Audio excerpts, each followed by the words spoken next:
Good morning. It is 10 o'clock on Monday, March 30th, 2026. This is the third day of budget discussions, special meetings of the Board of County Commissioners for Douglas County. Call the meeting to order. All 5 commissioners are present. And at this time, I'd ask you to all stand. If you have covers, please remove your covers and be led by the County Manager, Jennifer Davidson, in the Pledge of Allegiance. Please join me in the pledge. I pledge allegiance to the flag of the United States of America and to the republic for which it stands, one nation, under God, indivisible, with liberty and justice for all.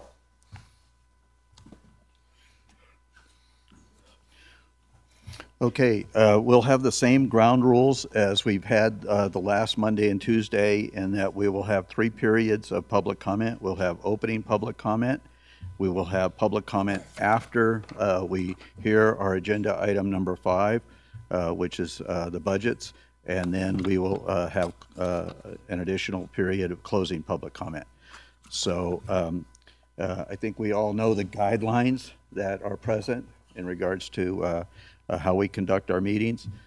We are still limited to 3 minutes per speaker. We use timing lights, which are controlled by our Vice Chair, Commissioner Tolbert. So once you print your name on the at the podium on the paper there and state your name, we'll begin your time. You'll hear a yellow light that indicates you have 30 seconds, and then when you have the red light comes on and you'll hear the beeping, we ask you to please sit down. We take public comment on administrative agenda items that are marked for possible action, and we only have 1 today. Anyways, at this time, we will go ahead and have public comment on those matters that are within the jurisdiction and control of the Board of County Commissioners. We ask you to address your comments to the chairperson and not to members of the public, so the board may take future action on issues that are raised by the public. So at this time, opening public comment is available. Thank you.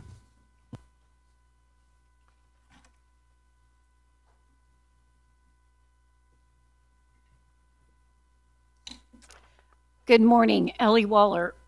Excuse me. I have a few items this morning that may trigger future board actions. Number 1, I have a suggestion to save $128,000 in this budget cycle. Do not fund the $30K to the Nonprofit Prosperity Center request. You had a presentation and a robust discussion. Do not fund the $75K requested by the South Shore Chamber with so much duplicity with the Lake Tahoe and Tahoe Douglas Visitors Authorities. Makes no sense. In past years, budget cycle presentations from the Chamber and TDVA have occurred. And do not fund the Business Council private group, which includes the Spotlight Awards. The group is much like the South Tahoe Alliance of Resorts STAR that is not required to report activities, financials, etc. What is the direct benefit correlation to these donations? 2, I did not see any budget related to information for the South Shore Area Plan Barton proposed amendment. The environmental impact statement may be released during this budget cycle, requiring staff time, TRPA meeting attendance, coordination of planning, zoning, text and map amendments, Title 20 Tahoe Area Regulation updates. At the very least, a staff report on what the consultant team has accomplished would be appropriate. 3, the Douglas County Lands Bill, entitled Economic Development and Conservation Act, has various entities circulating different and similar information. Of most interest to me and others is the Excel spreadsheet that is not posted on the Douglas County webpage that has parcel numbers, map legends, etc. The Douglas County 2007 Open Space and Agricultural Lands Preservation Implementation Plan should require an update. It's almost 20 years old to go along with the upcoming lands bill that everybody is hopeful will come forward in some way, shape, or form. 4, even though we have a resolution to fund Lake Link for upcoming consecutive years, doesn't mean the public shouldn't be provided a presentation, as we've had in the past, on what the South Shore Transportation Management Association, in coordination with the Tahoe Transportation District, is doing. And lastly, is this the meeting the public should have provided comments so when Departments were drafting budget suggestions, recommendations could be considered. That was in January when Kathy Lewis brought forward to us budget directives, objectives, funds, revenues, etc. Thank you. Thank you, Ms. Waller. We appreciate your comments.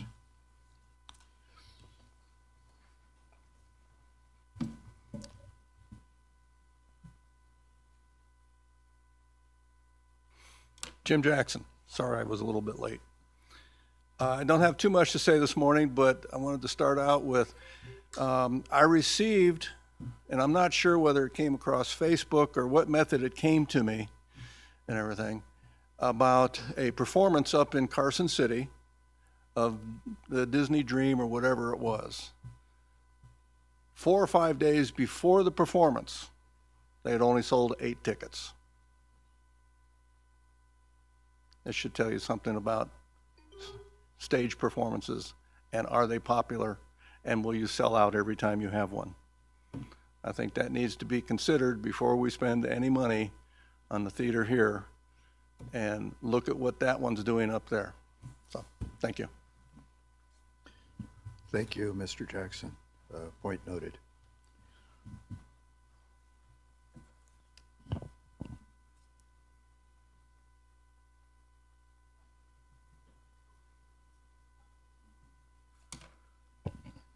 Brett Tibbetts. My comments are my own. They're for no one else other than me as a resident of the lake. In my opinion, Douglas County does an excellent job of extracting money from the lake and bringing it down to the valley. In my opinion, Douglas County does a poor job of maintaining the health of the lake and the golden goose of the lake. Case in point, the Tahoe Douglas Fire District. The Tahoe Douglas Fire District is extremely important to the lake. It handles fire and paramedic services from state line to beyond Spooner. It must remain independent, and it must remain well-funded. It is not today. The funding is in many ways outmoded because most of its money comes from property taxes. The problem is, do you know what percentage of the calls to Tahoe Douglas Fire District come from tourists? Any idea? It's 80%. So you're funding 80% of the calls off of property taxes. Tourism must pay for much more. They don't have the money to provide the services. So let's look at the TOT tax and that outmoded situation. Millions and millions of dollars in TOT taxes. 60.7% go to the Tahoe Douglas visitor authorities. 25% goes to Douglas County Parks and Rec, mostly down in the valley. 7% goes to Douglas County Roads, mostly down in the valley. So this is set by legislation. The legislation can and should be changed to give some of that money to Tahoe Douglas Fire District. And don't tell me it can't be changed, because right now, Cortez Masto wants to take away permanent status for the Santini Burton lots, and Douglas County wants to give 2,500 acres, or some portion thereof, to the Washoe tribe, and the only thing they won't be able to do is build Class 2 or Class 3 casinos. They can do whatever the hell else they want with U.S. Forest Service and BLM land. So let's change the law on where the TOT money goes. Get ahead of it. Thank you. Thank you. Is there additional public comment here in chambers? Okay, I see no additional public comment, so therefore the opening public comment section will be closed, and we will come back to the board. At this time, I would entertain a motion to propose. Sure. I appreciate almost everything you said, Mr. Tibbetts, except the money for the roads cannot be used down south. It has to be used up north, and that's one reason there's a big surplus and it's being used for the microlink. but none of the money from the TOT tax comes down to the roads in Douglas County, which it would certainly help if it did. Thank you. Any additional for, okay. So I'll bring it back to the board, and once again, I'll entertain a motion for the approval of the proposed agenda as presented. Motion by Commissioner Rice, seconded by Commissioner Tolbert to approve the proposed agenda as presented. Since no discussion, all those in favor signify by saying aye. Aye. Motion passes 5-0. We'll now go into our administrative agenda. Am I speaking loud enough? No. Okay. Okay, I didn't think so, okay. My wife has super ears. She can hear me from here to our house. And we live in Topaz Ranch Estates. So, and that's a compliment, dear, if you're watching. Okay. Okay. Anyways, and she does. She watches our presentations sometimes just to verify my attendance, I guess, I think, or know where I am. But anyways, I digress. Let's go into the administrative agenda, item number 5. This is the third day for possible action. So the agenda item remains same, except that what we're covering is different. So discussion to provide staff direction in the preparation of the fiscal year 26-27 budgets for all Douglas County and Douglas County Redevelopment Agency funds. Discussion may include a general overview of the Douglas County budget and presentations by staff, including but not limited to presentations on the following: general fund, all departments including supplemental requests; special revenue funds including supplemental requests; debt service funds; enterprise funds including supplemental requests; internal service funds including supplemental requests; capital projects funds including supplemental requests; redevelopment agency funds; and capital improvement projects. Being presented by our Chief Operating Officer, Ms. Kathy Lewis. Ms. Lewis. I must have missed the part about your wife's ears. Where was that at in the agenda? It was a joke, Mark. I'm sorry. Gosh. I'm sorry. And I'm pleased to see that your wife gave you a pastel Easter shirt. So, anyways, okay. Have we gotten all the fruit? Okay. Now we have to get into the okay.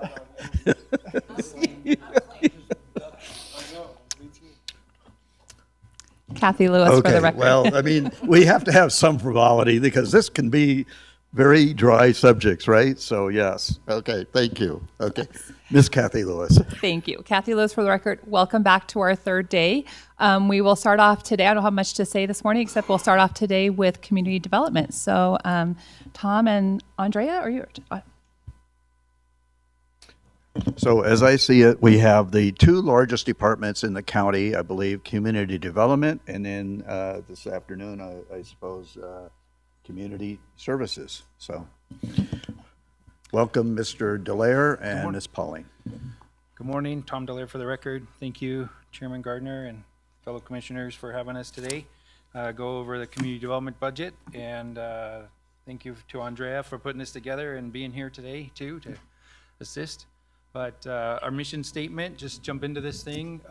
We're responsible for the quality and professional services in the areas of building and engineering, planning, code enforcement, vacation home rental, stormwater, and of course administration of all of those functions. And then the description is we're in charge also of code compliance, making sure and ensuring that everybody abides by the codes that have been adopted, which are the building codes and also Title 20 in the code enforcement piece as well. So, and then planning for Douglas County and into the future with the master plan, the maintenance of the master plan, and keeping those things updated as we can. As Ellie alluded to earlier today with the open space plan needing to be updated, absolutely. Thank you. As we get started, I want to indicate we will be starting on page 8 of the general fund this morning after the general comments. Thank you. I missed that. And yeah, somehow we need to make sure your microphone gets turned on. Is it not? Am I not? This one? I'm too far away. Is that better? I'm not gonna be able to. Is that better? Okay. This is our organization chart for this next year. And we have really, it shows the stormwater department, the engineering department, the VHR, code enforcement, it really is under one manager. The engineering and stormwater is under one manager. The building department, of course, our building official, and then the planning, we have a principal planner, and then over the planning department, and then the administration and economic vitality manager, which is in that phase of our administration. When we brought that person in, of course, we were still in the recruitment process. I think HR has that on their books to get that scheduled, and we're working with them in getting that position filled right now. We have 39 staff, including the stormwater division, and 37 total FTEs, because we have 2 individuals that you'll hear in the engineering department that are shared with Public Works. And so community development picks up a quarter of that FTE, and the Public Works department pays for 75.75% of that, or 75% of that FTE through 25% through roads, water, and sewer. So each of those departments pay for these individuals. It's the engineering technician and our GIS technician. And the GIS technician actually does the mapping after the parcels, after the development of the parcels has been created and the final map has been submitted and SIPs have been approved. And then they incorporate into our GIS system all the utilities from that development, so that in the future those utilities are shown on the GIS system, so that the Public Works team can mark them in the future when there's some maintenance that needs to be done, or if there's a utility locate request. This is just a list of them. If you do the math on this, we're missing 2. So the stormwater maintenance operator has 3 people in it, and it is correct later on in the presentation, but on this slide it is missing, but that is a total of 39 FTEs when you add 2 more people to the stormwater maintenance operator. And then our performance measures, this has been tracked for years now through with the budget and the finance department. This is a fiscal year accounting of the permits. So what you normally see from our department is a calendar year. This particular graph is showing everything from basically July 1st through June 30th of the year. And you can tell last year we were down a number of permits. It's 313 permits lower than, and that's out of the building department. That includes all of like water heaters and re-roofs and siding and windows and all the things that you have to get permitting for, plus residential units. And so this is everything in the building department. And so the trending, it's starting to go downwards trending. And so that's something that we are watching and seeing how that is affected throughout the year. And we track that on a monthly basis. So, Tom, before we leave that slide, you know, a lot of times our public looks at this when it says building permits issued, and they're looking at it, and it says 2750, and they are thinking that that is home building permits. But so I don't think we put enough emphasis into the fact that this is all building permits. So if you want to replace a water heater, Right. That's included. If you want to do something to your property, then that's included, right? That requires a permit. So Yeah, technically, if it's over $1,000, you need a permit for that work in your home. So if you're going to do a new shower and you want to add another head, if that gets to be over $1,000, you need a permit for that and that work. And then if you do any change outs, it's panel change outs too of your home. There's a lot of little things that the ICC requires you to get a permit for. So that's the permits that we do issue in the building department, and this is included in those. Or it includes all of the permits that we have actually issued. Not the ones that we have taken in to review, but these are the ones that were actually issued. I have a question, sir. Yes. Somebody has to pull a permit to get a new window or a new hot water heater. What happens if they don't return on the permit? If they don't return, I'm sorry, I didn't hear that. If a person pulls a permit to put in a new window, or a new garage door, or a new doggy, whatever, and they pull the permit and then they have the work done and then they don't come back, what happens? Well, we have our new system. Actually, we'll follow up with them on it with an email, and make sure that we can get that that permit inspected. It's really just an inspection. So those are all over-the-counter kinds of permits. You technically could do the water heater by it. If your water heater goes out on a Friday night after hours, you go up to Home Depot and you pick up a water heater. We can issue a permit to you that same day, that same night. They just have to apply for it online and it'll get issued. And then the inspector, you have to do a call into the department to final that. So we have been trying to reach out to individuals at our public counter. Our counter staff does that to make sure that those are getting inspected. And when they get close to expiring, they do expire after 180 days. And so you do have quite a long time to get those permits issued or a final inspection done after the permit has been issued. Does that help?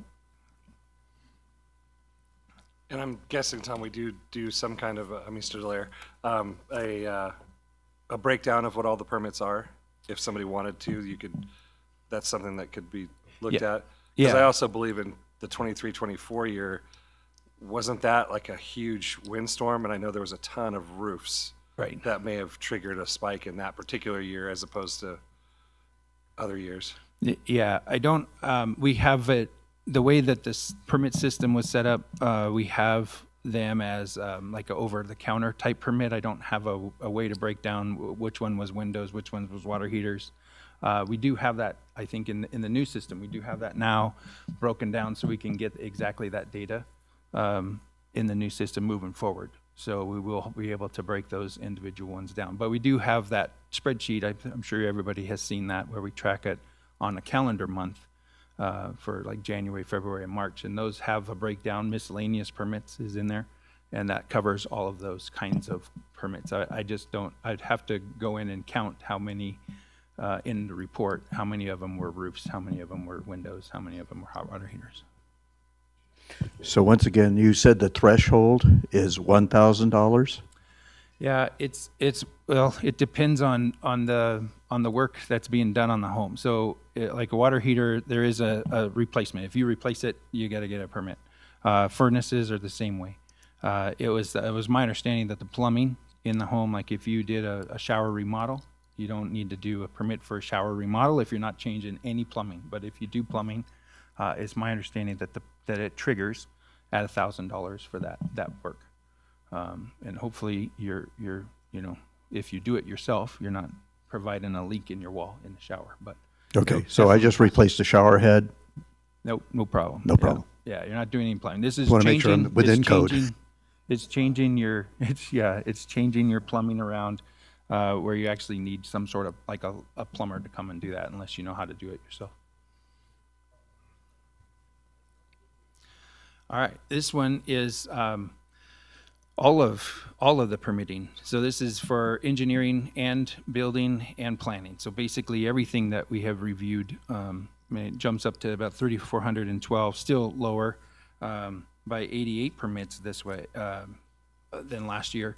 But this is all of the applications that were reviewed and either approved or are moving forward. These aren't all the ones that we received to do the review, but these are the ones that have been approved and in engineering or issued in the engineering department or approved in the planning department. And this is how many people have come to the counter, the public counter in our office in Minden Inn, and we do have that QLIS sign in, so that's how we're tracking this number. And we did it just to see if the digital permitting system was actually reducing the workload at the counter, and it seems to be trending that way. We'll see what happens with the newer system. That was just implemented on last Monday, and we're down with the number of customers actually coming in to get those. And that's really a big part of this is because of the over-the-counter permits are issued as soon as the customer pays. So like on that hot water heater, you pay the $90 or whatever it is for the permit, and that gets issued through the system automatically.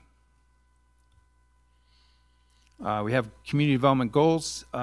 Really, we're continuing to work on the number of items in the implementation of the master plan, the implementation section. There were 53 high priority action items, and we continue to work through those. The South Shore Area Plan was updated last year, and the North Douglas County Specific Plan was also updated. That one had a lot of amendments. It was difficult for the developers to understand, and we went through and had that plan updated. It was a Douglas County plan initially, and now that one is all just one simple plan to look at today instead of all the other amendments. We are focusing right now on the Tahoe Douglas Area Plan. Up at the lake, we had public comment, lots of public comment on that plan and what it needs to entail, and we're going through and working on those, the development of that plan right now. We are also working on Title 20. We do have a workshop coming up on April 8th at 5 p.m. at the CVIC Hall, just down the street, and that will be introducing the red lines to the Articles 1, 2, and 3, and then start talking about Articles 4, 5, and 6 next. So that's what's happening on April 8th. And we do have a contract with Resource Concepts that they are helping us update the visuals in the Title 20, and we're working on those images as well. Transfer development I rights. attended your first workshop, and what I can say about that is that the visuals and what you're working on is very impressive. So I wanted to give you a shout out for that. Thank you. Thank you. Yeah, the team has been working pretty hard at trying to figure out the best way to present this information to the public in some easy, understandable way. The TDR study is, been going back and forth with the Planning Commission and the consultant, and every time we go to the Planning Commission, we get different direction. It's been 2 times, I think, so the direction hasn't been consistent there. We are working with the consultant right now. We're running out of money on that contract, which I think was around $160,000. And so we're going to be bringing that to you guys for some more direction once we get those options drafted in the study itself. And so that should be coming your way here in the next month or 2. Goal 3 is improving our permitting process, and Opal was our goal last year, and we were able to get it implemented. I'm happy to say it was just on Monday. It has been released. We have had some issues with the files that were brought over into the system from Acela, and the integration of those files in Opal specifically for the inspections. And so it's a lot of work on our end, on the staff's end, in order to get those inspections right so that the contractor can still log in through the system and request an inspection. And so we're working with the Opal team and also the counter staff and our department staff on getting a smoother resolution to that situation. But it is moving forward, and we're hopeful that we can come up with some really good solutions to this. But that wasn't something that we could test in the test environment just due to the timing on our go live date. And so we found this issue after the go live date. Yeah. I'm wondering, I hear Oracle, I hear Opal. Which one is going to be the common term we use? Well, Opal is the Oracle Permitting and Licensing Software. So Opal stands for Oracle Permitting and Licensing Software. So we were referring to it as Opal. So they're, okay, Opal. Yeah. Good. So Opal, it's probably too soon to get any actual feedback from folks yet on user friendliness of. Yeah, well, like we've heard from the public on the issues that we've had with the inspections. Of course, they were on a system that worked pretty well with the CityGov app, and requesting it through an app and requesting their inspections through that app. And when we shut it off, that has caused some problems because they can't get into their permit to request those inspections. They have to request it manually again. So we're working on that piece. But other than that, everything has. We did hear loudly from the customers that that was a problem, and of course we knew it was a problem because you can't request for an inspection on a permit that has been issued before this system was put into place. And so we know we're working on a solution for that. We don't think that it's going to happen on a new permit if it was just submitted as of Monday or later. That shouldn't be the same problem that we're experiencing with the transferred permits. And so that was some of the feedback, or most of the feedback we got last week. There were a number of people who have submitted new applications that appreciated the ease of the permitting software, that at was least to get to that part. That was what I wanted to know. So Yeah. that seems to be paying off. Yeah, that seems to be heading in the right direction. So I don't know if we've looked at the survey results that we have out there recently in the last week, but we will have time, hopefully in the next week or two, to look those over. So, On Acela, though, that program, the permit, that will cease basically June 30th of this year. Is that right? well, yeah, nobody can get into it right now from the public side, but staff can still go in and move things around if we need to. We can have to do it manually for that. If there is a situation where maybe the files didn't get transferred, we're having them go through. You have to set up a new username in Opal, and then go through that permitting process. And so far, the positive. We've received a lot of positive feedback for that process. Did you want to? But it's not going to require the public to reach out to you and say it's in Acela and we need to move it over to Opal. That's what staff is actually in the process of doing. All of the permits that were active got moved over. I want to say there were around 600 and some records that we're having to deal with on that. Many of them are, like the Lennar and D.R. Horton up in North Valley, those ones, and getting those resolved quickly. Brandon Hills projects also, he has a number of homes that are ready to be issued, and getting those set up in the system so that they can continue to work through the building process and the inspections is what's really important. Stormwater is another goal that we have done, thanks to Jen and Wendy and of course Courtney, with the stormwater program. We did a lot of public workshops about our stormwater utility. We're almost done with the evaluation on the utility to bring forward to you guys. I believe it's on the 16th of April, the next meeting.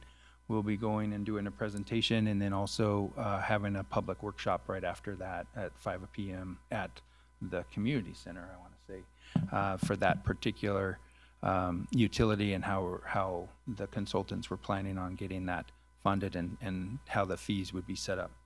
And so we have been working, meeting weekly, and sometimes more than weekly, twice a week, to get that project through the finish line. So it's taken a lot of time as well. We have a scanning project we're wrapping up finally. Finally can say that it's wrapping up. We're in the engineering drawing files. All these scans are going into our on-base system, which is all the records where they'll be stored for public records requests, and we still have a few projects where the public will be able to research on their own permits, and so we're getting those systems updated so that the GIS is linked directly to the on-base database, and this is something that we've been working on for years, but the softwares have to talk with our version of GIS, the county's version of GIS, and the version that's in OnBase. And so I think we're finally to the point where OnBase was updated and now will allow us to communicate with it through our GIS system. And so we're hopeful that we can get all the links of our historic documents and our historic files on the, specifically to a building permit and in a specific parcel updated. And then now we got to transfer our Acela data from 2018 through today into that system as well. So we're working with Peace on that and with the IT department, and we again thank them for their assistance in getting these files into that OnBase system. It is just another database, but it's a lot of the data that we're supposed to preserve forever, based on the state's records management system. So.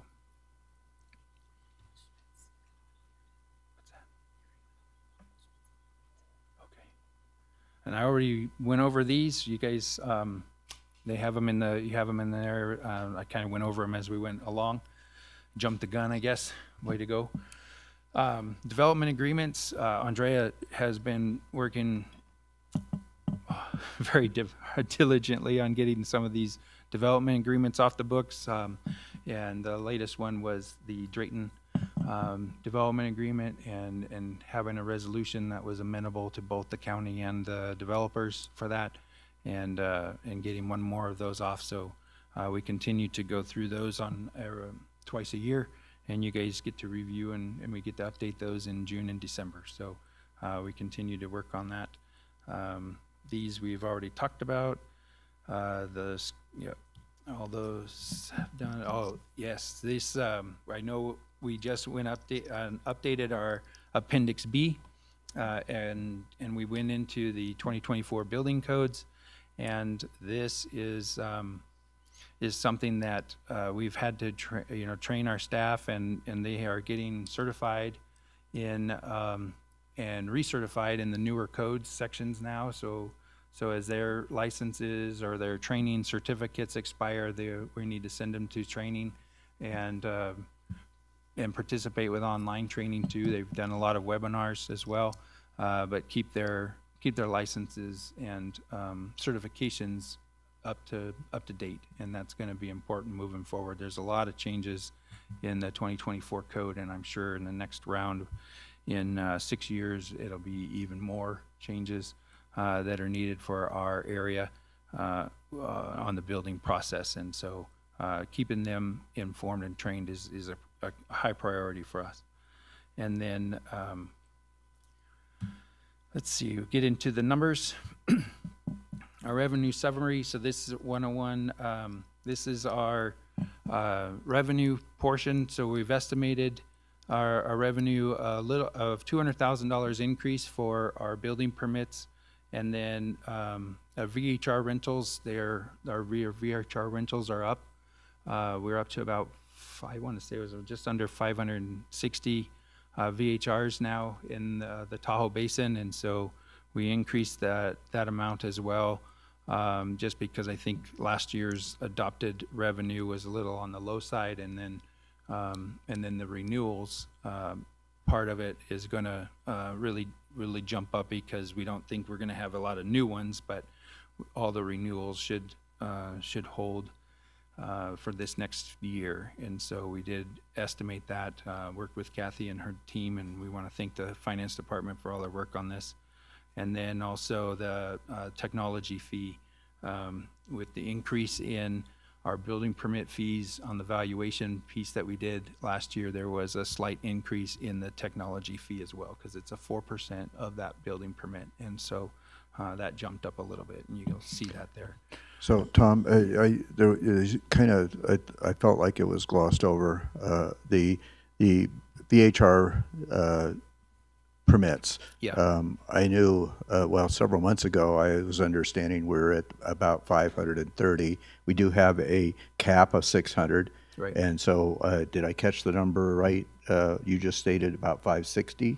Yeah, we had an increase in newer Tier 2 permits. I think there's even a Tier 3 that's going to be going to the VHR board here in the next month or two.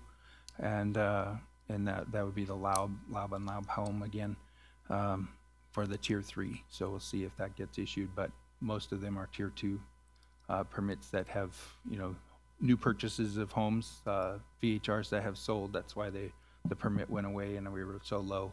But now they're coming in for VHR permits now. I guess the concern there was that once Measure T was overturned in South Lake Tahoe, that we would lose VHRs from our side of the border over to there, but that does not appear to be the case. It does not appear to be the case, no. Yep. No. We updated the fines and penalties for VHRs by $5,000. I think historically we have had more in fines than the 10,000 that was budgeted this year, and so Kathy felt like it was important to reflect that here, and then staying flat with the encroachment permit fees. This is our administration department, 9 FTEs. That includes Andrea and myself, the economic vitality manager, our 4 technicians, and we do have an office specialist who's managing the scanning project, and an administrative assistant that helps with all the claims and public records requests that we get in the department. And so that's this is our admin budget. Within the admin budget, we do have like our rents and leases of equipment. Those are our copiers. And then our health division, that is the health department contract that we have, that actually is like $460,000. They do billing on their own. So this is the difference that we end up paying that department over the next fiscal year for the services that they provide to Douglas County. And then let's see, software, we did reduce the amount by about 12,000 with software, and as you guys, if you guys recall, the what is it called then? Yeah, Opal's. The portion of the Opal for setting up the system was covered. Implementation was contracted out, and we have the money to pay for it through I believe it was the ARPA funding back in the day, and so that's not reflected in here. But this is where the maintenance of that software subscription costs are at. We also have QLIS, and our credit cards is in here as well, the gray quarter contract, and so this is the line item that we are requesting in the supplemental for some Opal. On the supplemental piece we'll discuss later in the slides deck, but this is something that we are looking at trying to incorporate into this line item with that supplemental. We did, this is the economic vitality. We did cut out $40,000 out of the budget for Northern Nevada. I think, I'm not sure, do you remember what that was for, the Northern Nevada reduction? I'll have to get that information to you. This is a new department to me, and I'll find out where that was going. I don't know. 50,000 seemed like it was in NDA. Is that? That's the Northern Nevada Development District. Yeah. Yes. And the Western Nevada Development We're District. reducing it by 40,000. I can take that one. So, thank you, commissioners, members of the public, Jennifer Davidson, County Manager for the record. So the line item that Tom is referring to that was $50,000 was budgeted was for an NDA, the Northern Nevada Development Authority. The county historically had been contributing around $25,000 each year annually until I believe it was approximately 2021. Thank you, sir. You have memory of a steel trap. 2021, at the board's direction, that amount was increased at the request of NDA and the county commission to $50,000. because we have been facing some budget constraints, I had reached out to the previous director of NNDA, Jeff Sudich, to inquire whether or not that number should be reduced to reflect more closely the contributions by other counties in the Quad counties. And I can give the commission I plan to give the commission a breakdown of that number during the county manager's presentation to show what Lyon, Carson, and Story are paying versus us. Based on that conversation, I recommended that we decrease this line item by 10,000.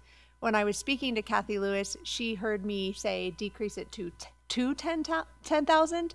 So that is a mistake, but it's a good mistake to have made because I think it's a subject of a conversation we need to have with the county commission as to what level you think that line item should be based on the services that we receive from NNDA and what others in the region are paying for similar services from NNDA. So I anticipate we'll discuss this matter further under my agenda item, and I believe I'm presenting tomorrow.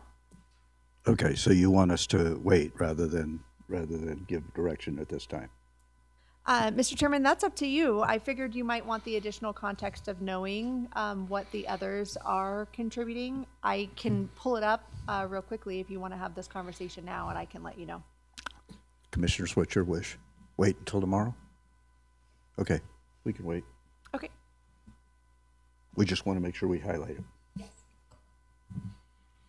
Thank you, Jen. I wasn't aware of those discussions.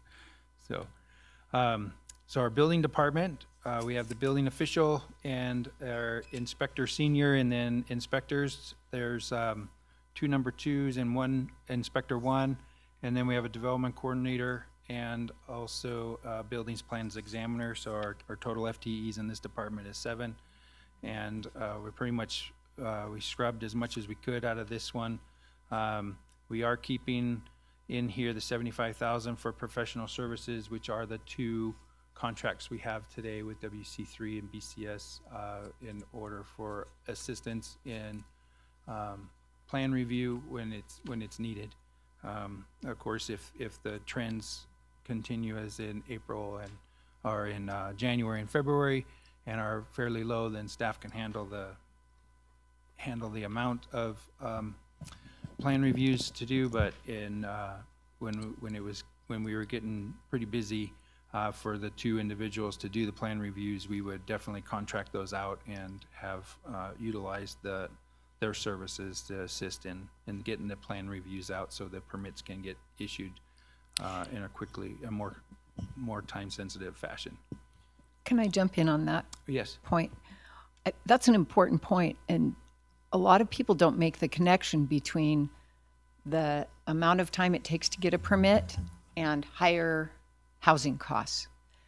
And it's a real connection. And so I support getting permits processed and out as quickly as we can. It's one little thing. The county can't do much to control housing costs. We can do some things. Yeah. And so I like to see that we're doing this. Yeah. Thank you. Our planning department is, there's 4. We have a principal planner, an assistant planner, and a planner, and then we have a development coordinator senior as well.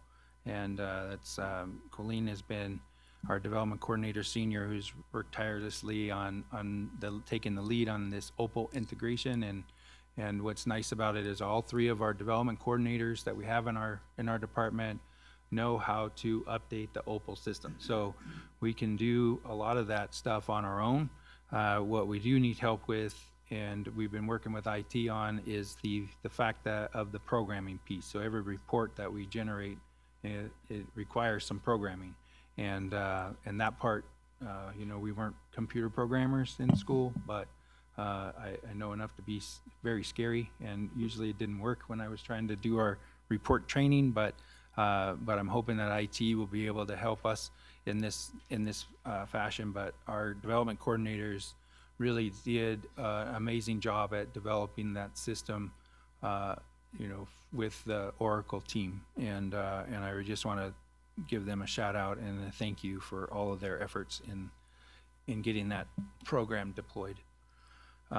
We have a reduction in professional services of, on this particular one, actually it's an increase of 150,000. That's going to be the master plan update. And that money is being moved from the engineering department, and you'll see that on the next 2 slides.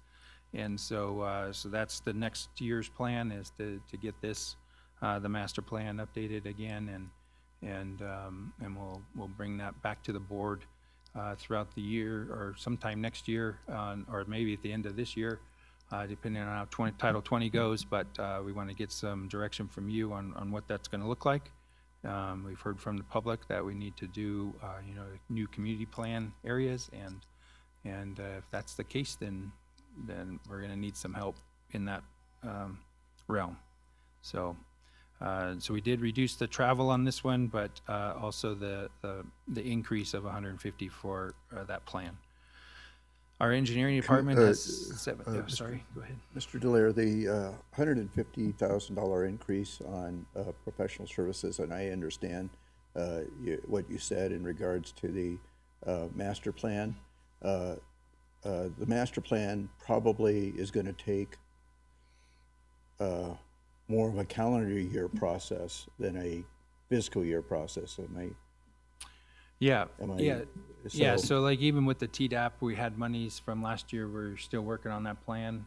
We have to get it, once it gets a contract created and a PO created, then those monies are encumbered, and we can move from year to year with that fund. So Okay, so if we don't get a master plan update before the start of fiscal year 27-28, then there will be carryover funds that are, because we've started that process. Is that, do I see that right?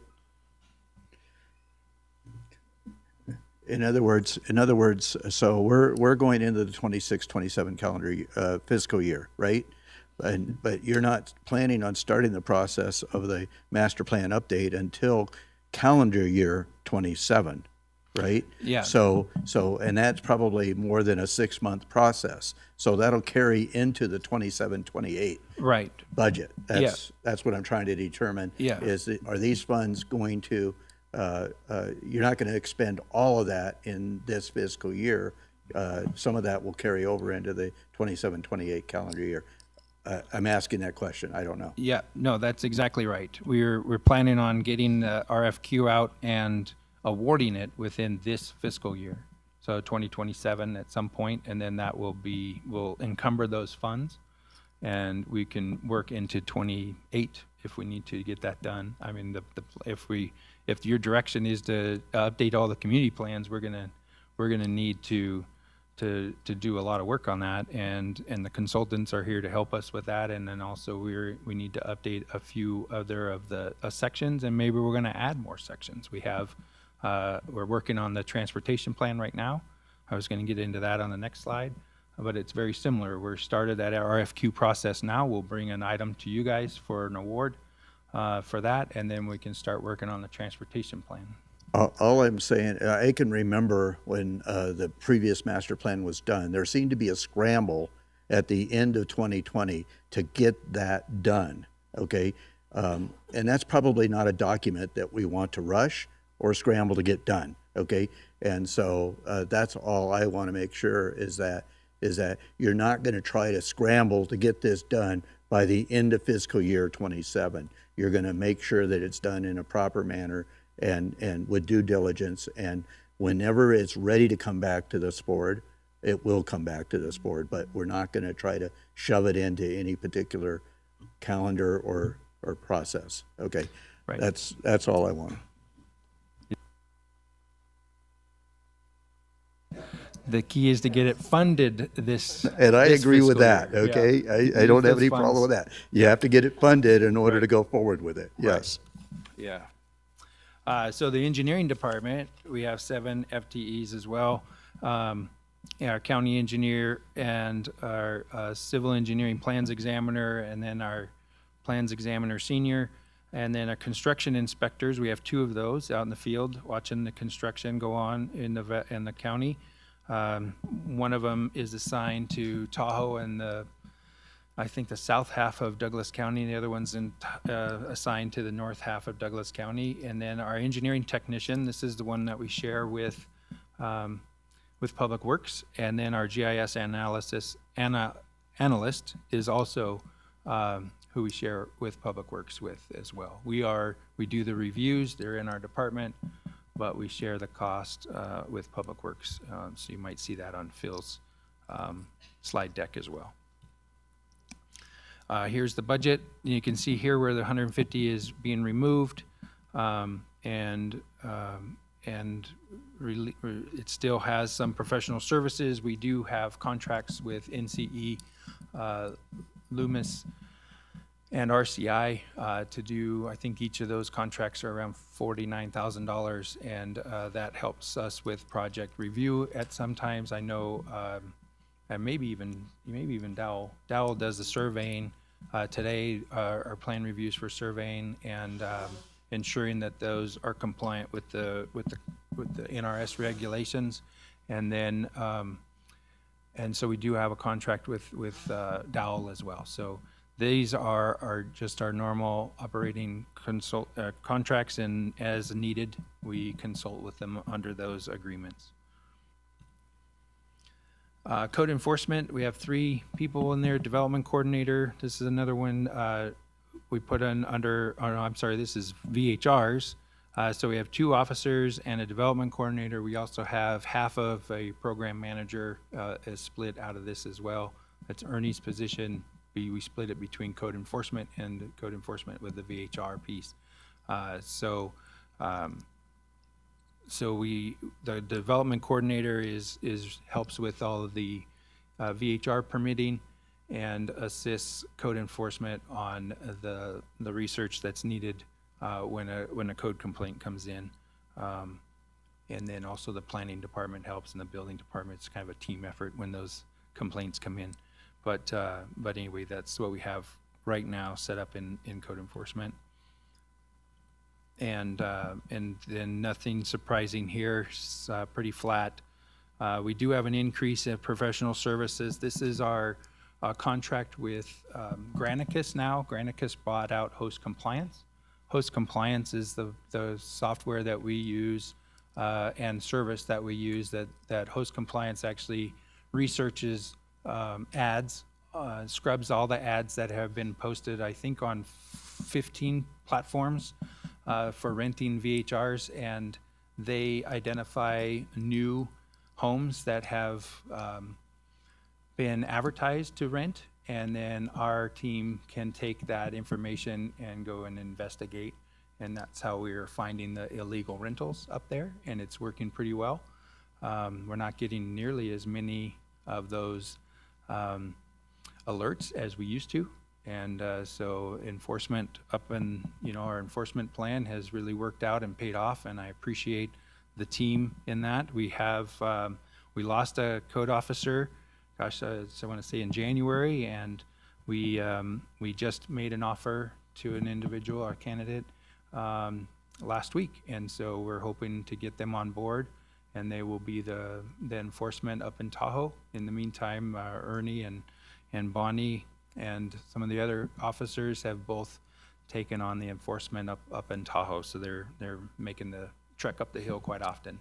But this will, once the training is done, they'll be back in the saddle like they were in the past, where they were driving around the subdivisions and looking at the activity.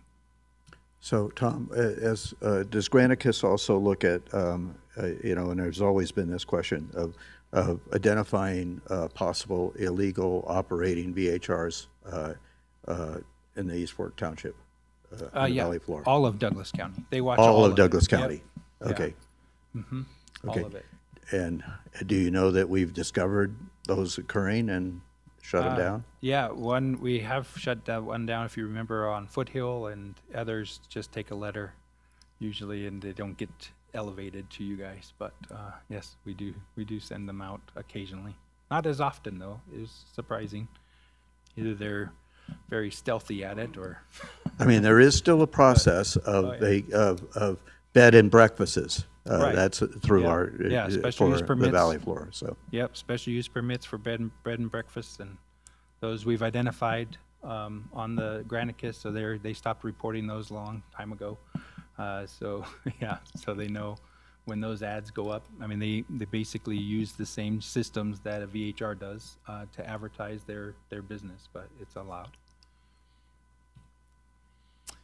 This is the code enforcement. So again, 3 people, the program manager we put in here, and then the 2 code officers. So we do split that one, half of a unit.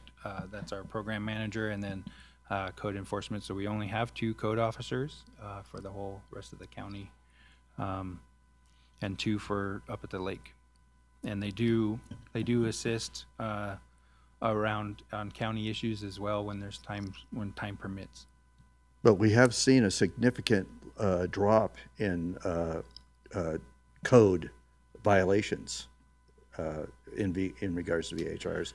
Yeah. Is that true? I don't know if that's a mechanism that we really are tracking well. I think with the new system, we'll be able to track those VHR, our code officers and complaints the code complaints are now in Opal as well. And so it's in the same system. So we're hopeful that, they won't be able to have a code violation and a fee due and a permit submitted without addressing the code violation. I think that's going to help a little bit. Not a whole lot of those kinds of events that happen, but it is something that we felt it was very important with Opal when we developed it, that we were able to bring over the code enforcement module into. It was very interesting. I wanted to share something with you because this VHR's issue came up in the Nevada Association of Counties meeting last Friday, and I know that Virginia City or Story County is looking at a code, and I recommended to the commissioner, Jay Carmona, that he take a look at our code, and he says, yes, we've already stolen it. So, Yeah. No, you guys have done a lot so of work it's become on a model for Yeah. the area. Yeah, and Plumas County and South Lake Tahoe, Ernie has talked to all of them, and I think even Carson City. So we'll see.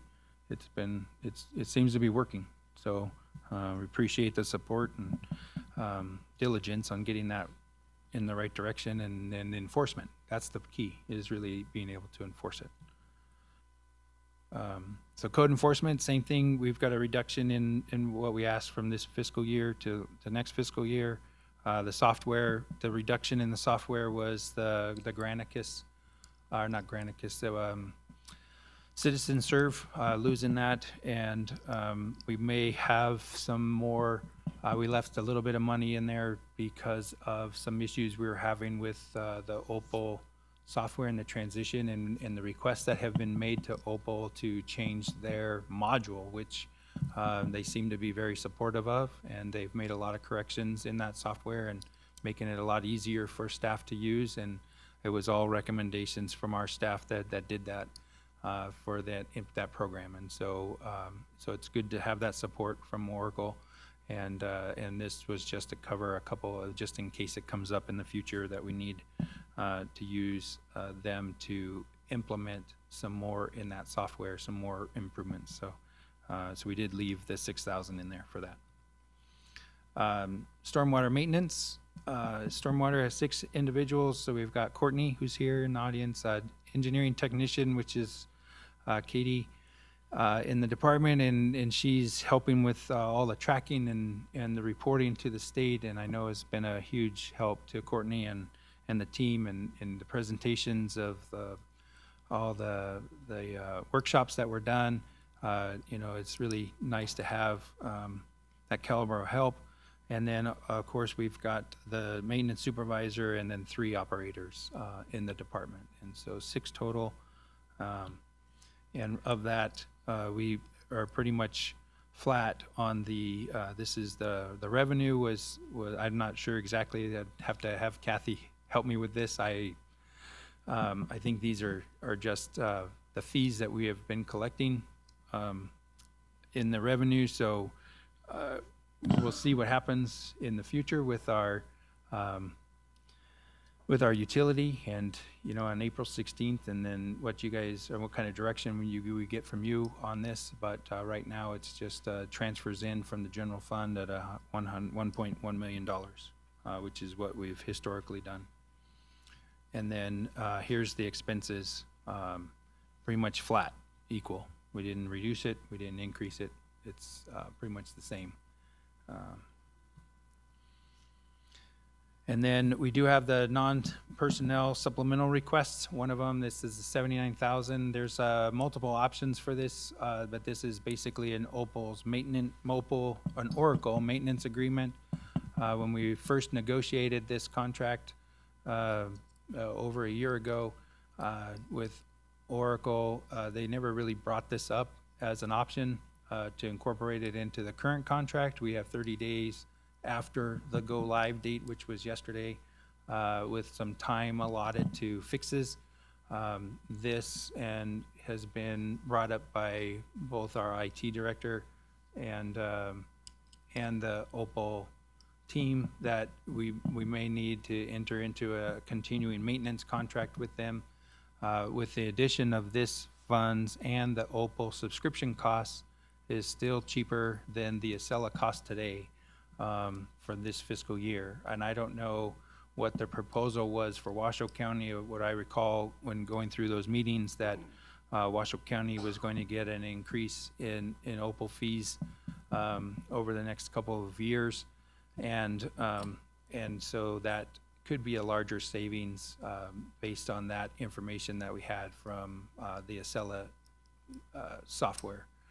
Development and subscription requirements. But right now we're about $135,000 for the Acela subscription, which was projected to be around $154,000 for this year. But with the negotiations with Washoe County and Reno and Sparks, it was reduced down to $135,000, and so that will be going up, I'm sure, in the next couple of years. I can get my hands on that, but this costs will be for Oracle to maintain the Opal system, which I think for 1 year would be a smart move on our part. And Peace is very supportive of this and getting this service implemented. So this is up there for your consideration. We'll see what you guys decide. Capital requests, there's a lot of requests out there, and I know there's no money to fulfill them. A couple of things that we are really looking at, that Rancho's multimodal trail.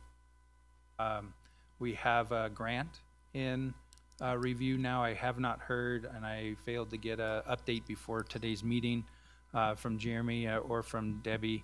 I think Debbie was at a conference last week. I have a couple of things to talk to her about, but the Rancho's multimodal connector is higher on our priority list, and I know Jeremy's still working through access, encroachment easements and things along that section, and also working with NDOT on the alignment within the right-of-way. And then there was a couple of interties. I know we weren't going to fund those, but we did do a study, and I think those studies are pretty much have wrapped up. And I know Grid is going to need some sort of intertie, but it doesn't seem like the GIDs and the Gardnerville Water want to work together in that, accomplishing what's best for the community. So we'll continue to navigate that.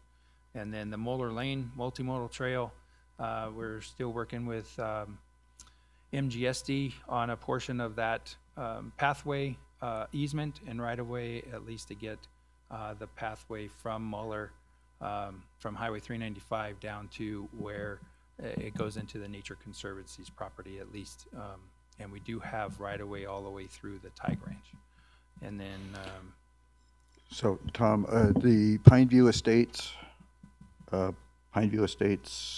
yeah. sewer extension. Now that, as I understand it, that was funded through a USDA grant, and that's the activity that's currently taking place through that corridor. Basically, from right now, it looks like it's approaching Corley Ranch, but all the way up. So, and will eventually tie in. So that is something that is being done. Yeah, the sewer extension is something that they were able to get some funding for, and the plans and improvements were done. And the sewer line, like you said, I think gravity line all the way through Corley Ranches, and then I'm not sure where the intertie from the pump system ties in. I didn't review those plans very closely, but they are also working down the hill from Pineview with the force main to tie into that gravity line. So, but that is work underway for sure. What else? Oh, the Waterloo Lane box culvert. I think we've applied for some funding, for grant funding for that. We've also applied for the Buckeye Road crossing, another grant for the culvert that's under Buckeye Road that we had that issue with the reservoir. That culvert was like 30 inches during the 2023 event and wouldn't drain the reservoir quick enough for as much water was coming in, and so we had the pump system brought in, and so that we have a grant in for that request. We also have a grant for the Buckeye. I thought that was on this one too, at the Martin Slough Causeway. It's $2.2 million, and that one we've been awarded, has a $500,000 in matching funds requirement for that, but the state kind of dropped the ball on that. DEM did, and I think we've got that project moving forward again. So that will be coming back probably this next year to see if we have some funding for the match. We did provide a match letter, so we'll see what transpires with that project, but that's going to be a priority to get Buckeye Road above the floodway on Martin Slough. Do you have any questions on any of these? We also submitted a grant application for this Fish Springs. I think it's the Denmar and Red Hawk basins. We just submitted an application for those, and we'll see what transpires, and who knows how long that's going to take for the feds to decide what they're going to do with those funds. But we're kind of on hold with those projects. And then I think there's another grant we had for the dip section in East Valley. Yeah, and we haven't heard back from that one either, not yet. So it's always a hurry up and wait on those grant applications. That's it. That's all we're doing. Sorry. In an hour and 15 minutes, so we appreciate that. Commissioners, any questions, comments, observations? Okay. I just want to recognize that your department catches it no matter what. I just, if you development comes, then you're catering to the developer, and the developer says, how come you guys can't get us, returns, and so I just want to recognize that you guys are in the lose-lose of the departments. So appreciate you guys keeping your head up and continuing to work for the community as best you can. But if you have any, I guess is your opportunity to say how you feel about that. But I do see it a lot now with the people saying, oh, we allow all this development, and we allow, and then you go and you talk to all the developers are like, well, the county won't let us do anything, and so there's, which is credit because we don't have very much development. Since I've been here, we haven't pushed anything through. So go ahead, I'll let you. Seems like a happy medium for sure. Nobody's happy, right? but unhappy medium. We have people requesting all the time a more dense development for apartments. Up to 20 units per acre, which isn't allowed in our master plan and not allowed in code, and they just don't understand that. It's like, oh, we can just talk to the board and have that done, and it's not that easy. It's this is the master plan, and we're here to enforce that. Same with the code, and that's what our team has really been devoted to, making sure that the development that is built is compliant with the current code. So anyway, thank you for that. Did you have any other questions? Other commissioners? No, I wanted to compliment you on the fact that, as you said, the struggles that exist within your department of balancing everything. And so hopefully you recognize the need to transition out of Acela and to Opal, and we appreciate that. And you know, the other thing that I recognize that I want to compliment you on is that our state legislature meets every 2 years. We have another session coming up in February of 27, and they are always looking at methods of unfunded mandates and other things that they want to do within our community. And they brought forward some mandates, and you've done a good job of managing that and bringing forward code changes to adapt our community to what they think it should be, rather than what we think it should be. But whatever, you know, we appreciate you at least addressing those in a thoughtful manner within our community. So thank you. Yeah, thank you. That's a really hard ball to hit. Usually those guys, you know, they don't have to abide by the open meeting law. They can have meetings scheduled and then at the last second change them, and you never know when those are going to be back on. It's a really hard ball to hit coming from the legislature, but thank you. County Manager.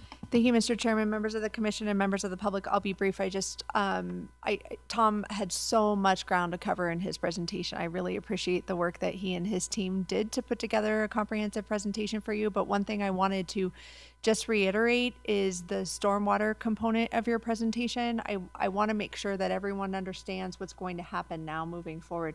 So what Tom has presented to you in this tentative budget is a funded stormwater program utilizing the existing general fund allocation, the $1 million transfer out, which we have received direction from this county commission that funding should go away. And so we are in the process of looking at the creation of equitable rates, and that's the rate study that Tom referenced to you. And he mentioned that we're going to be bringing a first draft of those rates back to the board for a discussion at the second meeting in April. I think it was April 16th or somewhere around there.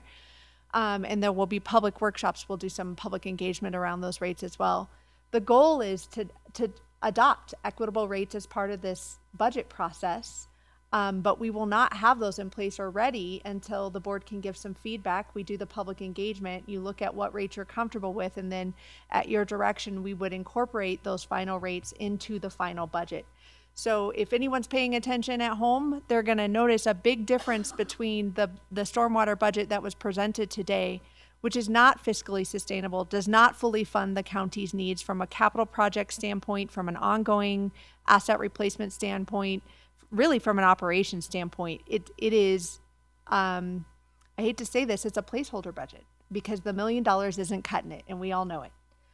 So please stay tuned. The final budget for stormwater is going to look hugely different. And it'll definitely be a conversation for this county commission in terms of where the funding for stormwater is going to come from, because right now your direction is not the general fund. But we have placed it in tentative that money is coming from the general fund. So I just want to flag this for your attention. We do have some employees in the stormwater program who are watching this conversation very closely because they want to make sure that there is a funding source for them moving forward. And we are confident we can get there with the adoption of some equitable rates as part of this budget process. But stay tuned. So anyway, thank you for letting me point that out. Pontificate. Yes, thank you, sir. Okay, and I was going to pontificate on that subject as well, because I actually, when that budget came up and it showed, 1.1, a little over 1.1, I turned to Commissioner Tolbert and I said, you know, just remember that's not sustainable, okay? It's not sustainable. And, you know, we have to appreciate what our board did in 2018 when they created the Stormwater Division, okay? That was a bold move unto itself. The problem was that they did not identify a funding source for that going forward. And so, and we've talked about this over a number of months now, last year and now this year, about the fact that those funds were being extracted at the expense of our county roads, okay? Yes, they're tied together, but you know, that has caused us a $1 million loss plus in repair and maintenance of our county roads that needs to get back into the general fund so that we can maintain our county roads. But the problem is now we have the dilemma of trying to determine how we're going to fund stormwater, because we cannot let that division go away. And so this board made a bold decision September, October last year to create the stormwater utility enterprise fund. And so now we have to figure out how we get revenue into that fund so that we can keep that stormwater division, because it's absolutely a critical division. Okay, so that's the conundrum that this board is faced with, is making those hard decisions. And so, and I know that's coming forward, as you indicated, more in line with the April 16th board meeting, right? So anyways, yes, I recognize that did not go unnoticed. Okay, thank you. Okay, thank you so much for your presentation, and we appreciate the service to the community of your department and how important it is. And with that, we're going to take a break here. It looks like Commissioner Tarkanian already took a break, but we're going to take a break until, I'll say, 11:30. Okay, thank you.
Okay.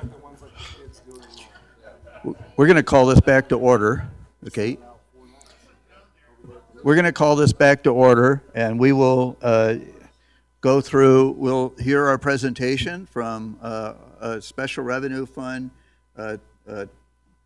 in your binders, Special Revenue page 23, in our Douglas County Library.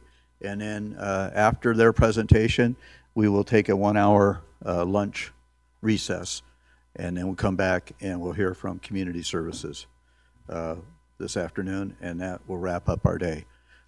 Not that that's a short presentation by Community Services. So, anyways, okay. So, Mr. Tim DeGelder, welcome. And would you introduce your individual that's sitting next to you? I believe she's a library board member. We need to have your microphone.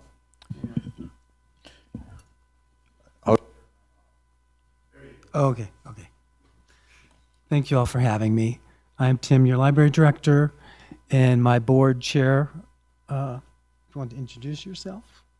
Teresa Oliveira. You know me, though.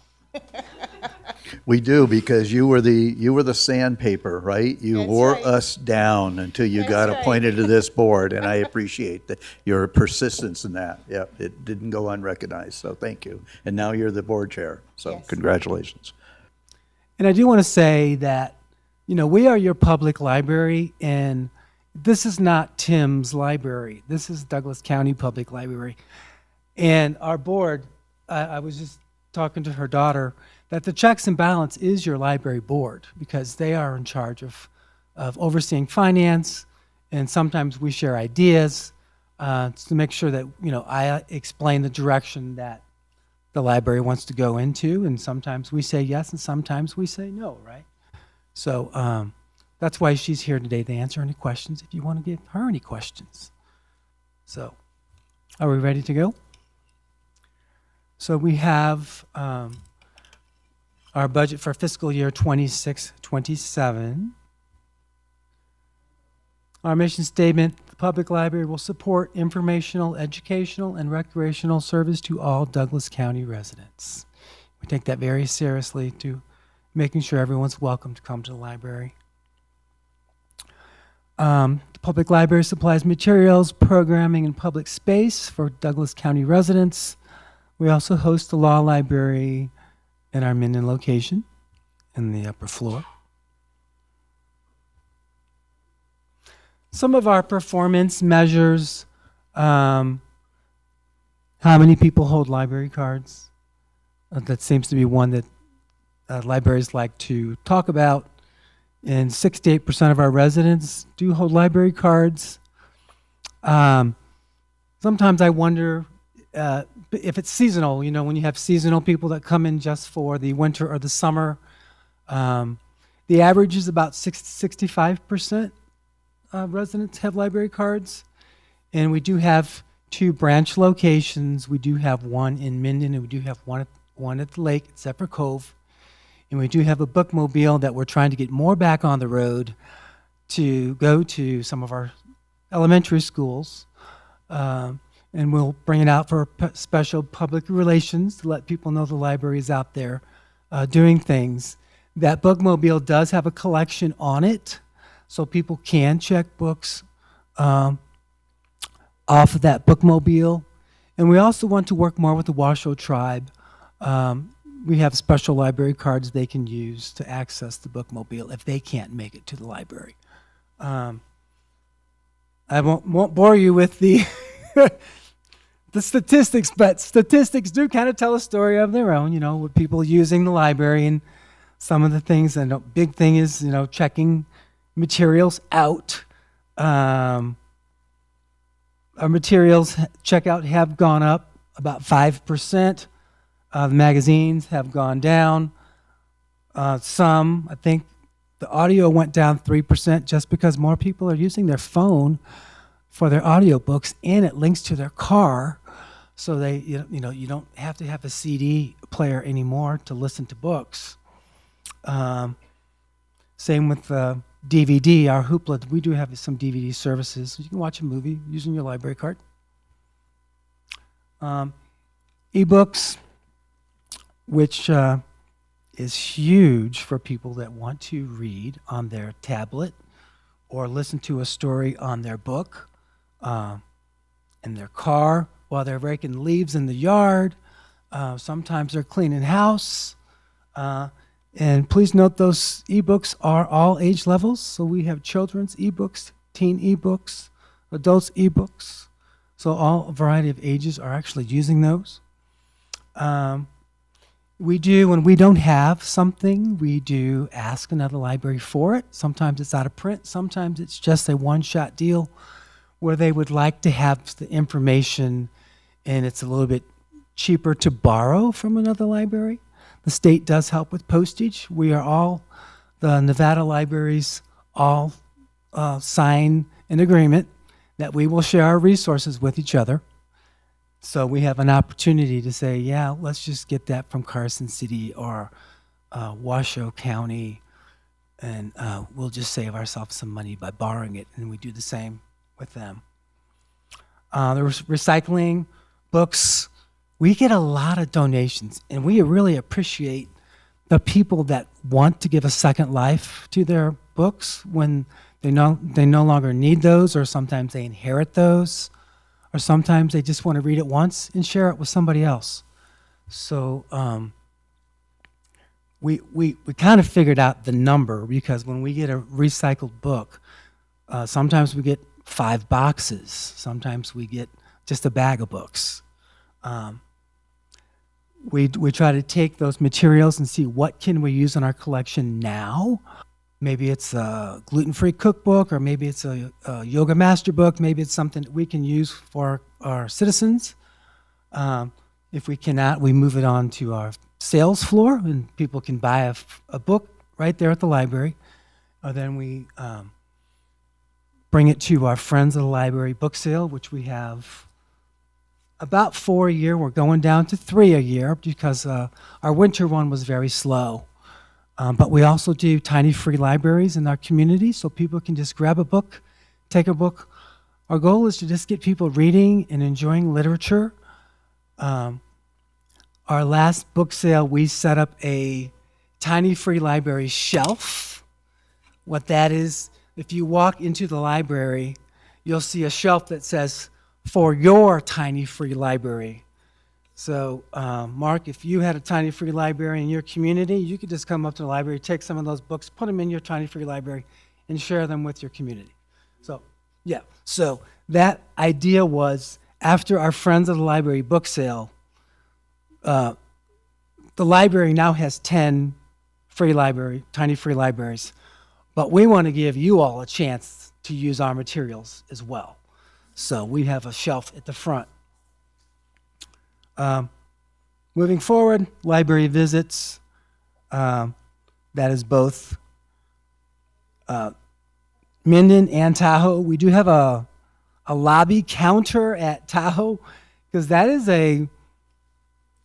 it's a recreational place where people play tennis. There's a nice park out there. It gets really busy in the summer when people are visiting Zephyr Cove Beach. We just have a counter of how many people come in and use the bathroom and the water fountain, and we have a lobby sales books there as well. Program attendance to our kids programs, you can see that is very high, and we do a lot with our children. Teen program. I wanted to, Go ahead. Tim, the library visits, that's an extremely impressive number. I just did the math. It's 200 a day. And Yeah. That's really impressive for all 365 days of the year. And we are open on Saturdays, which I think makes a big effect for our families that work 2 jobs. It's very hard if your child is in daycare, you're working 2 jobs, and you're picking up your child. Now, we are open till 7 on 3 days just because of that, so you can use the library in the evening.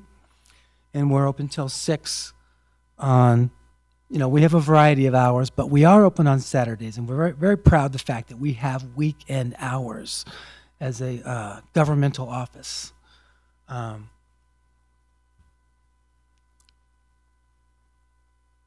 few more. I'm not going to go into each one. You'll have any questions about these, just let me know. We'll speed this up a little bit. That homebound number is how many books we checked out last year. And we use volunteers for that as well, which is great. How does that work, the homebound? So that means that you have to take a book to a residence? That is correct. Okay. Yep. How do you do that? I mean, do you have So- volunteers that do that? We do. Our volunteers are background checked, and they work with our library staff. So they'll actually go to someone's home, bring the materials, then they have a conversation and talk to them about what they liked, what they didn't like. Is there a different author you would want, you know? Is there a certain, maybe they want World War II books, maybe they want more mystery books, maybe they want more romance books or whatever. And then they just have a conversation and they make some friendships and then they find out what they like. And then when they come back, they have a bag of books. So they don't just get like one or two. So they get about 20 to choose from. And if they read 5 of those, great. And if they find a new author, great. But I think the main point is they're able to use the library services and tap into library services when they can't get to the library. So that's what that is all That about. to me is an incredible service. I mean, I know our community services department just does a tremendous job on that, and you know, their programs. But this is just a huge resource because our population is aging by the day, obviously, but the ability to, and it's a good social network also for our seniors, Huge. right? They can't get out. It gives them an opportunity to visit with somebody for a few minutes. Yeah, I really compliment you on that program. It used to be back in the day when I worked in St. Louis, Missouri, we would have homebound people. They would call you and talk to you on the phone, and they would just want to talk.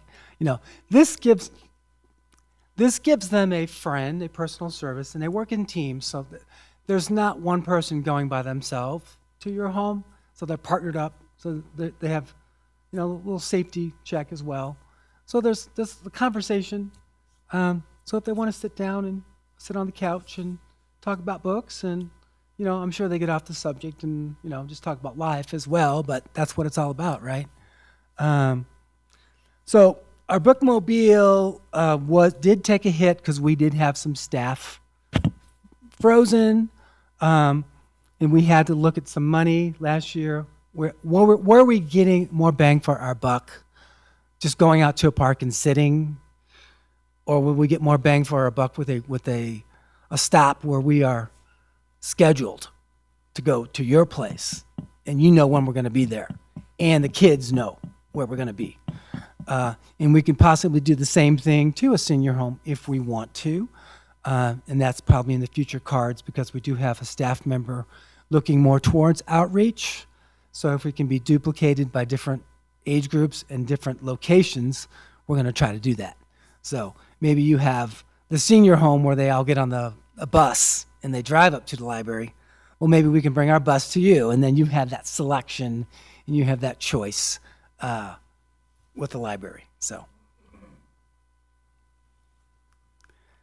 the question I often get asked is, how do you know how many Tiny Free Library books you put out?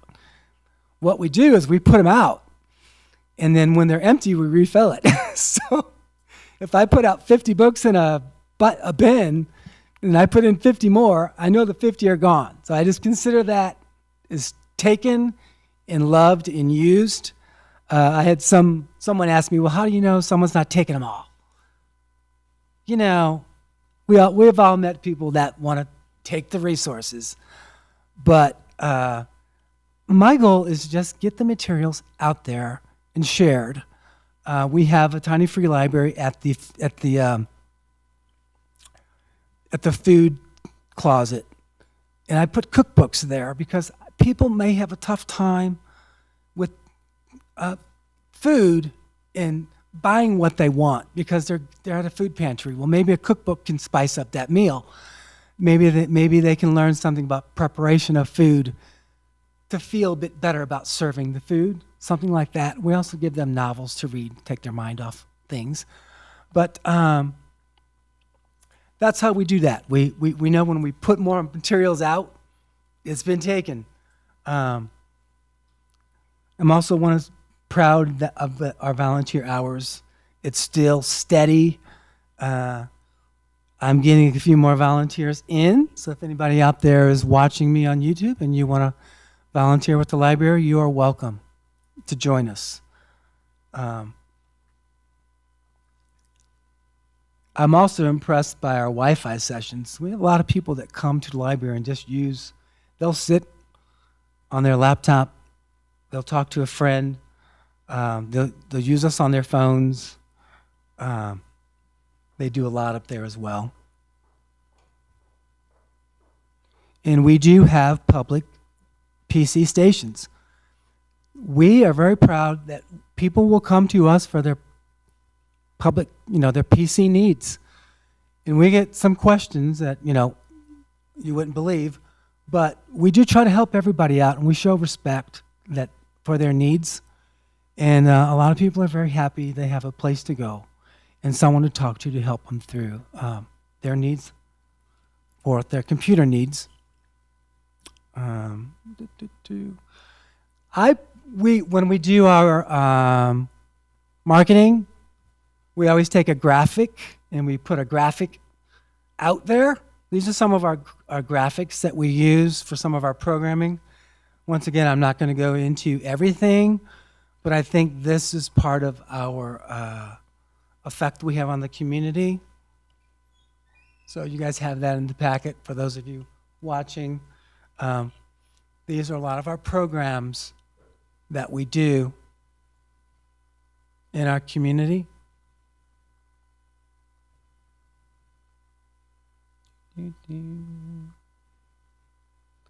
And great job to my staff. A lot of the time, they will have an interest. When we come up with new programming, they may hear what a library is doing somewhere else, and they say, we want to try that. We do work with the state of Nevada for extended education. We are a part of the American Library Association, the Public Library Association, the Nevada Library Association. Librarians love to talk about what they do, okay? So it's easy to find something, especially if you have an age group. You may post, hey, what are you guys doing with your teens right now? What are you doing in the fall with your teens for back to school? So they'll share those ideas, and sometimes we'll take it, and sometimes we'll take part of that idea and match it with something else. And then we'll ask our own customers what they want. So it's a win-win when it comes to programming.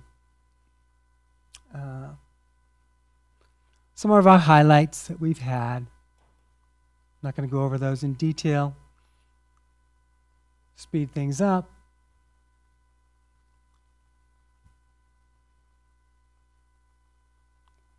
I do want to say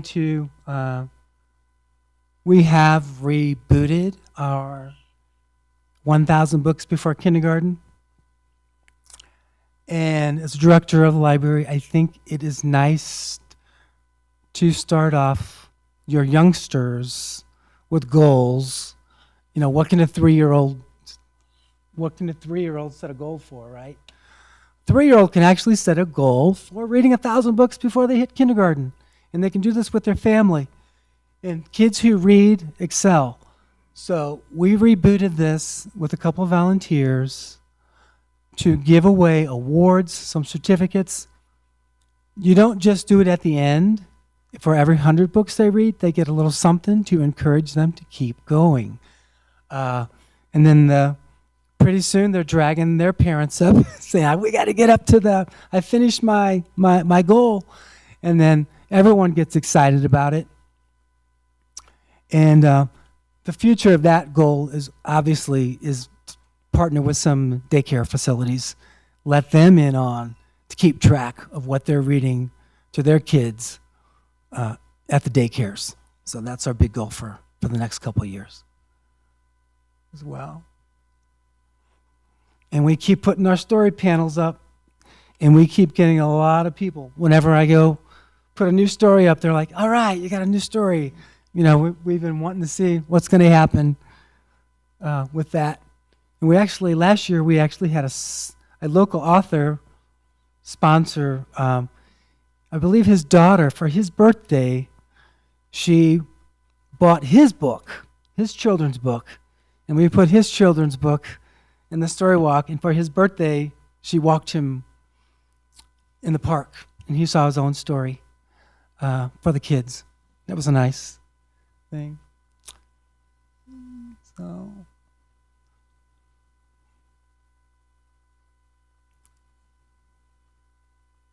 for our future goals for the strategic plan with the county, feel free to stop me if you have any questions. Well, I just noticed the senior computer training sessions. Yes. You need to blow that out big time. That is going to be big capital letters, please. That's going to be a gala, also a gala funded.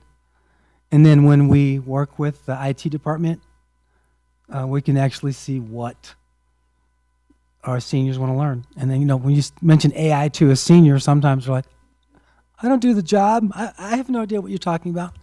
Sometimes they just want to know what's happening in the world so they feel connected to things like that. So there is our staff. I'll have more information on the next page. Well, things that are happening. Things are happening right now. So this slide is in motion right now because we have someone who's going to retire. So once again, we have 15.92 FTEs that run 2 locations, 6 days a week.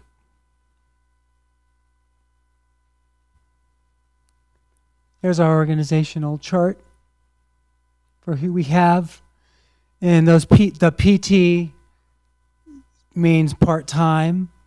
So we do find some space for our staff to be a part-time, and that does help with cost when it comes to Nevada PERS and benefits. But it also allows someone that wants a part-time job to work for the county. It doesn't always have to be a full-time job, as long as they are good with people and they're kind and they know their stuff. We're happy to have a variety of staff levels. So I put this in here just to let people know the library is really trying to do something, because we know we're part of the budget team. In 23-24, we had a library tech that was full-time, and she wanted to go to part-time, and it fit her. She was perfect for that. She wanted to spend more time with her family. So we were able to cut that down. We saved $31,000 in salary and $32,000 in benefits. If you look at the end, we saved almost $65,000 a year. A librarian, we just froze the position. Don't know if it's ever going to get unfrozen, but it's frozen. In August of last year, we had a supervisor move on to something else, and we evaluated that position with HR and finance, and we decided we don't need a supervisor. Let's lower that down to a senior tech. That person can do a lot of things for our community, and they don't need to be supervising someone else. So just changing positions around sometimes, putting someone where they need to be, can help our budget. And finally, my IT coordinator is retiring. God bless him. So Larry, you're out there. Hello. But we are working with finance and HR. We have such a great IT department. Why don't we just go with them as our main core for keeping our computers running, our systems up? And then maybe we can take that IT position and make it a part-time library tech. And then our IT services can take care of a lot of our things for our community. So, down to the money. Right now, it looks like we have 2.2. If you look at our FY26 adopted budget and our FY27 finance tentative, there will be some changes because we are changing some staff personnel around, and it may also affect some of our line items as well.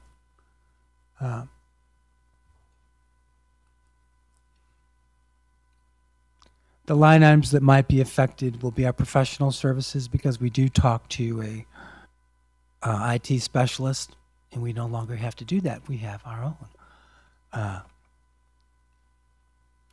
And our book budget is the main thing. We do have library materials digital separated out so we can keep track of what we spend on digital materials and whatnot.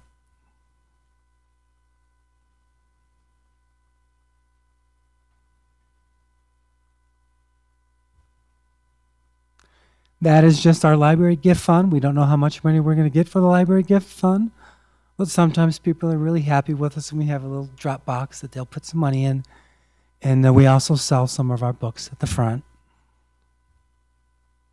Same thing with our library gift fund. And also what is not on this budget is our Friends of the Library. I want to recognize them, the Friends of the Library, for supporting the library. They pay for a lot of our programming costs, materials.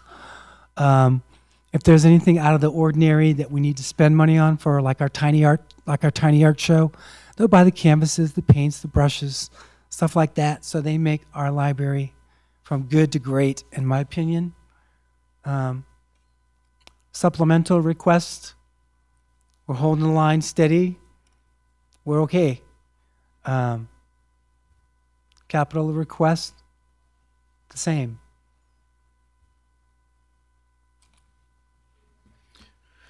So Any questions? I don't have a question, but I have attended your Friends of the Library Gala for the last couple of years. What a great event. What a great event. And we really appreciate that. And I made an observation to the Friends of the Library Board at the last year's event, is that your event has exceeded the capacity of the Carson Valley Inn. It did. Okay? You're bulging at the seams. You filled every seat that was possible in that building without eating standing up. Okay? What an incredible event. And I hope that you're actually looking at other venues within the county to take that event to that will allow you to expand your audience. Do you have a date on that? It usually October has been the 10th. first. Okay. Saturday, October 10th. Saturday, October 10th. Okay. And because of that, you're absolutely right. We went from our first year of 125 people to 206 last year. And it was a concert by Jakota Was, and everybody wanted to dance and sing with Jakota, but the tables were so tight. So we actually decided to limit tickets to 200 and stay at CVI this year so that we could have a little more space. No dancing on the tables, right? No dancing on the tables, maybe under the table. But we may find there's always a dance floor by the bar, right? That's your biggest dancers probably are a little bit more happier. So we may have a little dance floor by the bar, Mark. So, yep. Thank you so much. Thank you for What a plugging great that for me. I appreciate yes, it. No, that's important. Yep. So 200, boy, those are gonna go quick. So yeah. Okay. And he's local, and people love to support him. So, yeah, Jakota's going to be the headliner again, and he brought up a few friends to sing with him. Jakota and Was is going stuff, to and be it was- headlining again. You said okay, good. Yeah. Okay. So any other questions, commissioners? Observations? I see red lights going on. So I just wanted to thank you for you got a lot of my questions early And so I think you tagged almost everything in them in your presentation. But if you had no limitations, what would help you improve or expand what you did at the library? See, I wrote your questions down, Nate, so you couldn't trick me. You think you're sneaky sometimes. Okay, You underestimate the Nate, sneak- your question actually was in the email, what would help improve or expand what you offer? I think more digital materials. People are going digital. They don't necessarily want to read the paper book anymore.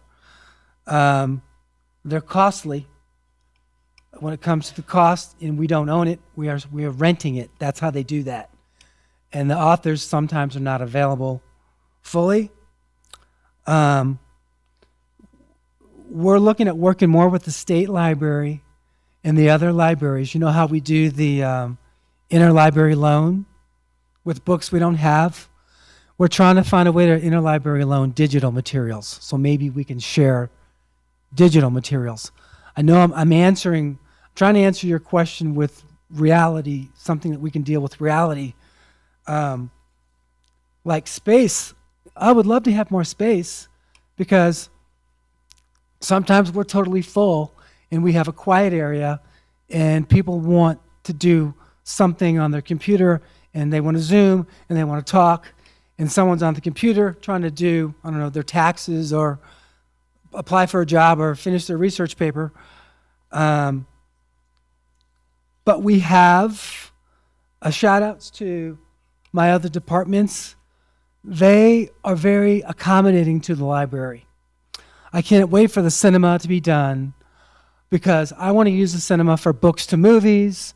I want to have a storytelling festival. So some of these things that are going to be in the county are going to be used by all of us. Brooke has always let me use the dining room when we have a friends meeting. We're going to be doing a community read. We're all going to read the same book, guys. We're all going to read the same book and we're all going to talk about it. But we're going to use the senior center to bring us all together on one day with the author of the book. And then we'll have a special event, an author's reception at the library. So, we have to be smart with what we have and make more partnerships and work together. Shout out to the sheriff department. When we had a kickoff for a summer read, we used Minden Park, and the mounted police came. So, they came to support us. So when it comes down to them, we're going to support them as well because we overuse family so much in some of these things, but they do support us. So we have to think about what they do as well. So, just try to be smart and be friendly with everybody else. And I agree with the digital. I told you I'm avid of those 19,657. I'm probably 57 of them from last year.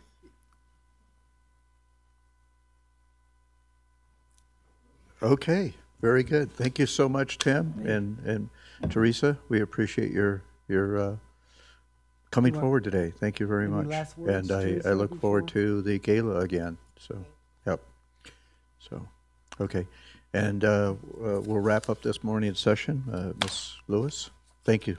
Thank you all for having me, and thanks for Yeah. your support. We Okay. really appreciate it.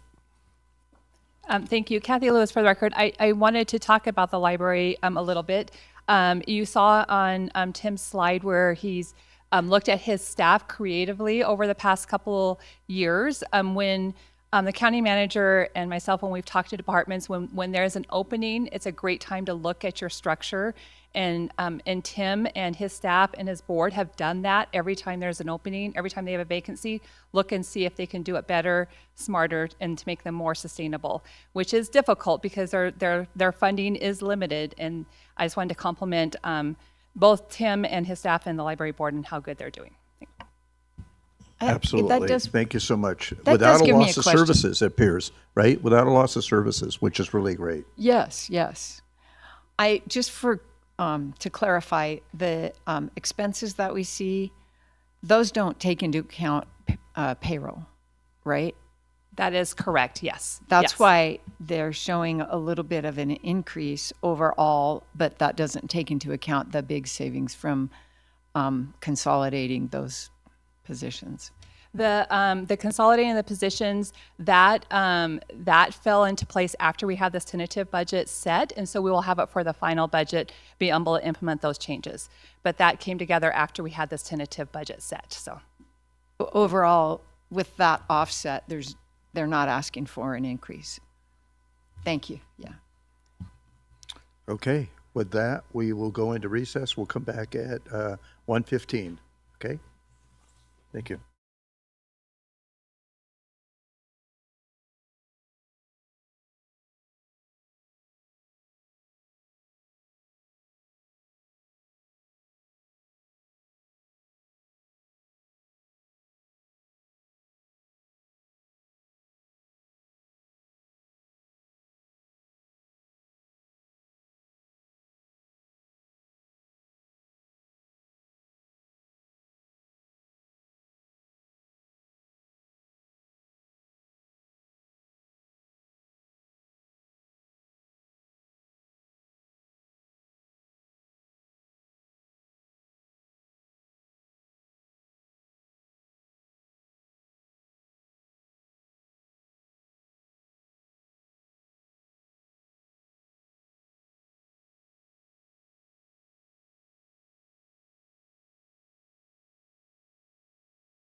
Okay, my clock is telling me that it's 1:15, but I understand Mr. Tarkanian is delayed with traffic for a couple of minutes, so we're going to try to give him a, that's, yeah, I know, right, yeah.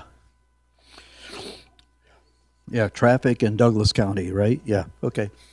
But we will, we'll delay for a couple of minutes, give him an opportunity.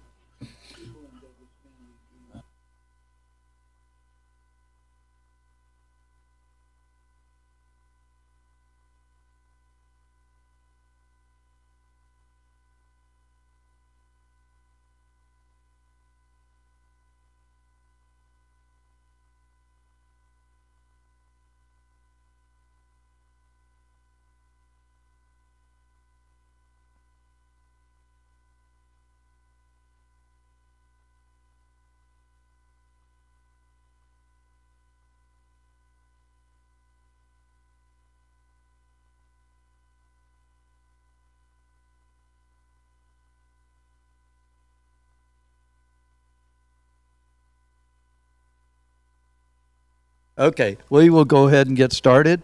We're in the afternoon session, so we'll call us back from recess, and we have the Community Services Department that will go through all of their departments. It's about 10 agenda items here, starting on, you're just going to give us an overview, and then you're going to go into each area, right? So welcome Community Services Director Brooke Adey, and joining her today is the Deputy Ryan Stanton, and what's your title? Finance Director of what? Budget Analyst, Jim Budget Bonner. Analyst. Okay. Yes.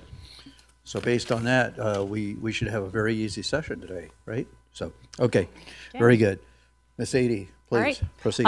Thank you. Brooke Adey, Community Services Director. We will go ahead and get started since Commissioner Gardner did introductions for us. Thank you. I'm going to start with our mission statement for the Community Services Department, which is to ensure that the citizens of Douglas County have opportunities to engage in recreation activities of their choice, that there are a variety of clean and safe parks that contain the amenities the community wants, that residents 60 years of age and older have opportunities to enrich their life, and that all individuals and families in need are provided with quality essential services. So the Community Services Department is made up of, we'll say, 10 different divisions. We have animal services, weed control, social services, parks, recreation, senior services, DART transportation, the public health clinic, the public guardian, and the public administrator. Looks like you have room for a few more departments. And we're very busy. This presentation is about 94 slides, so there is a lot of information in it. Some of them I will probably go faster than others, but if you want me to slow down or if you want to spend some more time on any one of the slides, then please let me know. The Community Services Department has several different funding streams. So social services is the 215 and the 216 funds. That's indigent services, social services, community health clinic, and the adult day club. And then we have parks and recreation in our room tax. We have our senior services, which is DART transportation, our congregate meals, our Meals on Wheels, and our homemaker program. We do have some general fund departments, which are animal care and services, weed control, public guardian, and the public administrator. We do have a special landscape district, which is the Montero Landscape District. We oversee the residential construction tax, which I will talk about in a little bit. And then we receive money from the opioid settlement funds, and we also receive some public health dollars. Now in our fiscal year 26-27 budget, we have no supplemental requests, so you won't see any supplemental requests. We do have one operating expense increase, which I will go to later on in the presentation. Overall, our budget adjustments have been made within the budget, so not increasing the bottom line of our budget minus that one operating expense increase. We're not bringing forward any capital improvement projects. We do have several projects that we're working on currently that were approved in previous years, and they were funded with grants, room tax, residential construction tax, but we're not bringing any new capital projects forward this year. And then the Community Services Department has been tasked with multiple strategic plan goals and initiatives, which I will be referencing throughout the presentation.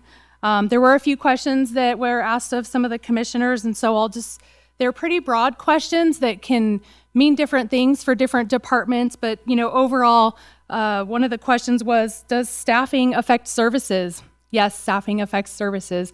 We're a large department. We provide a lot of services. We provide a lot of programs. When we are short-staffed, we do have to make some adjustments, and I'll talk on some of the individual departments as we go through the presentation on how that impacts us. How do we prioritize programs? We prioritize programs in a lot of different ways. A lot of our funding streams determine what programs we provide during or through grants. Grants are very specific on how we provide services. We do surveys, we do needs assessments, NRS dictates a lot of the things that we do. And then finally, are there needs that we have that are not being met? And I'll say yes. There are always, needs always exceed funding opportunities that we have. The needs that we have that are not being met vary department to department. A lot in our social services departments, we run into individuals who have high needs and we don't always have funding that can meet those needs, but I'll talk more about those as we get through the presentation. I'm going to review some of the goals that we had last year. Last year, one of our department goals was to increase volunteer participation. Just so you guys are all aware, we have close to 900 volunteers within the Community Services Department. We have volunteers that do youth coach. They coach youth sports. We have volunteers at our animal shelter. We have volunteers that serve lunch. We have volunteers that work our front counter, volunteers in our adult day club. Our facilities would not exist without our volunteers. As some of you may remember, the process to become a volunteer was pretty difficult. You had to get fingerprinted every year. And then if you wanted to volunteer at the animal shelter, you had to go get fingerprinted. And then if you wanted to volunteer at the senior center, you had to go get fingerprinted. So what we had done several years ago is we hired a volunteer coordinator, and their focus is on recruitment, retention, and recognition, which are three of the most vital components of having volunteers. Now people have to get fingerprinted one time every 5 years. If you are a volunteer that is doing youth sports, then we do an annual check just to make sure that you haven't gotten in trouble from the year before and you're still eligible to coach, but you don't have to get re-fingerprinted. If you are a driver and if you handle cash, so those are three categories where people need to be checked on an annual basis. We do appreciate our volunteers on an annual basis. We have our annual volunteer appreciation breakfast that's coming up soon that staff within the Community Services Department puts on, and it's always a really nice event. And then again, we have people that serve lunch, they walk dogs, they coach, all kinds of volunteers. And so if you look at the graph, it shows the number of volunteer hours year after year. So the green is the number of volunteer hours in our animal services department, and then the orange is at our community service, is at the community center. Community centers, I'll say. Another department goal that we had last year, the community center really is the health and wellness hub for our community. We are busy from the time we open until the time that we close. The number one complaint that we get is often that there's not enough parking. And so that is just a testament to the staff and the community for really engaging with activities that happen at the community center, goes to staffing and their ability to program the space very well. In some of the projects that I've been working on, I've been touring senior centers and I've been touring community centers. And it's very interesting to see the different points in the day when they're pretty empty. They don't have a lot of stuff going on because we have this multi-generational facility. We are busy from when we open to when we close. We have programs for all ages all day long. We're the central place where people can come for exercise, nutrition, socialization. This graph actually represents the number of room reservations that we have. So all of our spaces are very busy. People reserve rooms for meetings. if they want to do classes. So we have American Sign Language classes. We have HOAs that meet in our rooms. We have tap, we have line dance, we have exercise, all kinds of classes for a variety of different people to participate in throughout the entire day. Now we've started opening up at 5 a.m. Monday through Friday, so we're hoping to bring in even more classes. So I think you'll see later on in the slides where we're talking about our revenue, how we've been able to, increase use at the facility and really make sure that we're maximizing our space throughout the entire day. Some new goals that we have for this next fiscal year is to increase revenue. So with our room tax really leveling off, thanks.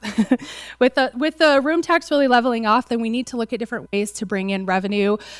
We have the ability to charge for services and for rental of our facility. So this graph represents the amount of revenue that we've been able to bring in through our community centers and our parks reservations and our charges for services.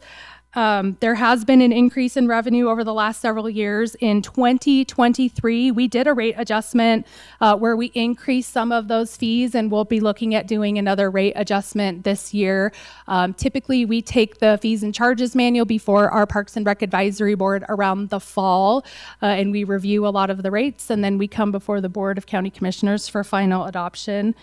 We were able to do some small increases this year for like our youth sports programs and our rad camps and our adventure camps. We are looking also to bring in more programming into the building. Programs bring people into the building and then they typically buy memberships, and so our programming is very important. Not only does it provide a good opportunity for the community to participate in events, but it gets people into the facility that might not have come to the facility otherwise. We see that a lot. They'll say, oh, there's a sign language class. I've never been in the building. They come in and they say, wow, you guys have so much going on. Then they start participating in more and more activities. So Kale has been working really hard over this last year. Both of our centers have, but Kale has really increased their programming significantly. They've brought back skate nights, they've had movie nights, they do date nights, they're having a health fair, they had a craft fair. A lot of the things that we've been doing down here, they've started doing up there. We are bringing a new program on board. We're looking to start a kitty kickers program. So Kale has done a kitty kickers program for a long time. We're hoping to expand it down into the valley. The Community Services Foundation has some funding that they've said, hey, do you guys want to start a new program? We have some funds to help start a new program. What would you like to do? Staff did a bunch of research and they've determined that doing an indoor soccer league would be really fun, and it's something that we don't have in the community. So we're looking at purchasing, it's like an indoor soccer field. It's blow up and we can do kitty kickers and we can do programs when the weather's not that great. And I think you can do hockey with it too. So bringing more programs on board, doing new and different things, getting the community into the facility is a way that will help us meet our goal of increasing revenue. I have a question. Yes. Which you probably know that we have open questions here during Yes. budget hearings. Okay. Are there sometimes, looking at the increase in room reservations, the increase in revenue, and I'm sure some of that comes from increased room reservations. Are there times when you're full and you turn people away? And the reason I ask that is this, of course, if that is true, then there could be demand in the Community Arts Center for room reservations as well. I'm just wondering if that might be an area of revenue for that building eventually. I will say that the staff works really hard to accommodate room reservations, and that if it means getting creative and moving some of our regular users into different spaces just so that we can make sure that we have open space for the bigger group that is coming in there. They do an excellent job at coordinating that.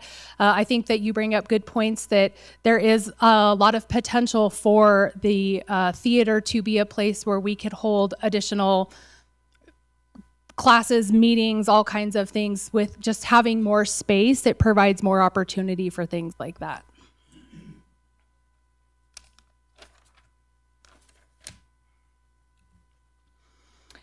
Another new goal that we have is to expand membership, which goes along with some of the things that I have already been talking about. We've expanded our hours to open up at 5 a.m., which is a request that was been made by the community. There was a lot of interest in saying, I really want to come before work, but 6 o'clock just does not provide me enough time. So we started opening up at 5, and we did some promotional stuff for the month of March. I'm not sure if any of you guys were able to see that, but getting more people in to the gym. You can see on this graph that there has been a steady increase in membership at both facilities since 2022. And like I said, we bring people in through our programs and then they get memberships. Last summer, we did a purchase of some new gym equipment. It's really important for us to be purchasing new equipment. One, to make sure that we're keeping up with what the standards are in our typical gyms. But as the facilities have been open longer, our equipment is starting to age. And so we want to make sure that we're replacing that so that we can provide a good experience for the members that are coming in. And like I said before, that this goal and the goal before is really a testament to the staff that we have. We have the most amazing staff across the entire department. Here, specifically in our community centers, they work really hard to serve the community, to create clean, welcoming, up-to-date facilities so people want to be in the building. And it shows by the number of people that are continuing to come. This is our org chart. So the Community Services Department has about 165-ish employees. We have full-time, part-time, seasonal, on-call staff. So that number can kind of vary depending on the time of year. Like I said before, it does impact services and can put an extra strain on staff, like if we do have some shortages. So for example, we're short 2 homemakers right now, and our homemaker program provides light housekeeping and shopping and things like that for seniors and people with disabilities. So having 2 people short in that program can impact services. We serve about 96 people. So what we do is we look at who has the highest need, who needs to be seen more frequently, and maybe who can be seen a little less frequently. And then staff have really stepped up to work some extra hours to make sure that their needs are being met. We have a vacancy in our animal services department, so that impacts how they operate. Since we have animals that we have to care for, we can't just close early or not come in because we don't have staff. So all of the staff has a really great team mentality, and they come together to make sure that they're there to support the animals, which their health and safety is our number one priority in that facility. Our DART transportation, we have our final driver position filled. He started today, so we're very excited about that. All of our driver positions are full. We are looking to expand routes into TRE. I'll get more into that and a little bit later into the presentation. But with the new driver, we'll be able to do that. After we expand to TRE, we want to look at our routing in general. So when you look at our org chart and you say, well, we have all of these divisions within the department, it might not totally make sense on the org chart, but it makes sense when you talk about the philosophy that we have as a community services department. We provide services to the community. We take a very coordinated approach, and we work together as a management team to make sure that people are being served. It is not uncommon that we have people that come in our animal shelter that might have some mental health issues, that might have some hoarding disorders, that also need social services. So we bring social services in to provide some support. We have people that come into our gym and the senior center who, as they start aging and their needs increase, they're in the place where they go to get services. They know the staff, they know who to reach out to. They've built those relationships. And so we're not siloed. We work together. We have a management meeting every week where all of the managers come together. We talk about and build relationships on how we can support each other and people within the community. So we really do take a coordinated effort to make sure we're providing the best services. We also have several boards that we support. If you can see on the org chart, it's kind of small, but we have the Board of Health, we have our Parks and Recreation Advisory Board, we have our Senior Transit Senior and Transit Advisory Board. We also work very closely with Young at Heart. We have our Community Services Foundation. We have Young at Heart, which are two nonprofits exclusive to our department. We work closely with the Friends of Dangberg. We work with DOG, the Douglas Animal Welfare Group. And now I have become an ex officio member of the Carson Valley Arts Council. So we are involved with a lot of these nonprofit organizations as well. My spare time.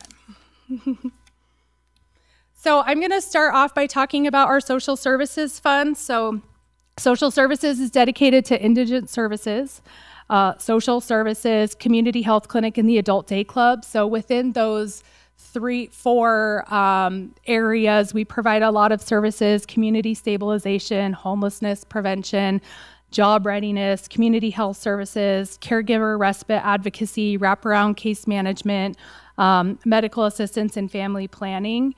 I do want to highlight that our social services department, they're also a great team of individuals, but they recently won the University of Nevada, Reno Compass Rose Award for Integrity. This is an award that is put out by the UNR School of Social Work, and it really goes to show how hard they work as a team to provide the services. It was a really great honor. We all got to go up there. Staff didn't know, they were surprised, but they all exhibit a high level of integrity when they're providing all of these services to the community. So just a little bit more about social services. In 2023, thanks to the approval from this board, we were able to hire licensed social workers in place of case management. And so this really helped elevate the services that we were provided. Social services is seeing more complex individuals than they have in the past. We're seeing a higher need of people with mental health issues, substance use issues, behavioral health issues. And because we have a high aging population, we're seeing a lot of needs within our senior population. Dementia services and supports are highly needed. And our social services department really has become the hub of services and supports for the community. So here are the revenue streams. We have some dedicated taxes. We do have some charges for services. We get interfund transfers, grants, and then miscellaneous rents and leases. Here are within the social services department, we have like 18.46 employees. So we do have some 29-hour employees within the adult day club and within our homemaker program. When we look at vacancies, we have one licensed social worker vacancy right now. We have 2 homemaker vacancies. And then in our adult day club, we had 1 vacancy, but the individual is currently in background checks, and then we will be fully staffed there.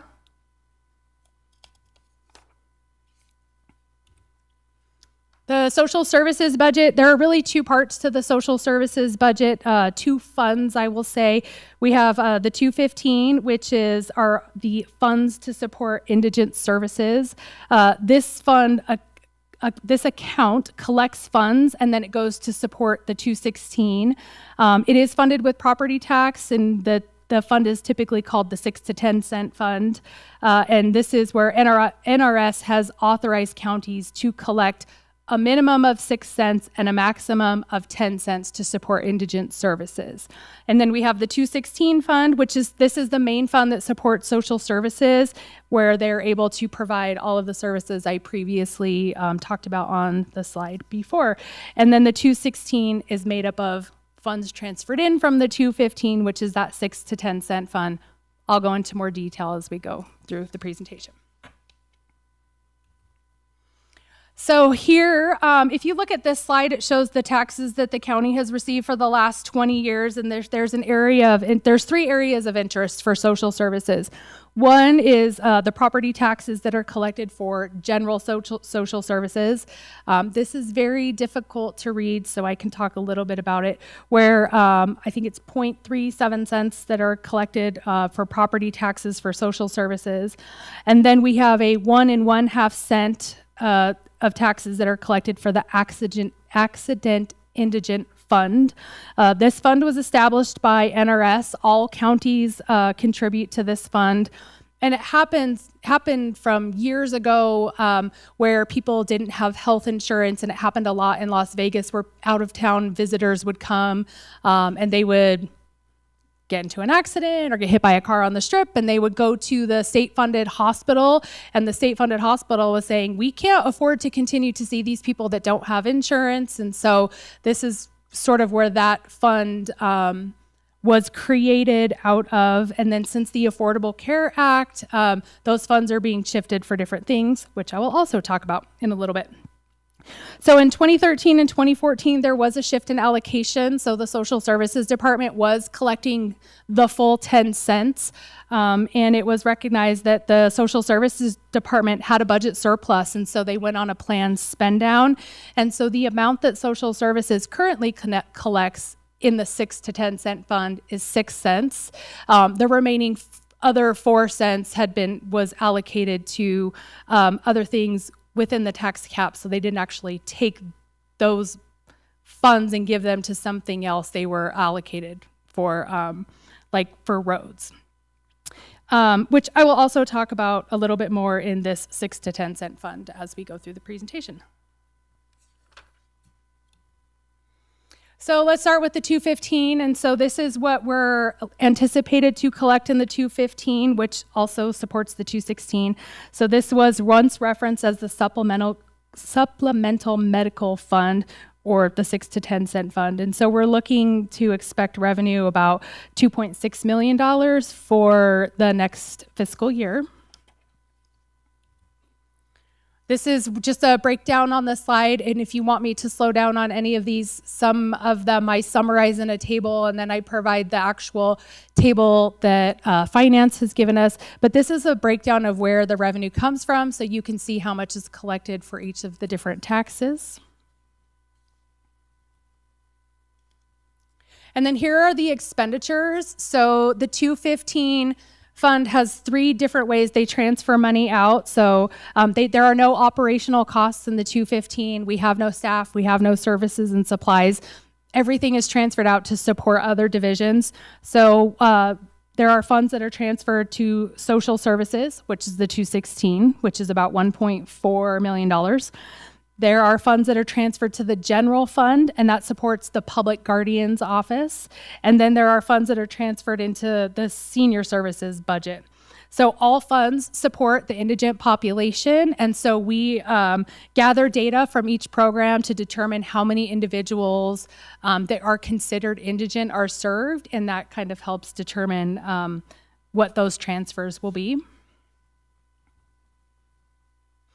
So now let's talk about the 216. So you'll see where revenue comes in for the 216. So the transfer from the 215, which I had already been talking about. The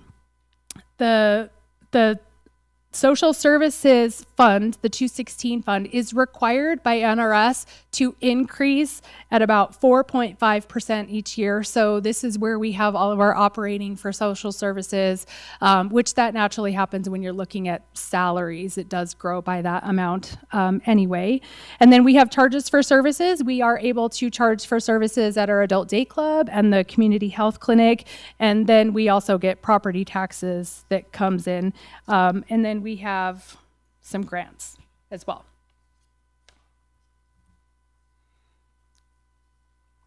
And then this is our expenditure where the money comes out of the 216. And so some of the things that are funded from the 216 are our burial services. So if somebody needs assistance with burial, we can help there. And then we have our 50-50 match, which is our match for our long-term care costs, which I will explain more in a later slide as well. This next shows our operating expenses. And so again, like I had mentioned before, a lot of our expenses have stayed flat. There might be some increases that for like cost allocation, risk management, things like that, which are outside of the department's control, but otherwise we're staying pretty flat, so there have been no changes. So this is where I talk about long-term care. I'm gonna take a drink of water because this is a mouthful. So, long-term care, I think I've brought this before you guys each time I've done the presentation, and I want to really take a moment just to talk about what our responsibility is and how it impacts our community.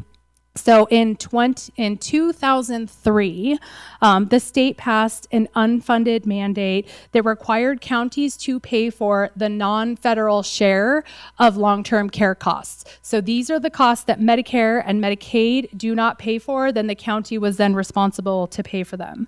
And then in 2011, Medicaid had an expansion of their eligibility. So they changed some of the income limit requirements, making more people eligible for long-term health care, and the home and community-based waivers. So the home and community-based waivers provide in-home services, personal care services, and then help support people in assisted living. And so this is where that 6 to 10 cent fund is really important when we're talking about how we're funding some of the indigent services. So the unfunded mandate was a hardship for a lot of counties. Many counties were not able to cover the care of the long-term care costs. And so at the time, NACO had negotiated with DHHS to say, let's put an 8 cent cap and say that none of the counties would be responsible for covering any costs that exceed what they would have collected in 8 cents. And so counties would not have to pay more from that. Now, this is where this indigent accident fund had come from. The indigent accident fund, that's the fund I was talking about, where 1.5 cents all counties put into it to help support individuals that don't have health insurance. Since the Affordable Care Act came into place, they had said, well, this fund isn't being used for that because presumably everybody has insurance. So let's use those funds to help counties cover their long-term care costs. And so that's what a lot of those funds are going to now. So for example, Carson City for last year, so for 2025, their long-term care costs were $3,196,893. Because of the cap, they only had to pay $1,572,926. So the state covered about $1.6 million in their long-term care because of that cap. So right now, Douglas County is collecting the 6 cents. So far, the 6 cents has been enough to cover our long-term care costs and to cover our social services department. But as healthcare costs increase and maybe the number of people needing these services increase, that could get very challenging over the next few years. The Community Services Department does a lot of work coordinating efforts, like I had previously said, with all of the services we provide. With our DART transportation, we get people to medical appointments. With our meal programs, we get people fed, socialize, exercise. All of the services that we provide really help seniors live independently for as long as they possibly can without having to go to long-term care. And you'll see in future slides how a lot of the efforts that we have made really pay off in that respect. When we look at our neighboring counties, they don't have the coordinated effort like Douglas County has, and you'll see it reflects in the long-term care costs. So here is our comparison year over year by our neighboring counties. So if you look, Douglas County is the green, Lyon County is the red, and Carson City is the orange. Our long-term care costs have increased significantly from the previous year, but so did Lyon County, and so did Carson County or Carson City. And a lot of that has to do with an increase in healthcare costs and really the number of seniors in our communities. So we figure it's probably about $50,000 per individual who might need home and community-based waiver services. So that's assisted living and personal care in the home, and about $100,000 per year for an individual who goes into long-term care. So you have 4 or 5 people that go into long-term care, and our long-term care costs go up significantly. This is something that we monitor very closely. We talk with our public guardian's office and all of our senior services to make sure that we're throwing all the supports we can at an individual so that they can remain in home as long as possible.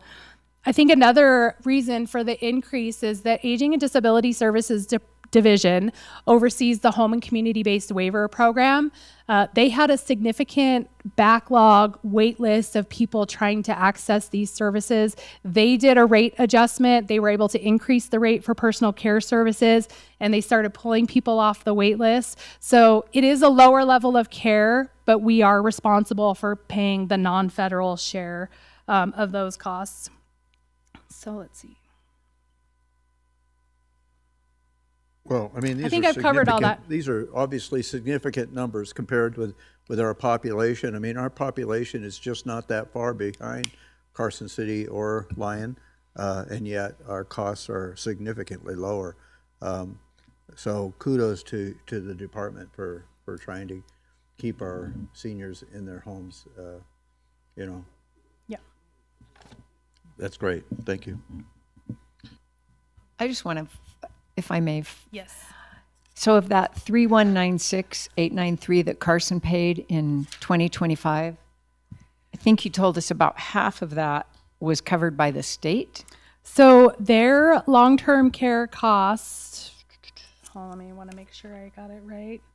So their long-term care costs is this $3.1 million that you see on the slide. But because of that cap, the state paid about 1.6 million of it. So they were only responsible for about 1.5 million of it. So each county has a contract with DHHS. They have a new name now, which I'm not, I think the Health Authority, with the state, where they say, based on what 8 cents would generate within your county, you're only going to have to pay this amount in long-term care costs. So since Carson City exceeded that, the state paid the difference. So we didn't exceed that. We did not exceed that. We should get Gold Star and some funds anyway because we're prudent. Yes. Make that argument. Good luck with that. So as I had mentioned before, the one operating expense increase request that we have is for the long-term care costs. We had been budgeting about $300,000 a year. Last year was up to $900,000. We're asking for an additional $300,000 this year, but we'll likely have to make adjustments. So the way that the long-term care costs work is that we get a report from the state to say these individuals are in long-term care facilities that are Douglas County residents, and we go through and we verify it, and we make sure that we're paying for people who are actually Douglas County residents. So this is something that we keep a really close eye on, but because now the costs have increased, and we're asking for a budget increase. And this is our community health nurse expenditures and the things that that come out of their budget as far as services and supplies, software, things like that. I'm just going to go through these unless anybody says, hey, wait, stop. Our adult day club expenditures. And then here are performance measures and workload indicators for social services. So if you look at the social services, the number of clients served has decreased. There was a shift in assessment. So everybody who needed to access services through the food closet used to come to social services to get evaluated before they could go to the food closet. The food closet said, we're going to take that back and we're going to do our own assessments. We do have licensed social workers who do all of the annual assessments for our home delivered meals program and our homemaker program. When they're out there, they really are assessing them for all of their programmatic needs. And so it is nice for them to go out and say, hey, I noticed that you have this need. We can provide it also in addition to our home delivered meals. Our social services department is doing more outreach. They're going to health fairs on a regular basis. They come to the senior center probably weekly and just be able to provide information to the people who are coming into our doors. Just because our numbers are down, we're serving less people. It's not good or bad. Our goal is to meet the need where the need is. And like I said before, the needs of the people that are coming in are far more complex than they have been in years past. Higher mental health, higher behavioral health, substance use, families struggling, to make their ends meet. And so they do provide some really good wraparound case management services. We're not a one and done. You don't come in and get assistance with your energy assistance and then we send you on your way. We say, how can we help reduce barriers so that this doesn't continue to be a need that you have? Our homemaker services have increased. Like I said before, we're serving about 98 individuals with our homemaker program. We had some staffing shortages. We had a wait list. We got fully staffed. We brought people off the wait list. Now we're having some staffing shortages, but we're trying to figure out a way to continue to serve all of those 98 people. We also have, we received some public health funds from Senate Bill 118. And so we're in our year 2 of being able to receive those funds. They were funds that came from the legislature where they said, we want communities to be able to meet your own public health needs. We said we want access to healthcare. And so what access to healthcare looks like to us is we hired a community health worker who helps people, 1, access insurance coverage, 2, make medical appointments, get connected to whatever doctor it is that they need, and then actually helps transport them to those medical appointments. We have some individuals that are pretty medically compromised and fragile, and so maybe taking the DART bus doesn't quite suit their needs. And so we've gone into a contract with a non-medical transport for people who need assistance transferring so that they can get to their medical appointment. And then at the last board meeting that we had, you guys had approved the purchase of a new accessible van for our community health worker to transport people. And so our community health worker does a lot of outreach to let people know that this is a service that we have so we can help people access healthcare. That homemaker clients, that's a significant increase.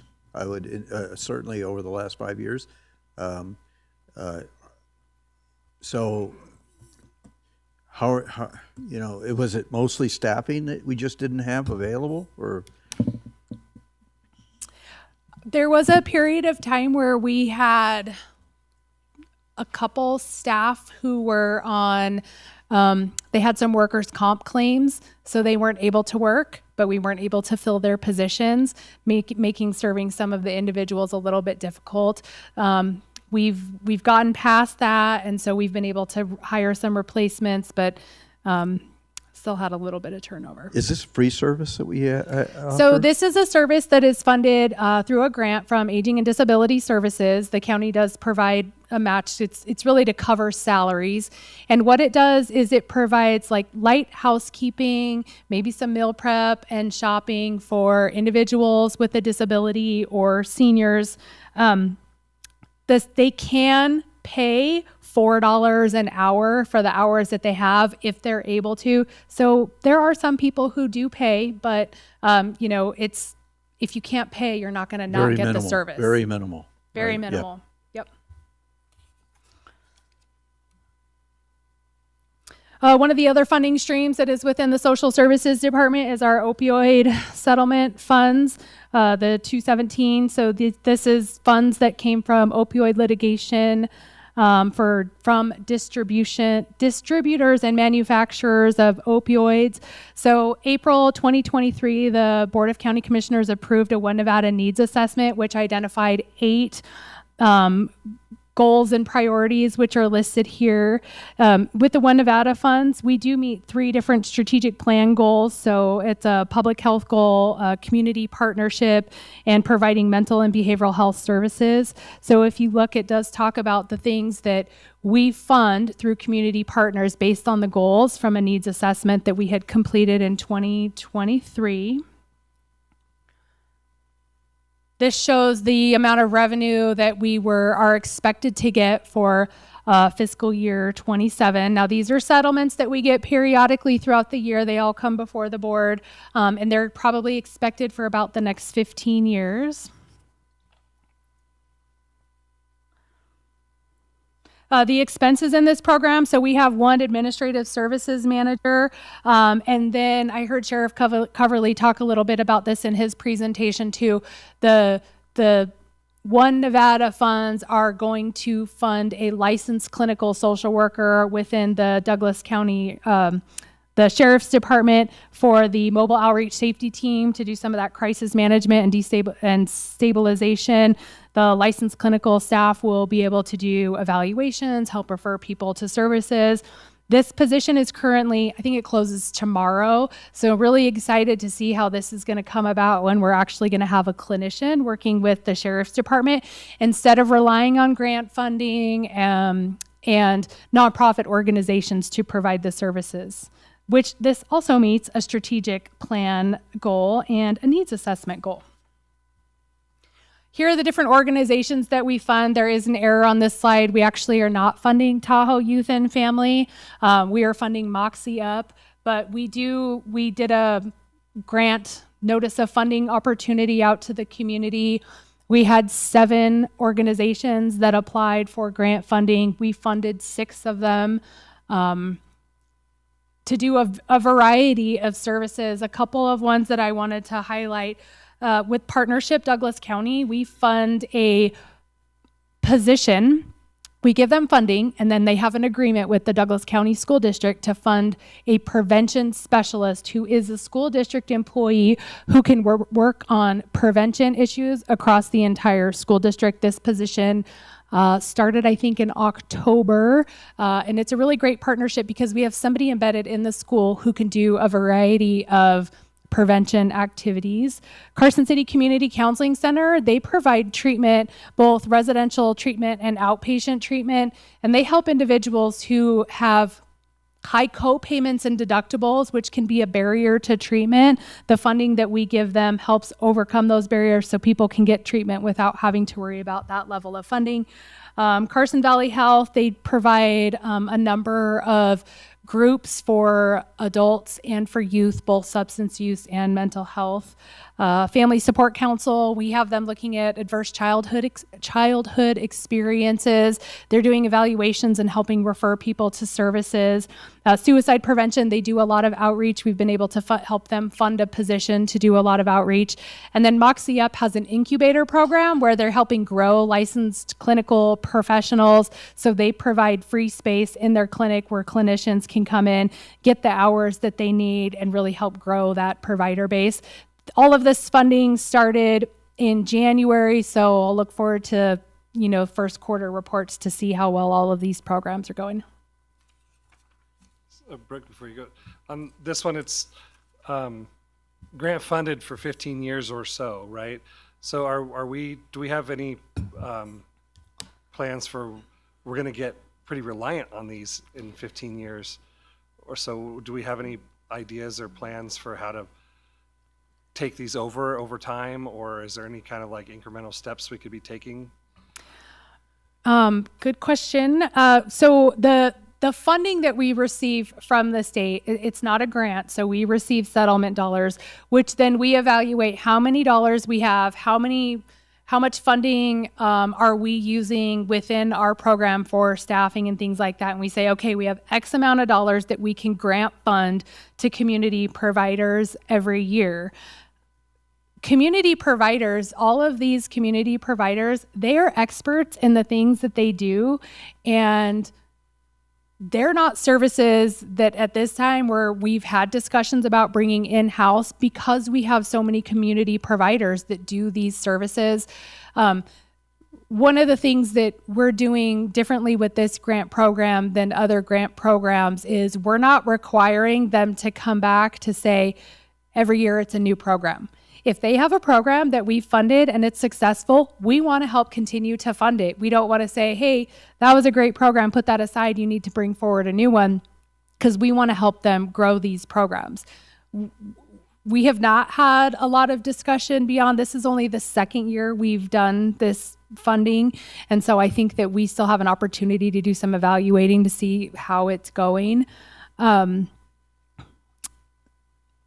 I answer that? Yeah, so it's more on these different entities to figure out how they're going to continue And I know I'm on the partnership board, and I know they're already discussing other ways so that because grants are getting more competitive. Grants are getting more So competitive. they're looking at other ways to fund the services that they provide. So, Yeah.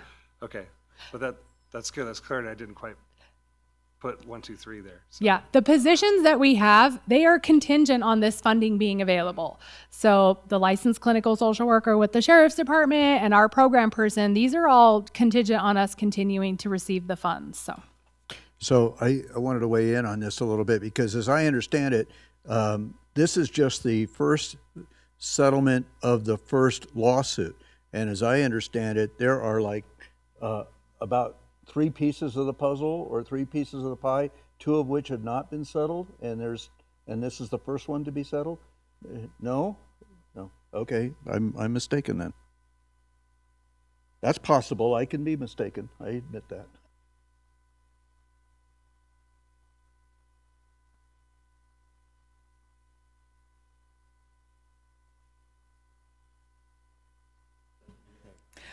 Well, we have received settlements from several manufacturers. We've received settlements from bankruptcies. So it's not just one company that we've received. We've received multiple throughout time. And the amount of money that we will get and the frequency at which we will get them is very individual based on that specific case. Did instead of what I just articulated otherwise. Yeah.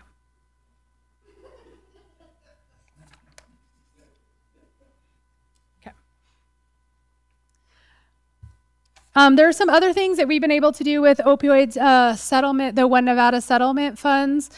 We do fund community providers, but we also have some funding that we're able to provide if there's like a one-time need or there's something that comes up that really needs to be addressed within the community. So a couple things that we've been able to do, we had 2 requests for fentanyl containment units at DCSO, and so we were able to meet those needs.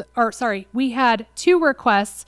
One was for a fentanyl containment unit at the sheriff's department, and then one was for a body scanner with juvenile probation. So they have a body scanner, so that really changes the way that they're having to do the searches of the kids.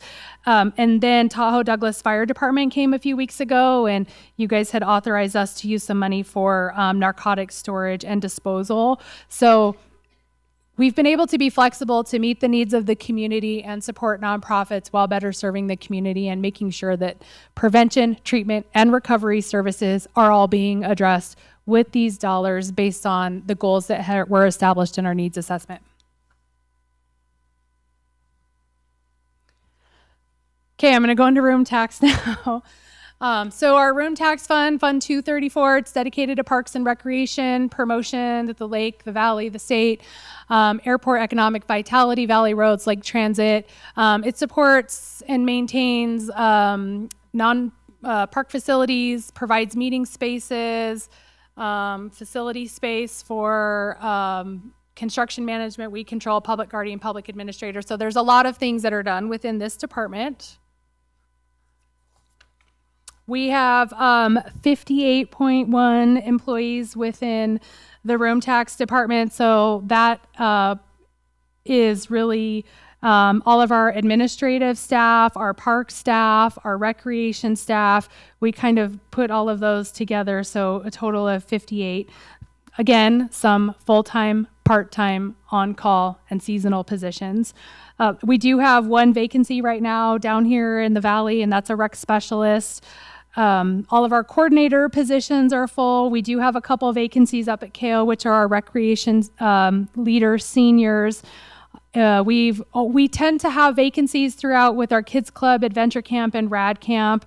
Those positions kind of ebb and flow.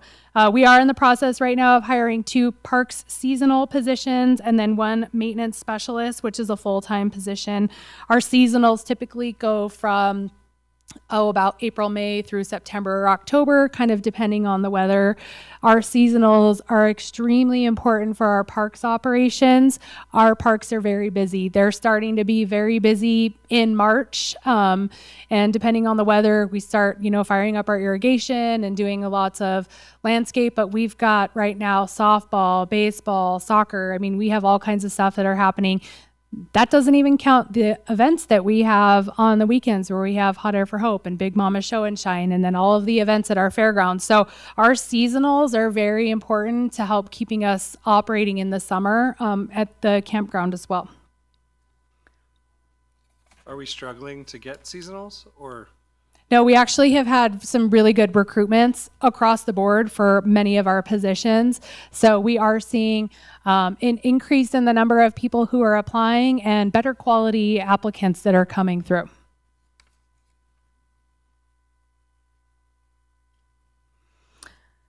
So the revenues for the room tax are room taxes, transit, lodgers, license tax or the TLLT, the $5 per night surcharge, sales tax, utility operator fee, charges for services, some transfer in from the general fund, and then miscellaneous rents, leases, and interests. So this is our overall revenue source for room tax. So you'll see what our actuals came in 24-25, what we've projected to be budgeted for 25-26, and then 26-27. Now, I do want to say that this number includes all that's collected for room tax, does not include the $5 per night surcharge, and it does include all of the pass-throughs. So I'll get into more detail on all that as we go. I do want to say that the room tax is very volatile. It is impacted by weather. It is impacted by fires. Like this year, we had a fairly low snow season, which was fine. People could travel, but then skiing wasn't great. So all of those things impact our rooms. Over the last couple years, several casinos up at the lake had changed hands. And so usually when that happens, a large portion of rooms go offline. They do some remodeling. We're seeing that more of the rooms are coming back online. And I think the average daily rate has increased a little bit since the renovations. There are two pieces to the room tax. So there's the 10 cents that's authorized by NRS, and then there are 3 cents at the Valley and 4 cents at the lake, which is the TLLT, which is authorized through county ordinance. So a total that is collected is 14 cents at the lake and 13 cents at the Valley per dollar.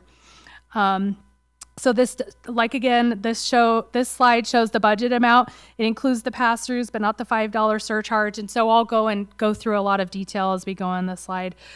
We are budgeting about $62,000 less next year than we did for the current year that we're in. Last year, we didn't quite make our projected revenues.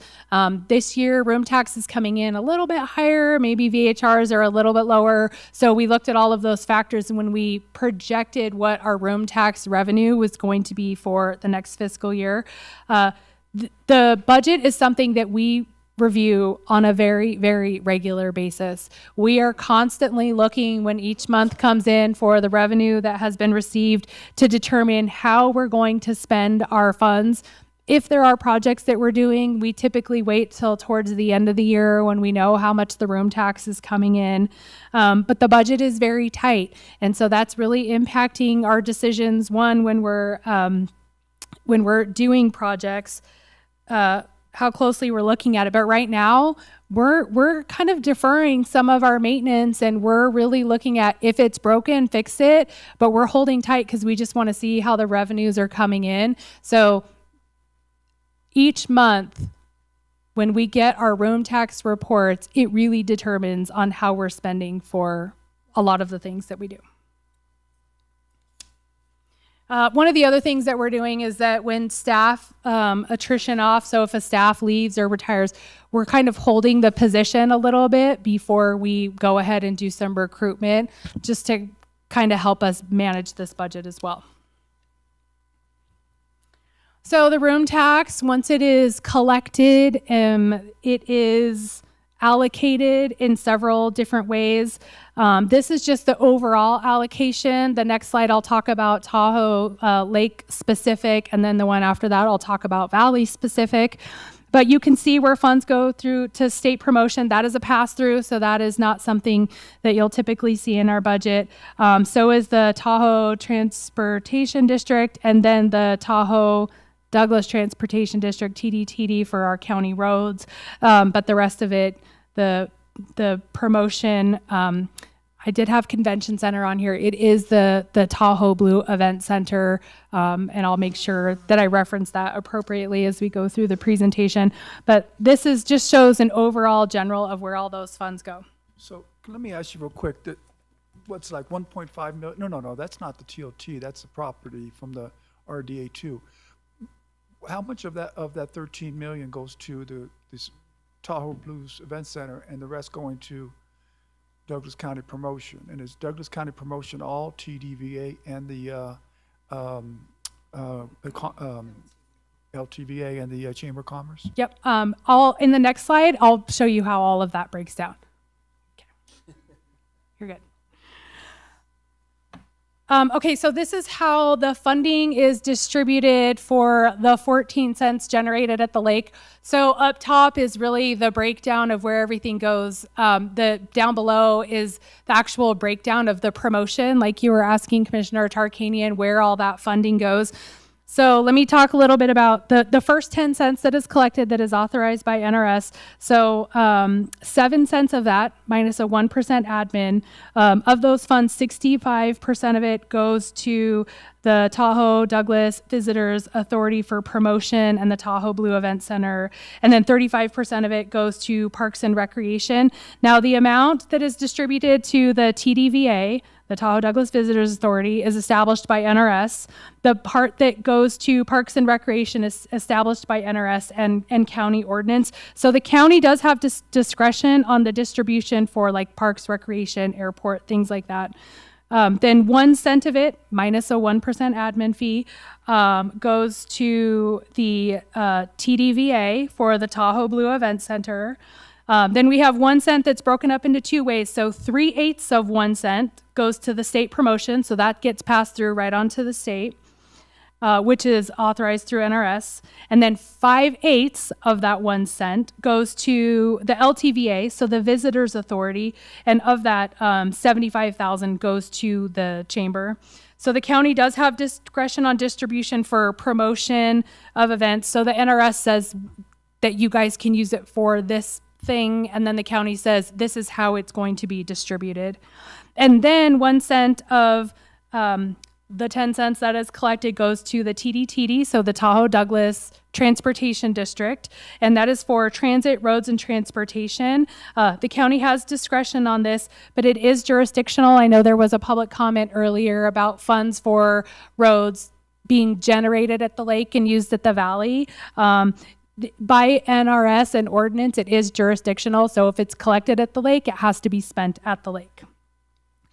That's the first 10 cents. Now we have the next 4 cents. So 1 cent of that, 100% of it goes to parks and recreation and a little bit for economic vitality. That distribution is established by county ordinance. And then 3 cents of that goes to the Tahoe Douglas Visitors Authority, which goes for promotion and operation of the event center, the Tahoe Blue Event Center. Any questions? Could you start over? Yeah. Okay. So same thing applies to the Valley 13 cents of how you break it down. So of the first 10 cents, 5 cents goes to Parks and Recreation. Again, authorized by NRS, but the county ordinance determines the distribution. And then the next 3 cents, minus the 1% admin, goes to the Visit Carson Valley for promotion. And then you have that 1 cent that's broken out into 2 ways. So 3/8 of that 1 cent goes to the state promotion. That's the pass through to the state, authorized by NRS. And then 5/8 of it goes to promotion for the Visit Carson Valley. And then the county determines that distribution. And then you have 1 cent of that goes to the TDTD for roads. Again, that is jurisdictional. It is collected in the valley. It must stay in the valley. And then you have the additional 3 cents that was set by ordinance. So 1 cent goes to the Parks and Recreation, and then 2 cents to the Visit Carson Valley. So this slide again, so you have the total distribution of the 13 cents up at the top, and then it says that 43% that goes to promotion, how much is slated to go to the Carson Valley Visitors Authority, also known as Visit Carson Valley. So I, as a matter of fact, I spoke with Keith Lewis this morning. He's the executive director of the Carson Valley Visitors Authority, and he said that we have done just an incredible job of tracking this. They're like dead on for this year in the projections. Yep. So, So I also sit on the Visit Carson Valley board, so I'm pretty tuned in with all the things that they've got going too, and they've you heard the same thing this morning. same thing. Good, all good.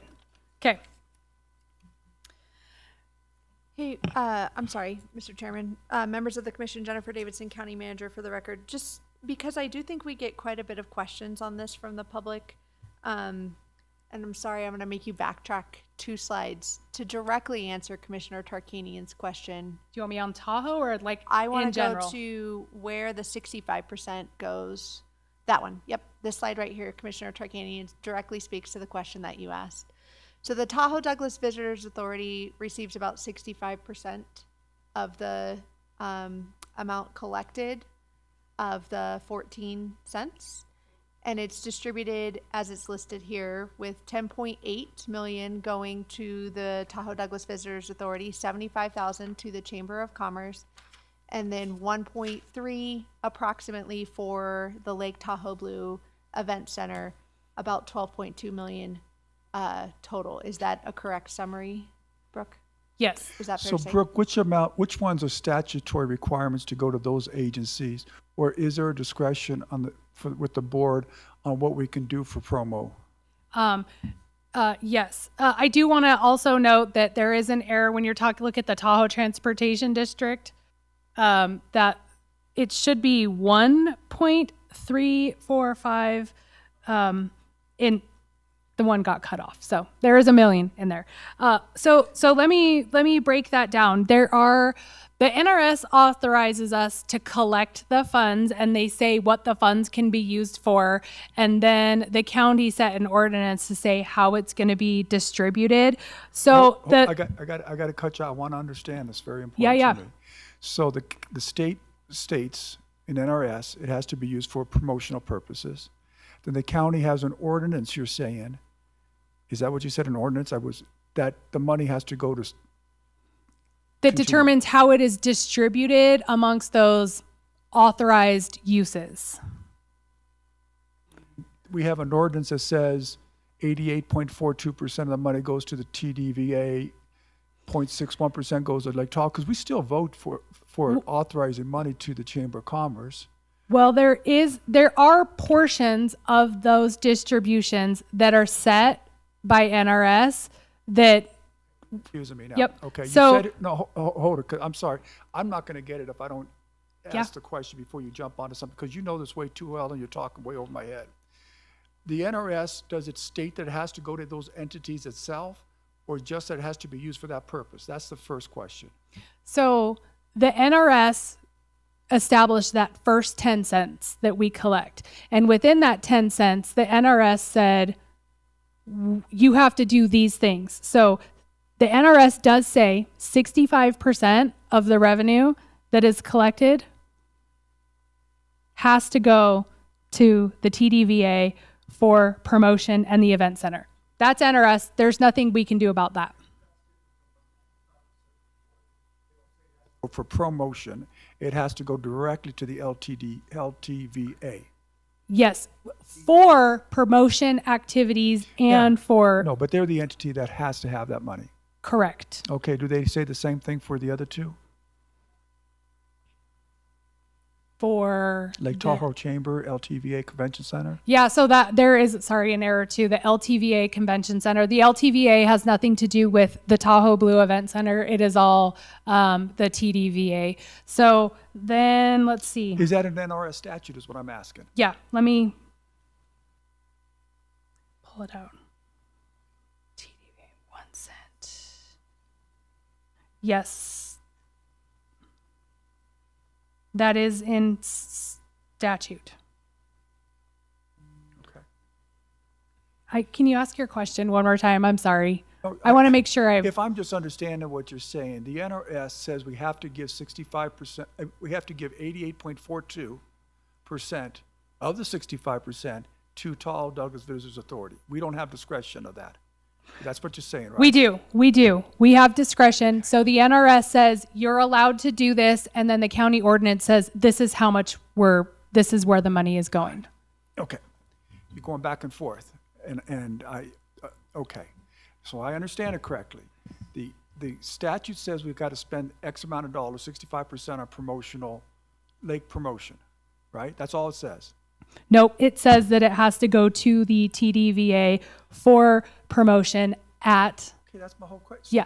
But you keep saying in its county ordinance now. No, that's Well, an NRS because there statute. are different pieces of the distribution. So when you're looking at 10 cents as a whole, 7 cents has to go here, 1 cent goes here, 1 cent goes here. It breaks it out in multiple ways. So the TDVA isn't just getting 65%. They're getting 65% of a portion of it, and then they're getting a little bit more from a different portion. I'm not going to get this from what, okay, thank you. If I may, Would I? Okay, please. maybe send out the NRS section and the board members can read it themselves. I do. I have a cheat sheet, which I can give to you too, that really explains the distribution that I think will be helpful. Yeah, send it to all of us. Okay. And the public. Send it to everyone. My thought process is we're spent whatever many millions of dollars to build the event center. We're taking 1.5 million out of the general fund each year from RDA2 to put into the event center until we pay that off. The event center was built to promote activities in the lake during the slow periods that it was most necessary. Seems to me the most prudent use of this 65% of lake promo should go to pay down that mortgage on the event center. So then the mortgage is paid off, we're not paying the interest on it, and then that other money can come back into the general fund and could be used for maybe, let's say, crazy things like road maintenance or stormwater maintenance. So, but if we don't have authority to do so because of NRS, then we can't do it. But if it's a Douglas County ordinance, we can do it, and that's why I'm asking the questions that way. I think our legal counsel has something to. Sure. Thank you, Doug Ritchie with the District Attorney's Office. I think what Brooke was trying to do is to simplify this in one little slide. But to answer your question, Commissioner Tarkanian, the Tahoe Douglas Visitors Authority Act, which isn't in revised statutes, a separate chapter. It's chapter 496. But it's not revised statute. So if you look in NRS 496, has to do with municipal airports. This is a separate bill, completely separate from the Nevada revised statutes, all those blue books that you usually see in my office. So this is a separate I know what the bill. NRS is. You're telling me that this is not an NRS, it's just another state law. It is not a revised statute. It is chapter 496 of the statutes of Nevada. It's not a revised statute. So I'm just trying to tell you that it's still state law, though. So yeah, I'm we trying have to say that follow. if you or anyone in the public tried to look up NRS 496, it'd be about airports, and you'd be wondering what is going on. That's because the Tahoe Douglas Visitors Authority Act is a separate bill by the legislature. Yeah, yes. If you really want to look, enacted in 1997. Now, to answer your question, in that act originally, and it's been changed, it was 8% of an occupancy tax of 8%, which was later amended, is hereby imposed on vendors furnishing lodging, and that will be given to the Tahoe Douglas Visitors Authority. It actually, specifically names the Tahoe Douglas. Now, there are other portions that you're talking about. For instance, RDA 1, there's a commitment for funding. That's right. RDA 2 up at the lake, which helps fund the debt service on the Tahoe Blue. There's also other pieces of tax revenue that also is allocated by the county based on NRS, and then the Board of County Commissioners has said, okay, we have to impose this, and then you or your predecessors decided where that money was allocated and how it's allocated. For instance, Chamber and the Visitors Authority each get a piece. Now, that's the real quick and dirty Cliff Notes version. If you want a whole presentation on this, we can, because I shouldn't do it. Deputy District Attorney Zach Wadley did a nice Excel spreadsheet that breaks it all down and includes all the different elements of these various taxing revenue sources. I had a good joke, but I can't say it if I'm running for office. so. Okay.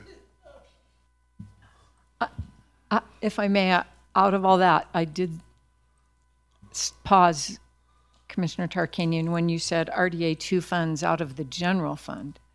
Let's clarify that. Yeah, to clarify, RDA 2 is the redevelopment area 2, which is at the lake. It has been dissolved by prior action of the board. However, the county is obligated to maintain that to pay the debt service. That's not in the general fund. Once it's paid off, But it once goes into it's- the general fund, which is the point I was making. That is a great point. Once that obligation is satisfied, those revenues will be split out. The state will get a piece, fire department, schools, and the county's piece will be general fund, which will then be free for things like roads. So as I understand it, that, okay, up to 1% goes from RDA 2, new property tax revenue goes to the Tahoe Douglas Visitors Authority to assist in paying off the bond of the event center, okay, for 25 years. When that terminates, sunsets, that tax revenue will be broken up amongst all the entities that are on a normal tax bill, right? Okay. And in addition, you're going to get into this in Senate Bill 461, where they also incurred this $5 per night surcharge to TVA, also to assist in the payoff of that bond also. Right? That's a summation of this slide. Yes. Let me jump in here for a second. Do not lose sight of the fact that if it were not for the event center, that revenue source would not exist. It is because of the event center at the lake that revenue source does exist.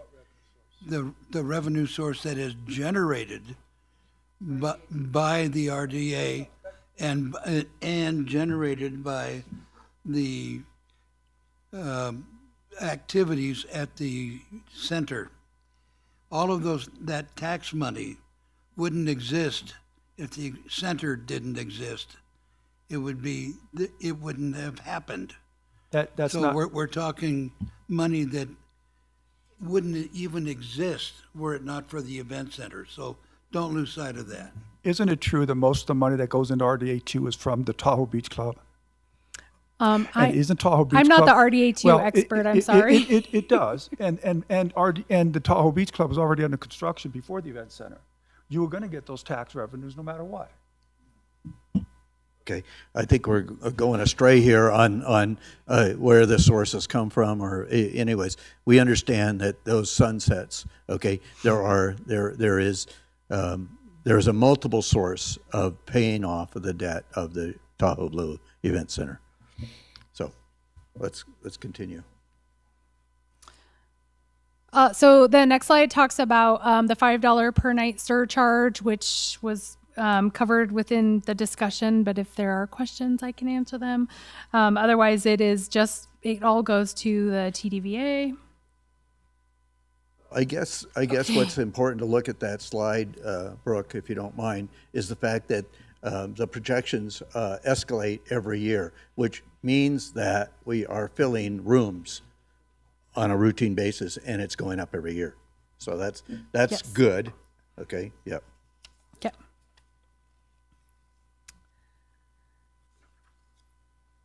So another revenue source that helps support the Parks and Recreation Department is the sales tax. And so in 1999, the voters approved a sales tax to support parks, airports, library, and seniors. So it's called PALS. So NRS has authorized the county to collect these funds. And so if you look at the slide, it talks about the authorized use. So seniors get 25% of the funding, parks and recreation 20, and library gets 55%. This came as a result of the legislation, Assembly Bill 616, where there was a reduction in funding for parks and recreation. And so that this was a great effort to say, how can we help continue to support these activities? And so this is what PALS does, and it's looking like we're projected to get about 2.9 in revenue from PALS. Mr. Chairman, members of the commission, Jennifer Davidson, County Manager for the record. So I just want to backtrack a little bit. So under authorized uses, you'll note that the airport is not listed. PALS could be distributed to the airport. I think it's important to call that out here. We've had questions about it from the public and from the Airport Advisory Board. The policy decision was made a number of years back, I would say over a decade ago, for the airport to be self-funded, for it to collect the revenue that it needs to support itself. And that is why it is so important for us to assist the airport in their efforts in getting those hangars built, as we discussed on our previous budget discussion date. I just wanted to point out for the record, if anyone, if a member of the public was looking at this, they would notice the missing A and say, hey, what happened to the airport? So thanks.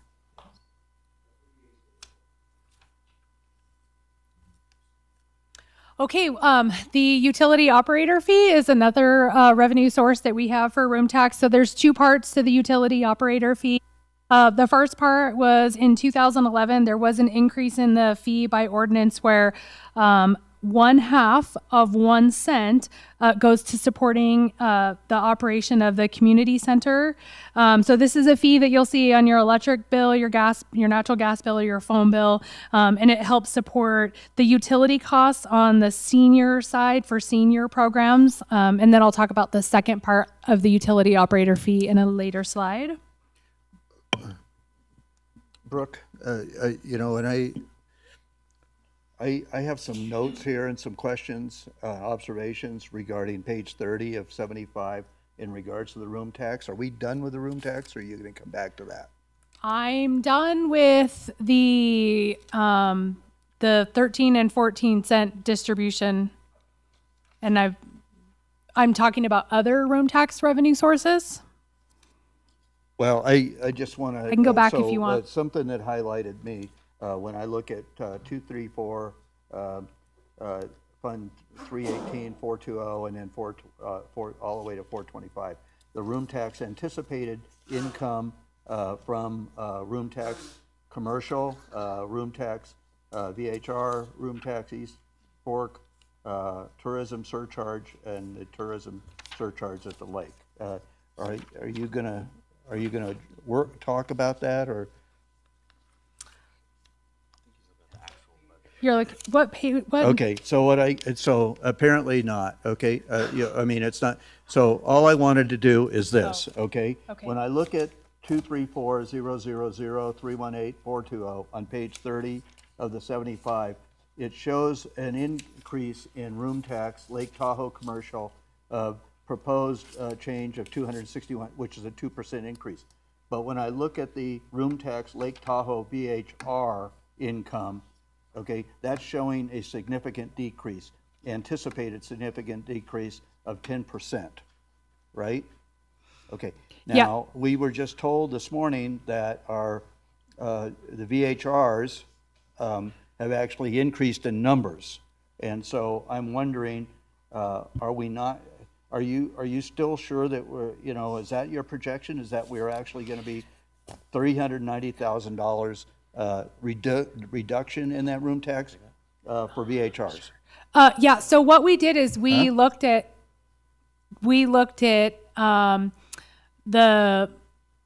how it's coming in this year and what last year's revenue was to make the determination for our projections for the next fiscal year.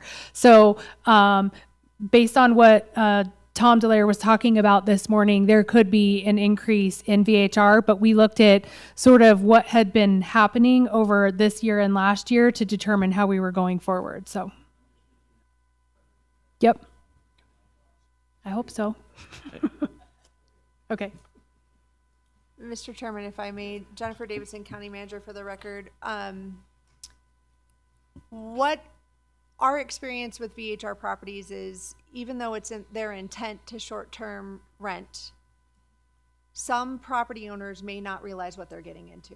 And so we really encouraged Brooke, in working with her team, to be very conservative on her room tax estimates from VHRs, because until we actually see an increase in the taxes from the renting of those properties, we think it's inappropriate to assume that every single one of those new permits is going to be successful. And in fact, a lot of them, when they get into the VHR business, decide this is not what they want to do. I would say we probably have a 30% turnover on VHR permits from new renters, people who just don't utilize a property manager and realize their property gets trashed and they don't want to do that anymore. So anyway, just adding to that. Well, and so what I would, when I look at the commercial rate here, and we're projecting 261,000 increase, I would imagine is, I'm gonna make some observation. I watch these numbers fairly closely, and is that in recognition of the fact that maybe in 25, 26, a lot of those hotel rooms came offline for renovations because there's a significant amount of money that's being invested by those owners in renovation of the rooms, okay? And so they were offline, and when they're offline, of course, we don't generate any money from them. Correct. So, but now they're beginning to come back online. So is that in recognition of them coming back online? Is that how you projected that? Jeff Bonner, yes, in part, and also, like Brooke mentioned a minute ago, just literally looking at the actuals from this year and the way that we're trending in those categories specifically. And like you said earlier, the commercial room tax revenue is trending upward. The VHR revenue is not trending upward in the same way. So we adjusted specifically those categories within the room tax revenue accordingly. I mean, we like those numbers to go up, of course. Of course, yeah. Because that means people are using those rooms. Yes, thank you. Okay. Another I revenue do source. look at the budget. Huh? Yeah. Another revenue source we have is our charges for services. So these are revenues that are generated from our use at the facilities and reservations and whatever we're charging. And so this is another revenue stream. As I had said earlier, our fees and charges revenue has been increasing. And so that's what we're projecting continuing going forward. This is the second part of the utility operator fee. So this is in 2007, there was an ordinance that was approved to raise the utility operator fee by 2%. This was during the recession, and there were proposed cuts to senior services and parks and rec. Am I not on the right? Thank you. Whoop. I think you just skipped that one. I don't know if maybe I got mixed up. No, thank you. Yeah, that's it. Okay. That's it. That's the second part of the utility fee. Okay, sorry. Thank you. Okay, so at that time, people had come out and they advocated and they filled the chambers to support, library and parks and recreation and senior services. And so the utility operator fee was then raised for a second time by 2% to help senior services, park and recreation. And we do transfer in from the general fund where the Parks Department does cover some non-park facilities, what I'll get into, and then helps cover some of the senior services.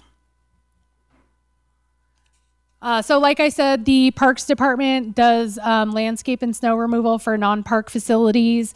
This is a service that they've provided for a very long time. At one point, there was a discussion about, can these services be done by private landscape and snow removal companies? So we did an RFP. This was several years ago, so it's something that we could revisit. But the way that it turned out was that it was more cost effective and our level of services was greater when we were having the Parks Department do it. So there is a transfer from the general fund to cover the services that are being provided at They do landscape in all the medians and at this building, the Minden Inn, they do snow removal. All of those activities are being done by room tax funded individuals, so we do get a reimbursement. The Carson Valley Theater, which we now refer to as the Community Arts Center. We've had lots of discussions on the name for this facility. We have a steering committee that is working on it right now, and the general consensus was Community Arts Center really does meet the needs for all of the people that are involved. So this is a slide specific to this. I really wanted to call out where the funding is coming from for the things that are being done at the Community Arts Center. There is for about $50,000 that is budgeted in room tax to take care of the common area maintenance fees, which are about $2,300 a month, and then some budget for some maintenance and repair. And then we also pay for the trash. I do want to talk about this. The theater was purchased just as a reminder in July of this year. The idea for a performance venue for music, art, theater, visual arts has been talked about for a long time, going back to 2013. It's part of the Valley Vision. It's part of the Plan for Prosperity, the County Master Plan, and this is one of our strategic plan goals. Currently, in the master plan, so currently we're working on a master plan for the facility. So we've had a public visioning session so far. We've done a survey. We're going to have another public workshop on April 7th where we're continuing to gather information. I spent 2 days last week touring 8 facilities, Sacramento, Grass Valley, Nevada City, Truckee, Carson, Fallon, looking at all of the different facilities. What are their amenities? How do they operate? How do they program their space? Really trying to gather as much information as we can so we create a really robust master plan moving forward. And so 4/7 at 6:30 is our second visionary workshop. I do want to talk about in this first 6 months, since the theater has been purchased, we have an operating agreement, an MOU with the Carson Valley Arts Council. They are the operator of the facility. It is a county-owned asset. They are the operator of the facility. Movies are still being shown. They have an agreement with a movie operator. And in the first 6 months, the Carson Valley Arts Council has generated about $25,000 in revenue from the movies that are being seen. And just to give a little bit of history, for 2025, the movie theater sold 40,000 tickets to movies. So people are going to the movies, they are going to the facility, and they have been able to generate some revenue. So in our visioning workshop, I've created some FAQs that really talk about why we purchased the facility. What is the goal of the facility? That provides a lot of information so that people can really be educated on what it is that we're working on in relation to the facility. And there are only room tax dollars that are going to support maintenance fees. And then we did receive a donation. We received $62,500 from the Carson Valley Arts Council and an equal amount from the Douglas County Community Services Foundation to equal $125,000, which is what we're using for the master plan. So we're hoping that the master plan will be done midsummer sometime and come before the board so everybody can see what feedback we've received from the county and what the needs are that people would like to see. We did a survey and we got about 380 responses, which is really good for, I believe, for a survey, and we got some really good input. The next several slides just talk about our different expenditures. So this is 801. This is our admin expenditure. This is for admin. Sorry, for admin. Yep. The next one is 802. So this shows the distributions that we're looking at for Visitors Authority, TDVA, LTVA.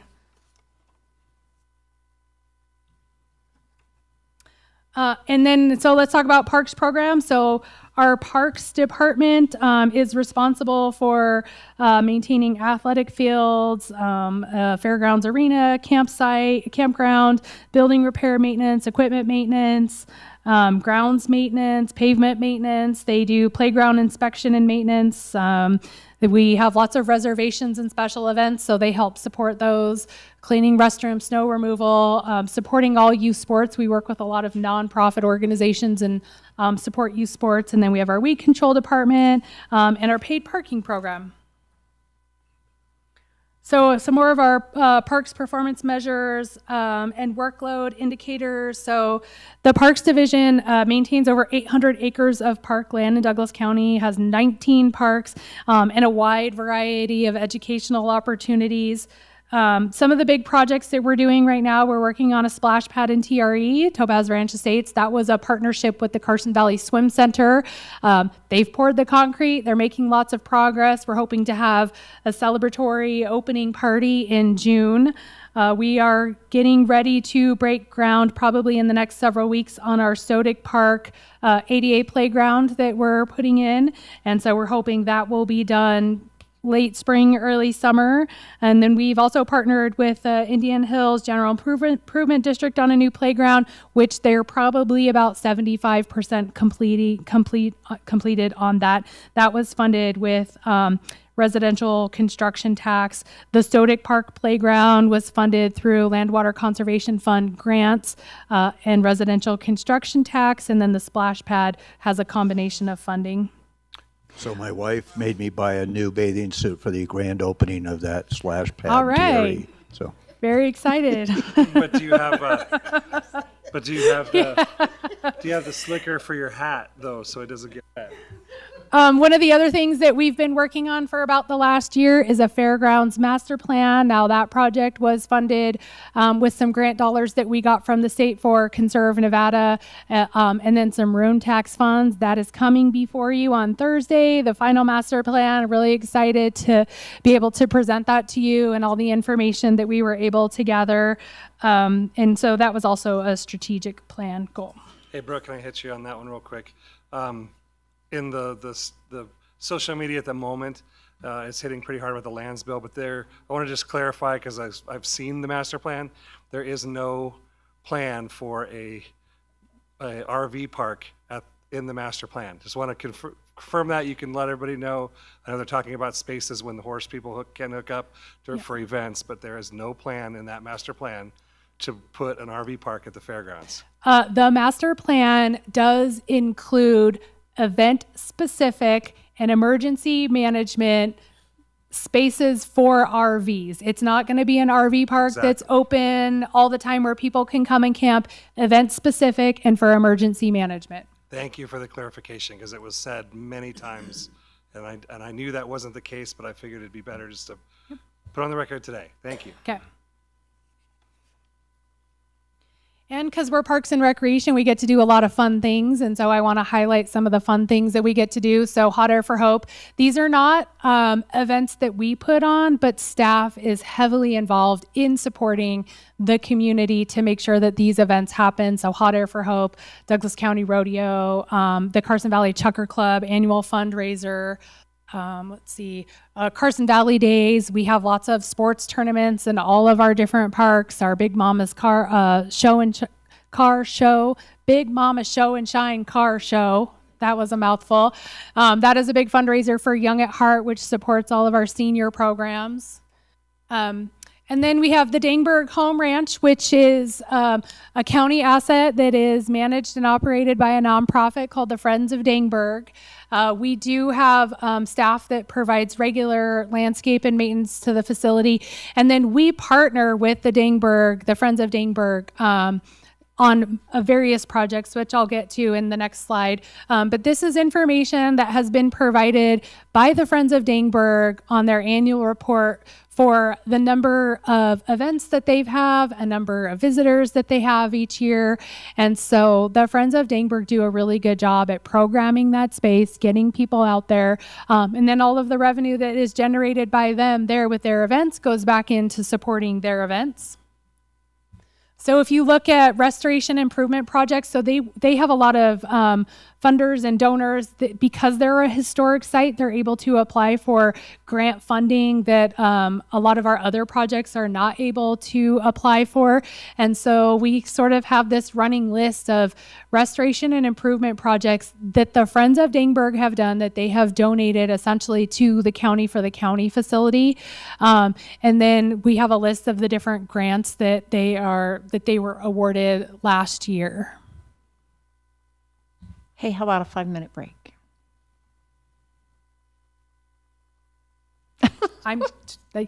Yes, I'm fine with me. If you're asking me. How about a 5-minute break?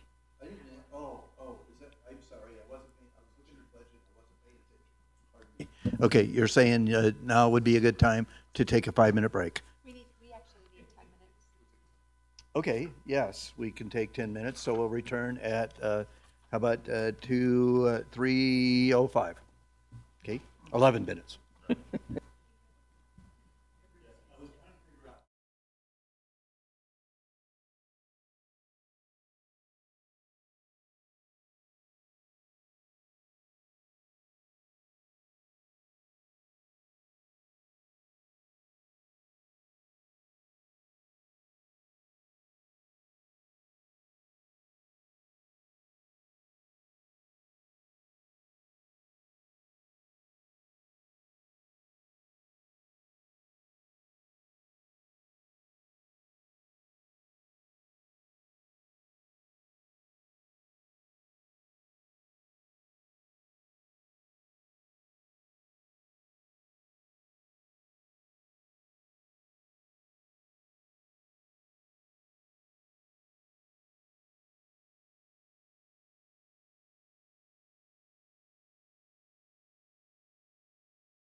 first year of our permanent parking program. Through our efforts, we've been able to improve safety, manage beach usage, cover all of our operating costs, and improve sanitation and circulation.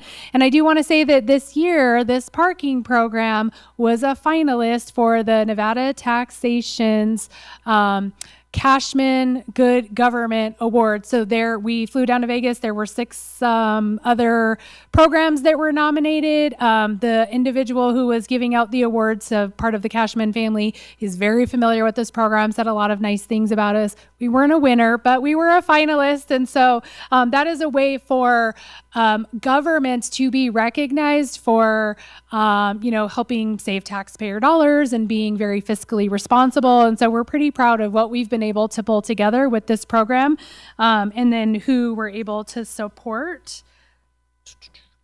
So here's some data from our 2025 parking program. We did just recently, over the last several months, go into a 5-year agreement with the Douglas County School District for their distribution, and then a 5-year agreement with the Whittle Boosters Club, who then also helps distribute funding to the Zephyr Cove Parents Group. The agreement that we have for the next 5 years, the parking program will start in May and go through September. Last year we had it starting in June, and we were getting phone calls from the school because they had events that were happening, and they were saying people are trying to park here because the weather was so nice. So we thought, well, let's expand it into May. And sometimes what we do is we go up there to support the school and say there is no parking, and we have our ambassador turning people away so that the space can be used for whatever school events that are happening. And then sometimes we have our parking ambassador up there saying you can park, but you can't park in these areas because this is for school use only. So it has been a really good partnership with the school, and we communicate on a regular basis on what are some needs of the space.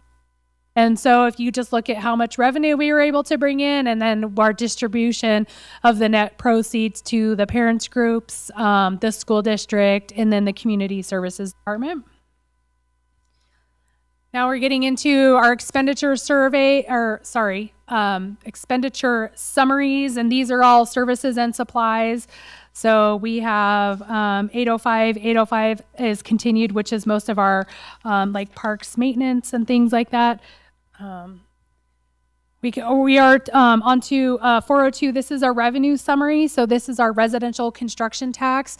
This is looking at what we've been able to collect in residential construction tax in each of the jurisdictions. So this is a $1,000 fee that is paid when somebody purchases a permit to do some residential constructions. It's all intended to go into an account for park development.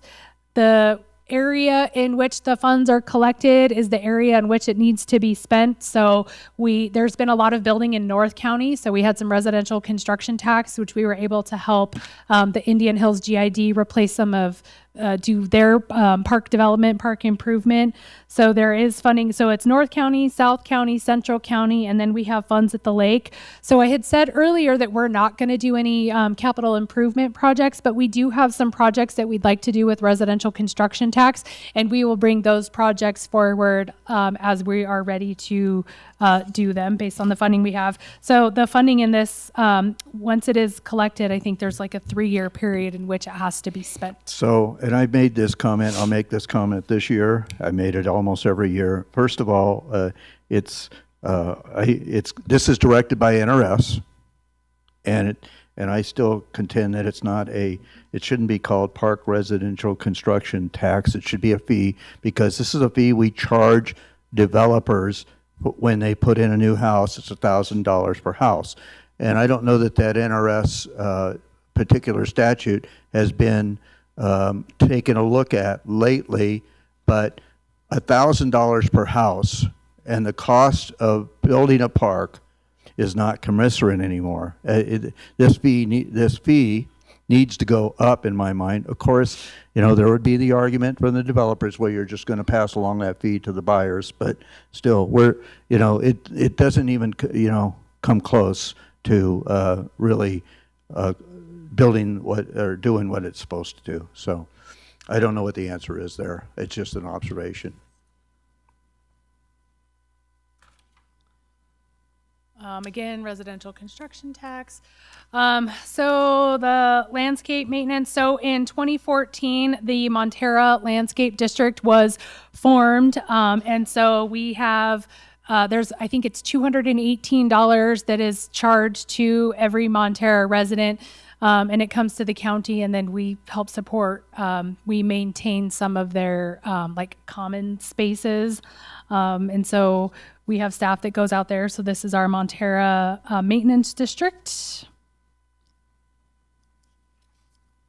So we have our revenue and our expenditures. Now I'm going to go into recreation. So our recreation programs, we have adult sports, kids club, adventure camp, rad camp. We have a lot of contract classes. We have 2 preschools, one that is operated down here in the valley through a contract with a preschool director, and then we have a county-operated preschool called Roots and Wings up at Kale. We do facility reservations, special events. We've got the Zephyr Cove Tennis Complex, youth sports, maintenance at our facilities. We do the family concert series.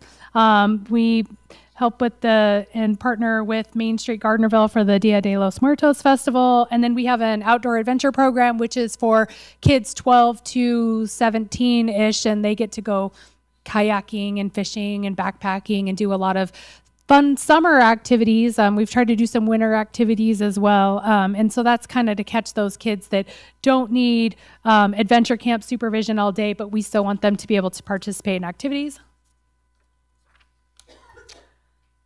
Here are work performance measures and indicators. So this just shows the total number of memberships that we had for 2025 for the community center down here in the valley, Kale Community Center. And so there's a variety of memberships. We have walk-in memberships. We have 30-day, 90-day annual memberships. And so this is really just to show how many memberships we've sold over the last year. So we are busy. We've got lots of people coming in. Youth programs, thought this would be a good slide to show because I wanted to be able to demonstrate the impact that we're having on our youth community.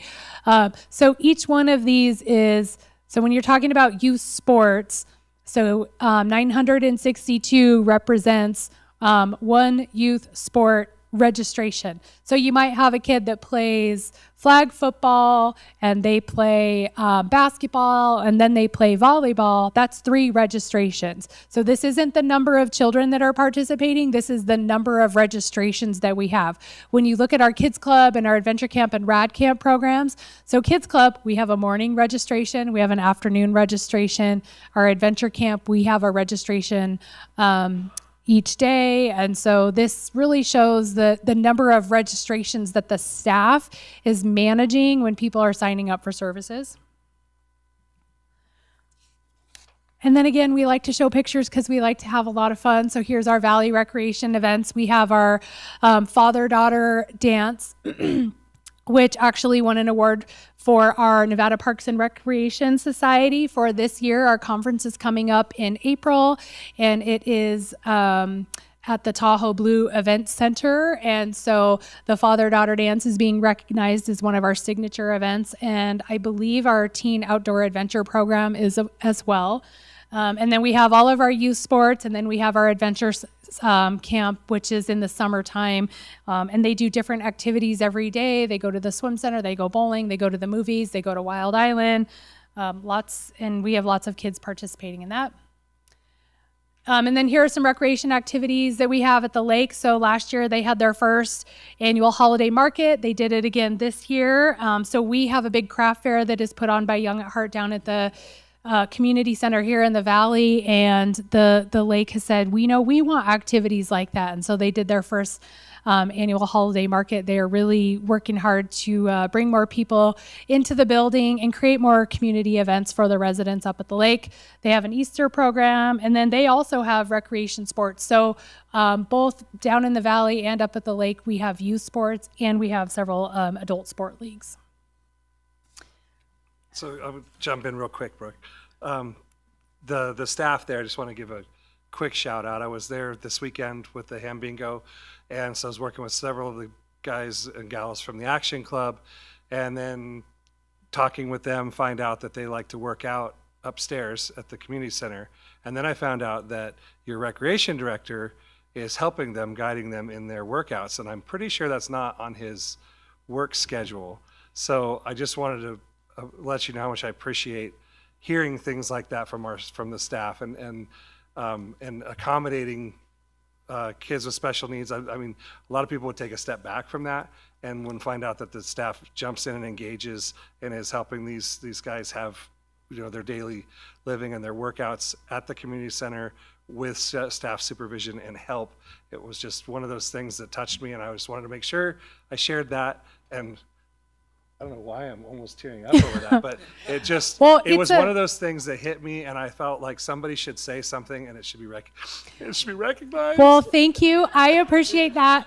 I do want to say that we provide space for the Expandable Horizons group. And it really started out as hey, let's see if we give you guys some space, how many programs you're able to bring in. And they have thrived. They have become such an integrative part of our overall community center, from working out in the gym, participating in all of our activities. But they've been able, all through parent volunteers, create a lot of different programming. They have art classes, Lego classes, movies, they do field trips. They also have workout in the gym. Us being able to provide that space and giving them a home has been just so incredible. So thank you. I appreciate you saying that, and I love the partnership that we have. Moving on to all of the different slides. So this is our Recreation Department 810 expenditure survey, I keep saying survey, summary. And they continue on, and I'm just gonna kind of go through them unless someone says, wait, stop, I have a question, because there's a lot of them. Okay. Next, we're talking about our senior services fund. So this is DART is part of our senior services, our congregate dining, Meals on Wheels, homemaker program. So we do transportations for seniors and people with disabilities. We provide in-home meals, and then we provide dining in 4 different locations. We have lots of social activities for our seniors, exercise classes, support groups. We have 26.95 staff, so we do have a variety of full-time staff and part-time staff. We have our kitchen staff, where we have our food service workers and our supervisors. Our kitchen staff, they prepare meals in the kitchen for our congregate dining sites, also for our home delivered meals programs. And then they also transport to the different sites and do deliveries. And then we have our homemaker program, and then we have our DART transportation. So like I said, we're recruiting for 2 homemakers and 1 part-time office assistant for DART, but all of our other positions are funded.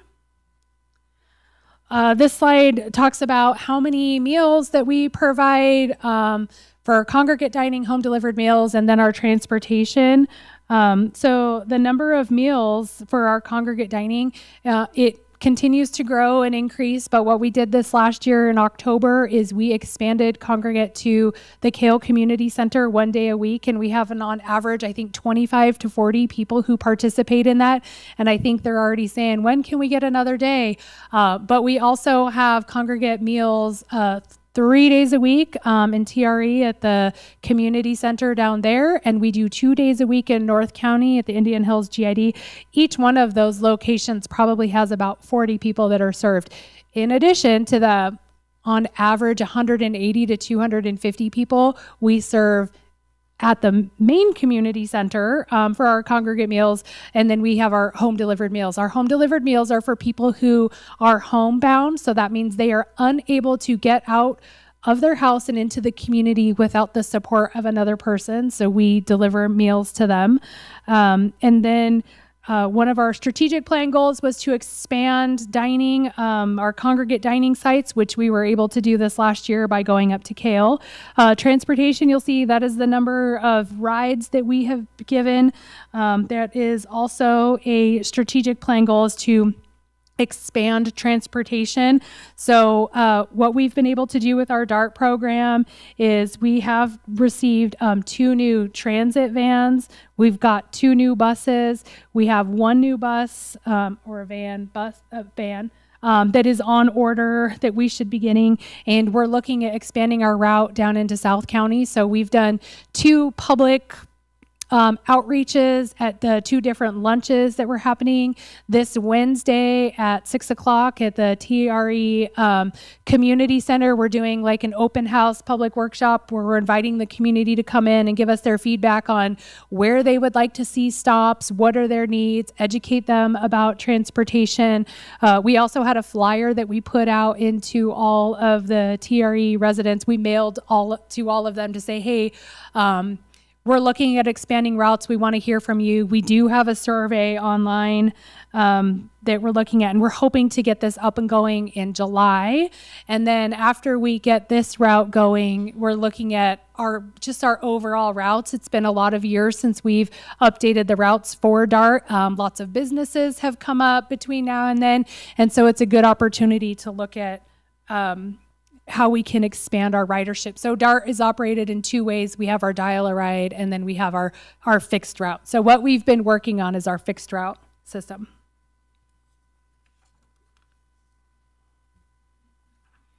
So here's our senior services revenue. So we do have grants, we have charges for services, we have miscellaneous interest and donations, and then we do have some transfers in. So if you're looking at the transfer in detail, so the senior services department does get a transfer in from social services. So that would be the indigent services that I had talked about before. And then 25% of the PALS tax. There is a transfer in from the general fund, and then some of that utility operator fee, which I had talked about earlier, where that 1/2 of 1 cent went to support the senior center.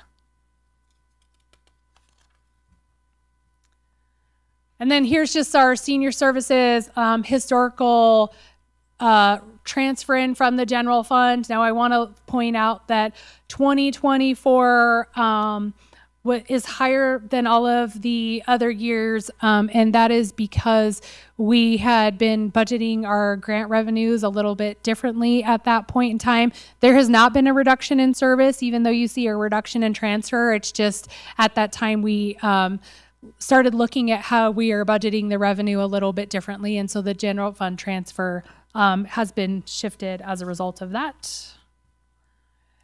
Then we have all of our expenditure survey or summary.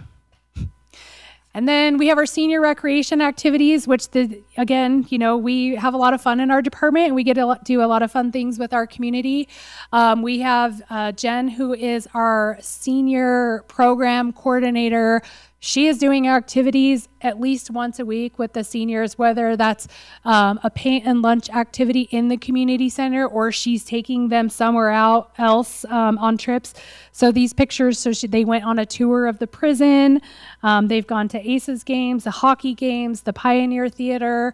At Christmas time, she took a bunch of seniors and they went around and they looked at Christmas lights. Some seniors can't drive at night, and so they don't get to go experience Christmas lights. She got a bus and toured them all around the neighborhoods. They went to the Sunflower Festival and Andelin Farms. They've gone to Twin Lakes and rented pontoon boats. They do all kinds of really fun things.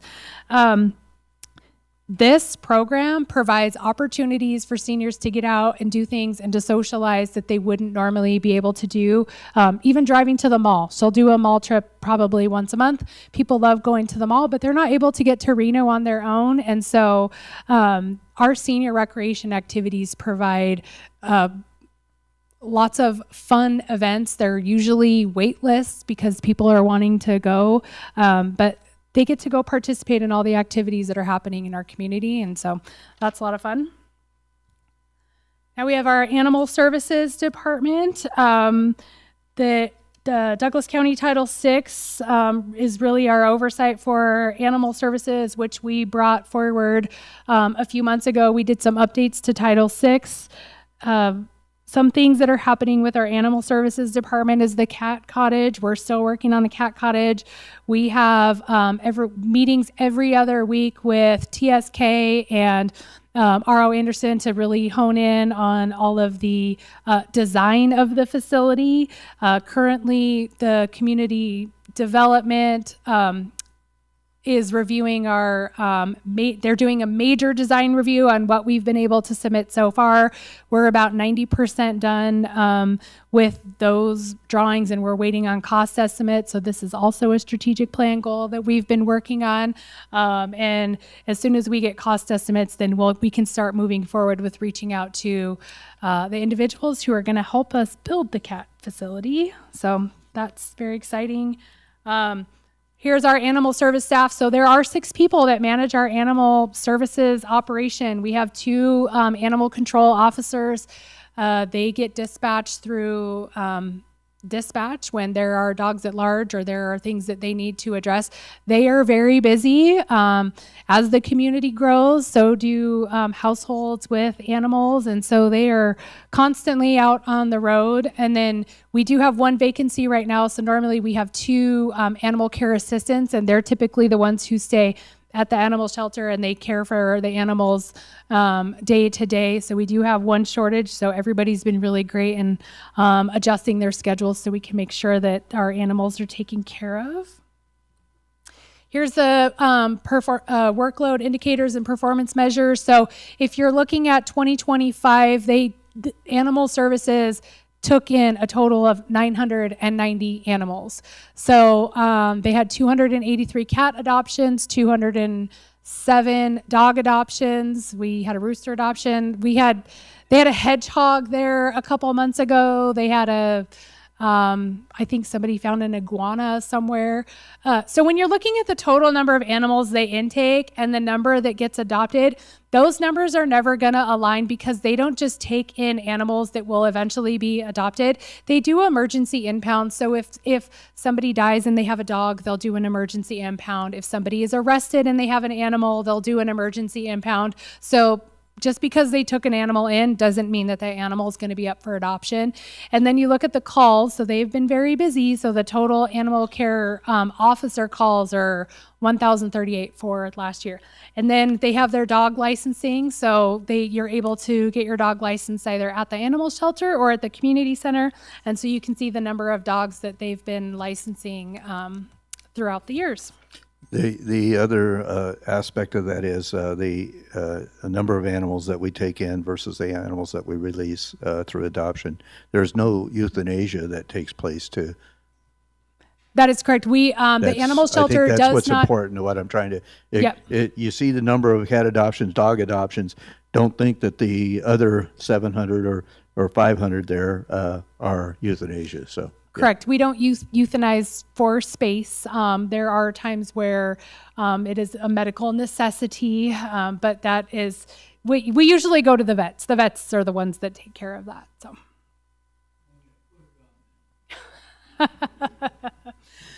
And then our animal services department has been doing a lot of outreach. So we did purchase an adoption trailer and which allows them to go to a lot of events to showcase animals that we have up for adoption and really educate the public on what their responsibility is as far as being the rabies control organization and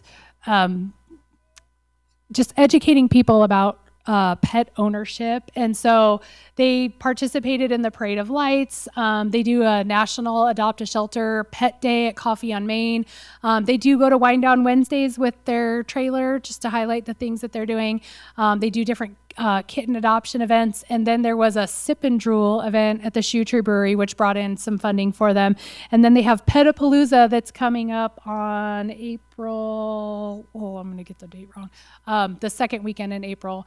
And so that's a really cool event because you can bring your animal, you can get your animal microchipped. There's bands, there's food trucks, there's all kinds of fun stuff. It's going to be held at the community center this year. This is their second event. And then they also can showcase animals for adoption. April 12th. So here are the animal services expenses. And then we have our noxious weed control division within our department. They are primarily charged with treating noxious weeds. This is a very valuable service that they provide to the community and really to the ag community that address harmful weeds. They do have an agreement with the Carson Valley Conservation District to spray the ag community land at no charge to the ag community. And then recently at the last Board of County Commissioner meeting, we brought forward some fee adjustments. And so that was approved. And so we've been noticing the community that there's going to be some fee adjustments that will take place sometime in April. We gave everybody really a 30-day notice. But if you look at how busy they are very busy. They open up at 6 a.m. and there is a line of people wanting to rent trailers so that they can address the weeds on their own property. They spray agricultural property. They do medians. They work with NDOT. They are very, very busy. You can see the number of invoices that they've processed, the number of chemicals they sell. So they sell chemicals there for people to purchase, and then people can buy chemicals and purchase weed sprayers so they can do their property. So the acreage that they sprayed for agriculture is about 300.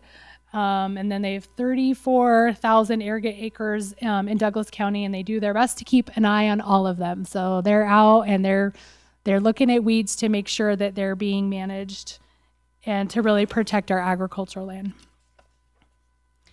So here's our staff. So there's 6.75. I have one person who's not quite full-time. And then they also have seasonal positions, but an office assistant, supervisor, and then they have the 4 weed control maintenance guys that go out and do this spraying. So they have one seasonal that they've brought on, and they have no vacancies.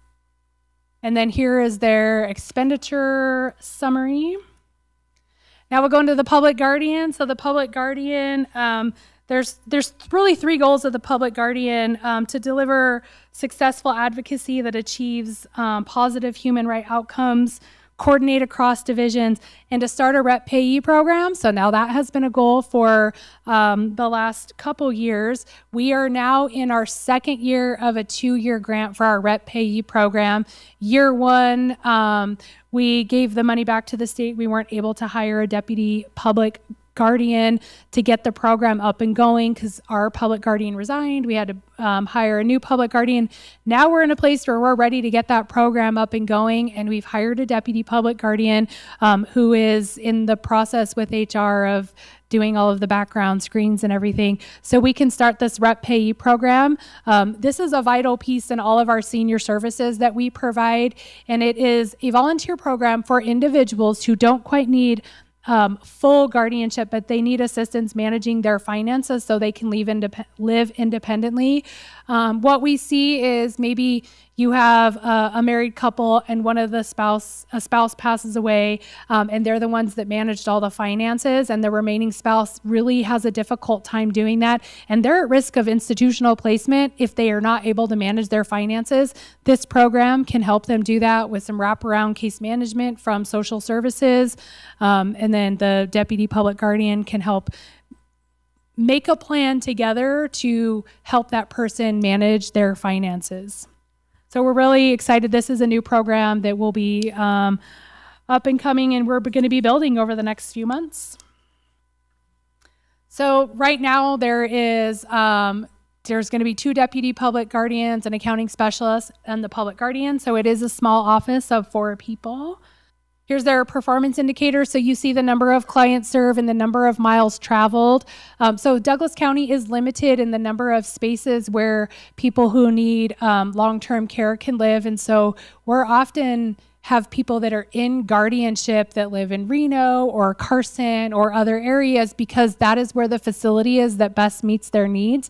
But because they're a Douglas County resident, they stay with us. And so our staff travels all over to make sure that their needs are met. And so for last fiscal year, we had about 19 individuals who were under guardianship. Now that is 18 above. We're not just talking seniors, we're talking people 18 and above.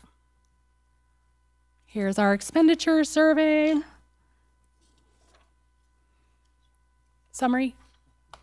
Gosh, I'm not going to get that right today. I am consistently saying some survey. Okay, so our public administrator, this is the last one I'm going to talk about today. And so this is in December of 2020. No, I'm good. I'm good. So in December of 2024, the public administrator resigned, and then the Board of County Commissioners determined in January, February that the position would no longer be elected. It would be a county position. In the meantime, I was identified as the temporary public administrator. We inherited a lot of cases from the previous public administrator. We went into a contract with the public administrator from NIE, and Comfort Keeper, so she provided a lot of guidance and consultation services while also being the public administrator for several of the cases. And then in May of last year, we were able to hire a public administrator who man, she's been working so hard getting through these cases. I'm super impressed, and I'm really pleased with the way that it's been going. So there are 4 types of probate that just kind of summarize really what the public administrator does on this slide. 1 FT, there's 1 person, although I'm still co-administrator on several cases just so that we can kind of tag team if needed. Some of the accomplishments that she has been able to do just since she started in partnership with the Nye County Public Guardian or Public Administrator Ginger, they've been able to close 20 estate cases. Now that's as of the end of December. There are still several cases, but man, we're getting through those. So you're going to see in our next quarterly report that there's going to be a large number of those that we've been able to close out. Secure contracts for public investigation services. She's been able to sell property, create relationships with auction companies and clean out companies. And so what she was able to collect is about $10,704 in county reimbursement. So those are things that the county paid for that we were then reimbursed by the estate once the estate was settled to cover those costs. And then there are statutory fees that the public administrator is able to collect. And so at that time, about $19,000 in statutory fees. Now, a lot of those fees were split between our co-guardian, the contract that we have with the Nye County Public Administrator. So once she's able to go out on her own, that number will continue to increase because she will be the only one collecting the statutory fees. And I say she's collecting it, but really the funds come back into the general fund. It doesn't go directly to her. She has a salary that pays for her. Any fees that we collect, they just go back into the general fund. And then there are currently 74 open cases, but I think that was at the time when we started working on this slide, and that number has also decreased. And her budget is fairly small. We try to give her some funds so that she can have some contract services. Some people have funding to be able to cover some of the things that need to be taken care of to get rid of vehicles and to clean out apartments, and some people don't. I just want the record to reflect that's 47, right? Your slide says 47. You said 74. Yes, thank you, 47. And that will go lower as the old ones get cleared out. Yep. And the revenue collected will go higher as she becomes the sole person. Yep. We're on a good trajectory. We're on a good trajectory. It is a moving target, and the numbers change because people continue to need those services in the community.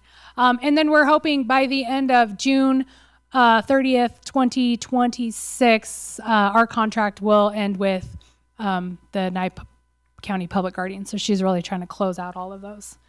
In the meantime, and so I wanted to go, yes, I believe this budget. So I know that in the past, we were concerned about the storage of goods from different individuals that were involved in this process. We were very concerned about the security of those goods and the separation from personal property anyways. But I don't see anything in here in regards to the cost of storage units. So how is that taking place? So some individuals whose estate we take over, they may have a storage unit. And so we can access that storage unit once we get the death certificate. And if we have to clean out any property, we can put their stuff in their storage unit and pay for the storage unit out of the funds that they have. If they don't have funds, then we might pay for it out of the county budget and then get reimbursed once the case is settled. What we did do is in the current budget that we're in, there was some funding that was allocated to create a storage yard. And so we created a space where it's secure, it's fenced, it is under video surveillance. There's storage containers where we can store all of the personal items and not have to pay a monthly storage fee. And so that's where all of the vehicles, they're all kept in one location instead of all over. And so it is secure. Thank you so much for that effort, because that was a critical point of that process. Yep. Yep. That's it. I'm done. Any questions? I have a Commissioners. question, just a quick comment back at the weed control. It's another one of those things where we say we need to support our ranching community. And I don't know if a lot of people recognize, but how important the weed control is to the alfalfa and hay farmers, because keeping that clean designation versus average or weedy can be, $5 to $8 a bale in cost, especially around here where we have horse people that are very picky about their content that they're feeding their horses. So just wanted to reiterate that that's another point that we do around here to help support the ranch community. So keeping those down and those noxious weeds down. And I know that big tall thing that grows with the purple flowers is pretty, but it's a noxious weed. Please pull them out of your yards. Thank you. Okay. Commissioners, any other questions? Okay. Ms. Adie, thank you very much. Appreciate your involvement here. So thank you. Okay. Thank you. Well, with that, we have concluded day 3 of our budget, tentative budget discussions. And so at this, because we need to have public comment on this item, and then we have to have closing public comment. So did you have other things that you wanted to say? Thank you. Our Chief Operating Officer, Kathy Lewis, again. Thank you. Kathy Lewis for the record. I promise it'll be very brief. I make notes as everybody's presenting of things that I just want to make sure that that you guys understand and the public understands. I'm always laugh at myself when I think I have a presentation that I think totally makes sense, and then as you guys are asking questions, I realize do not. And so there are a couple things I wanted to mention is the department presentations. You have asked a couple questions. The salaries and wages pieces are not part of their presentation, but it is part of the backup. So if you want to look in the backup, you will see the salaries and wages for each department. The salaries and wages, remember, are based on our existing FTE. There are no new FTE built into the tentative budget. So it's our existing FTE based on the contracts, county code, and our contracts, county code, and state law, that we build that piece in it. So we didn't put it as part of the presentation for the departments and the elected officials, but that detail is in your backup. I'll remember that for next year. Another thing is, as we go through these, if there is pieces that you think would make the budget clearer for you and the public, please let me know to make a note for next year. I think myself and I know the finance staff are making tons of notes of how to make it better for next year, so let us know. The other piece I wanted to let you know too is when you're looking at budgets, especially when it's outside the general fund, we are budgeting only new revenue. So I was listening to, for example, Brooke talk about the residential construction tax or fee, and there was only what we expect to collect next year. That's not what we already have in savings because we only budget new revenue, not existing. So for the opioid funding, probably said that word wrong, that's only what we expect to receive next year, but there are funds that we've been accumulating that have not been spent. Same thing with residential construction tax, same thing with the library gift fund. So some of those services, you get to service and supplies and it just shows banking fees, or it just shows very little expenditures. It's because we don't expect to spend anything until they come to you on those special revenue funds or county or the construction funds. Those are my comments. Okay. Oh, sorry, one more comment. You'll also notice as departments are presenting, there's a line that is almost in every budget called risk management. That is an internal allocation from our risk management fund. and that covers things like our management our supervisor management training. It covers some personnel costs in there. It covers the activities that we can classify as risk that are shared amongst everybody. For example, physicals or background checks or things like that. We put those costs in risk management and we cost allocate it out. So every fund has that. You'll also notice that it maybe went up more than you would expect this year. This year we worked on the risk fund to really charge those 4 categories. If you remember when Christine Vito presented, there's 4 categories. There was workers' comp, unemployment, risk, and liability. We worked on really charging based on the actual activity in those funds. And if you looked at the, when we present the final budget, you'll notice the workers' comp fee in the salaries and benefits went down in most departments, and it's offset by what went up for that risk management. So we allocated more correctly based on the activity, but it shows differently as you're presenting. I would also indicate that the salary, wages, benefits are all contractually obligated. So those are not adjustable anyways, right? Contract, state law for elected officials, okay. or county policy for the non-contracted. Any questions for Louis? I have Commissioners? a thought, and I don't know, you probably aren't going to answer it today because it's just kind of my observation going along so far is that all of these budgets are coming in very flat, especially the one that Ms. Adie just brought through. And so I'm just concerned about sustainability of, if their fund has been flat, this will be the 3rd straight year of the exact same budgeting amount, and they're providing more services. It just doesn't seem like, I'm just concerned, and I don't know how to answer that, how to ask that question, and I'm not asking you to answer it today, but it's just something that I'm wondering how we're planning for these things in the moving forward in the future. Kathy Lewis, for the record, I'll answer part of that. I think that is probably the $1 million question is how we plan for the future and fund all our needs with the revenue we have.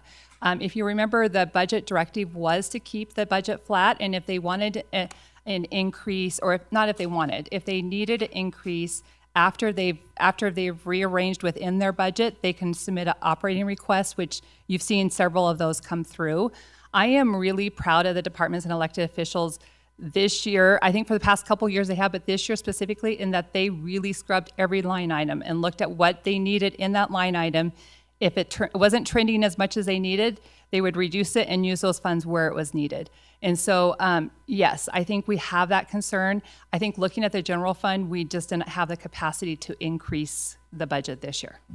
But I think that's $1 million question, is how we continue serving the people we have with the services we have with the revenue projections that we're seeing. Okay, any other questions? Okay, thank you so much. So at this time, we have 2 additional opportunities for public comment. So this first one will be on what we discussed in our budgets so far. And if you have questions that pertain to last week, Monday and Tuesday, certainly welcome to do that also, and today's. And then we'll have one more full day of budget discussions tomorrow. So at this time, I'd entertain public comment on item number 5, the tentative budget for 26-27. Mr. Jackson. Jim Jackson. Your last department head sure has her plate full. And I think she did a very good job on presenting a very, very confusing budget proposal. I noticed in there that the movie theater was broken out as a separate item. Thank you very much. It now has a new name again. Wonder how many times that's going to change before it actually takes place. My question is still the same, though. I know it's coming from funds that you have to do this with, or something similar to it. My question is, why is the county so involved in the planning? She mentioned all the places that she had gone to review and look at. They're spending $120,000 for an outside consultant to do the same thing. So why are we having her, with her plate so full, go around and do all this stuff? The other thing is, I am still waiting for when the big bill hits the county. And I do believe it's coming. If it's not this year, it'll be next year or the year after. You may have been better off to just buy an empty lot and build a new building. Never know, because by the time you're through with this one, who knows what the cost is going to be to the county. And I'm sure it's going to be something. We'll continue this conversation later on. The other thing that I saw in every one of the budgets was professional services, and it was usually a rather large number. And I don't really know if it was all for the same expense or if there were different expenses within it. That wasn't made very clear. One of the things that was made is that a lot of it is for outside consultants, spending thousands of dollars to have somebody tell us how to do something that I think we should know how to do. It's in every single budget. You may want to take a closer look at that and say, how much of that can we really bring inside and do ourselves? Or do we need to hire somebody that works for us that's going to be less cost than what we're spending for outside consultants? It's something to look at. I think it's a lot of money being spent on that. Now, I don't know if in every single budget it was the full amount going to an outside consultant. That wasn't made clear, but an awful lot of it was. I think that needs to be looked at as some way to save some money and everything. So, other than that, that room tax is about the most confusing thing you can ever, we discussed it here. I think the bottom line is all that money that's collected, how much of it does the county have discretion to do what they want with? The answer is 0. All of it has strings. Thank you.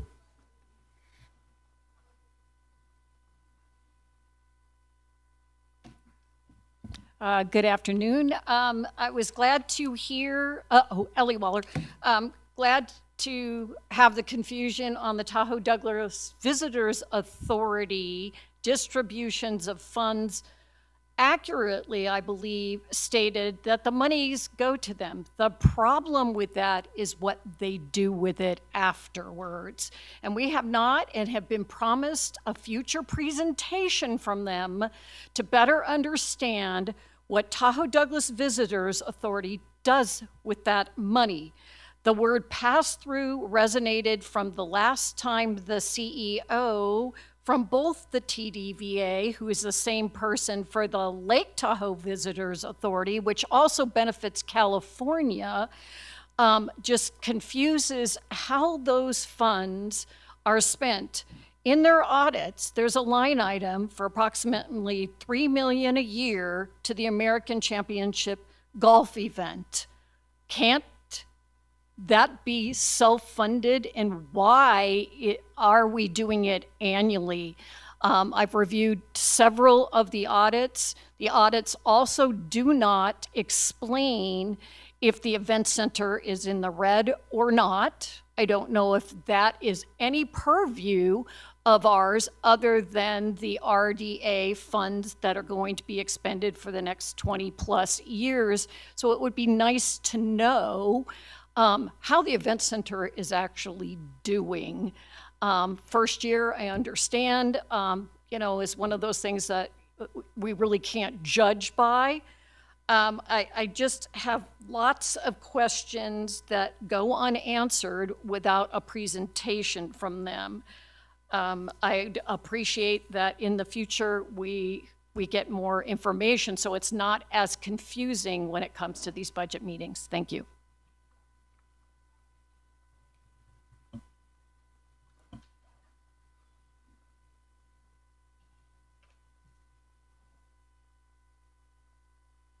Good afternoon, Mr. Chairman, members of the board, Mimi Moss.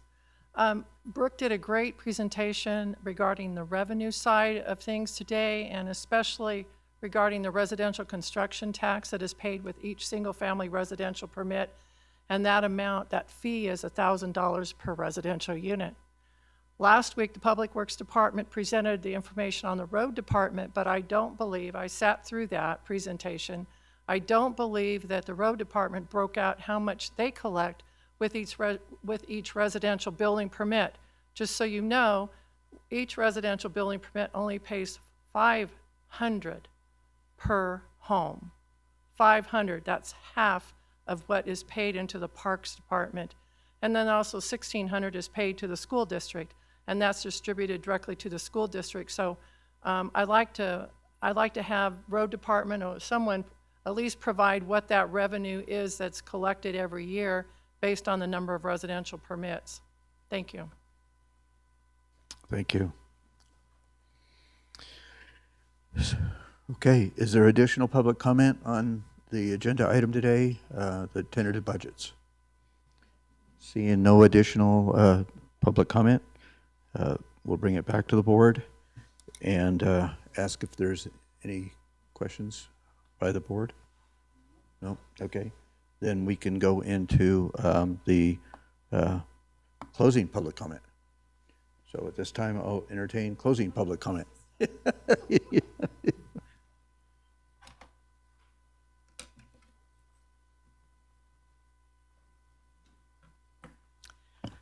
Ellie Waller, on a follow-up on Mr. Tibbetts' comment, an opening public comment, possibly having the county engage in a bill draft request to re-legislate the Tahoe Douglas Visitors Authority funds after we better understand how all those funds from my previous comment are being spent.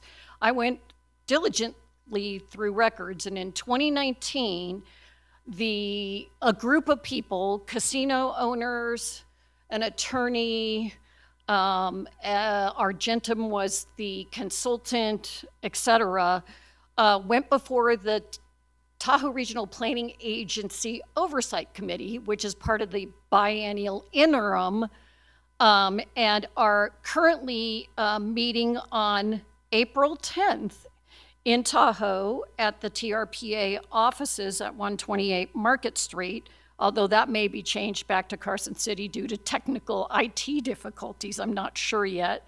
I'll be happy to send the agenda out. On that agenda is transportation, the visitors authorities, which would include Reno, which we may not be too much interested in, but our visitors authority will be represented there as far as the tentative schedule states.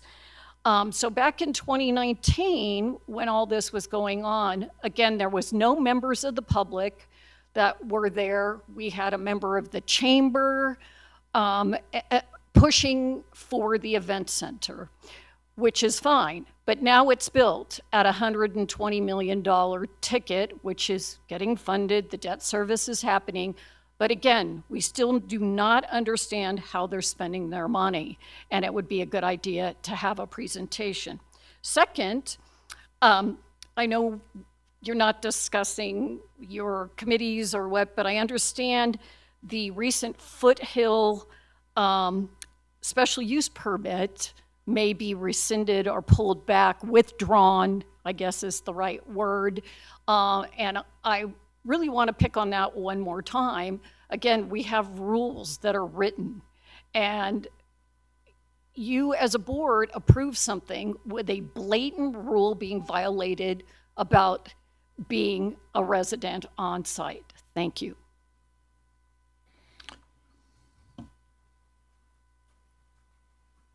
Jim Jackson, never miss an opportunity to talk.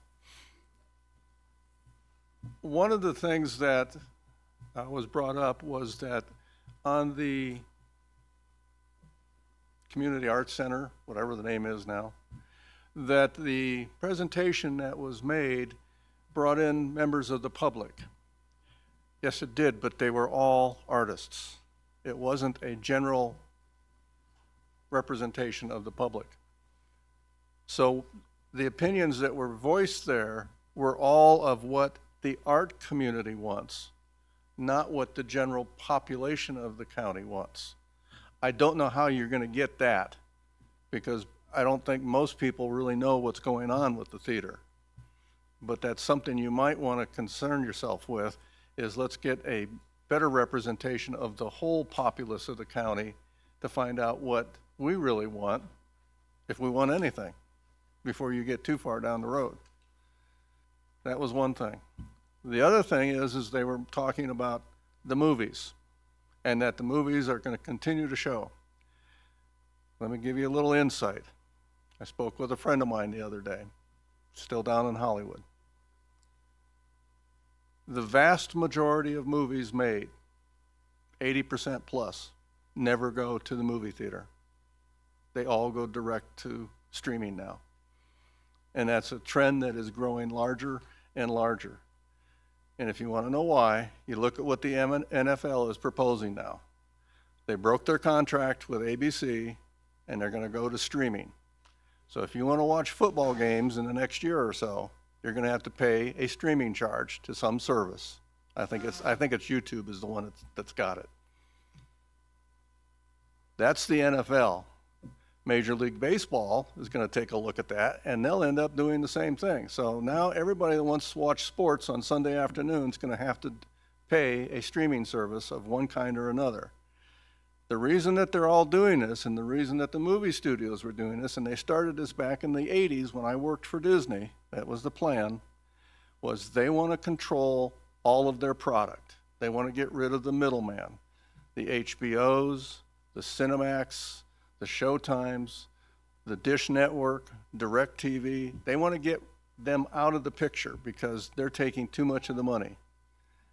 By doing their private ones, Paramount Plus, Disney Plus, all these, the money goes direct to Disney and they control all of their output. That's where it's going. Movies will be going downhill rapidly. So don't count on that as being too much revenue. Thank you. Thank you. Is there any additional closing public comment? Seeing no additional public comment, I do want to address several of the questions that were brought up. Number one, it's my understanding that the special use permit on Foothill has been withdrawn, so that will not be coming to this board. That's my understanding as of this date. Secondly, the workshops for the, what's it called? The Community Arts Center, okay? Those are all open to the public, but this is all open to the public too, and you can see the attendance here. So, you know, we can't, you can provide the water, but you can't make them drink, right? So, the old adage, okay?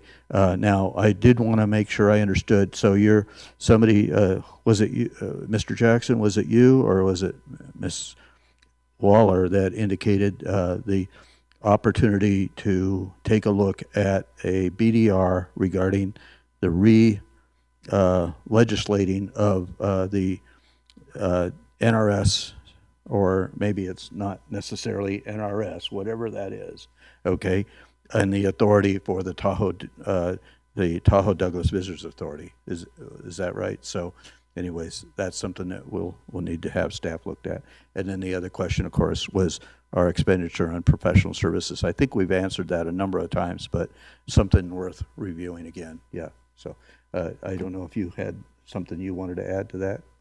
I just wanted to answer an Please. additional question, Okay. if I may, under public comment. Ms. Moss, thank you, Mr. Chairman, members of the commission. Jennifer Davison, County Manager. For the record, Ms. Moss is correct when she noted NRS pursuant to NRS 278. The state law allows us, upon voter approval, to levy a construction tax on new development for purposes of maintaining roads.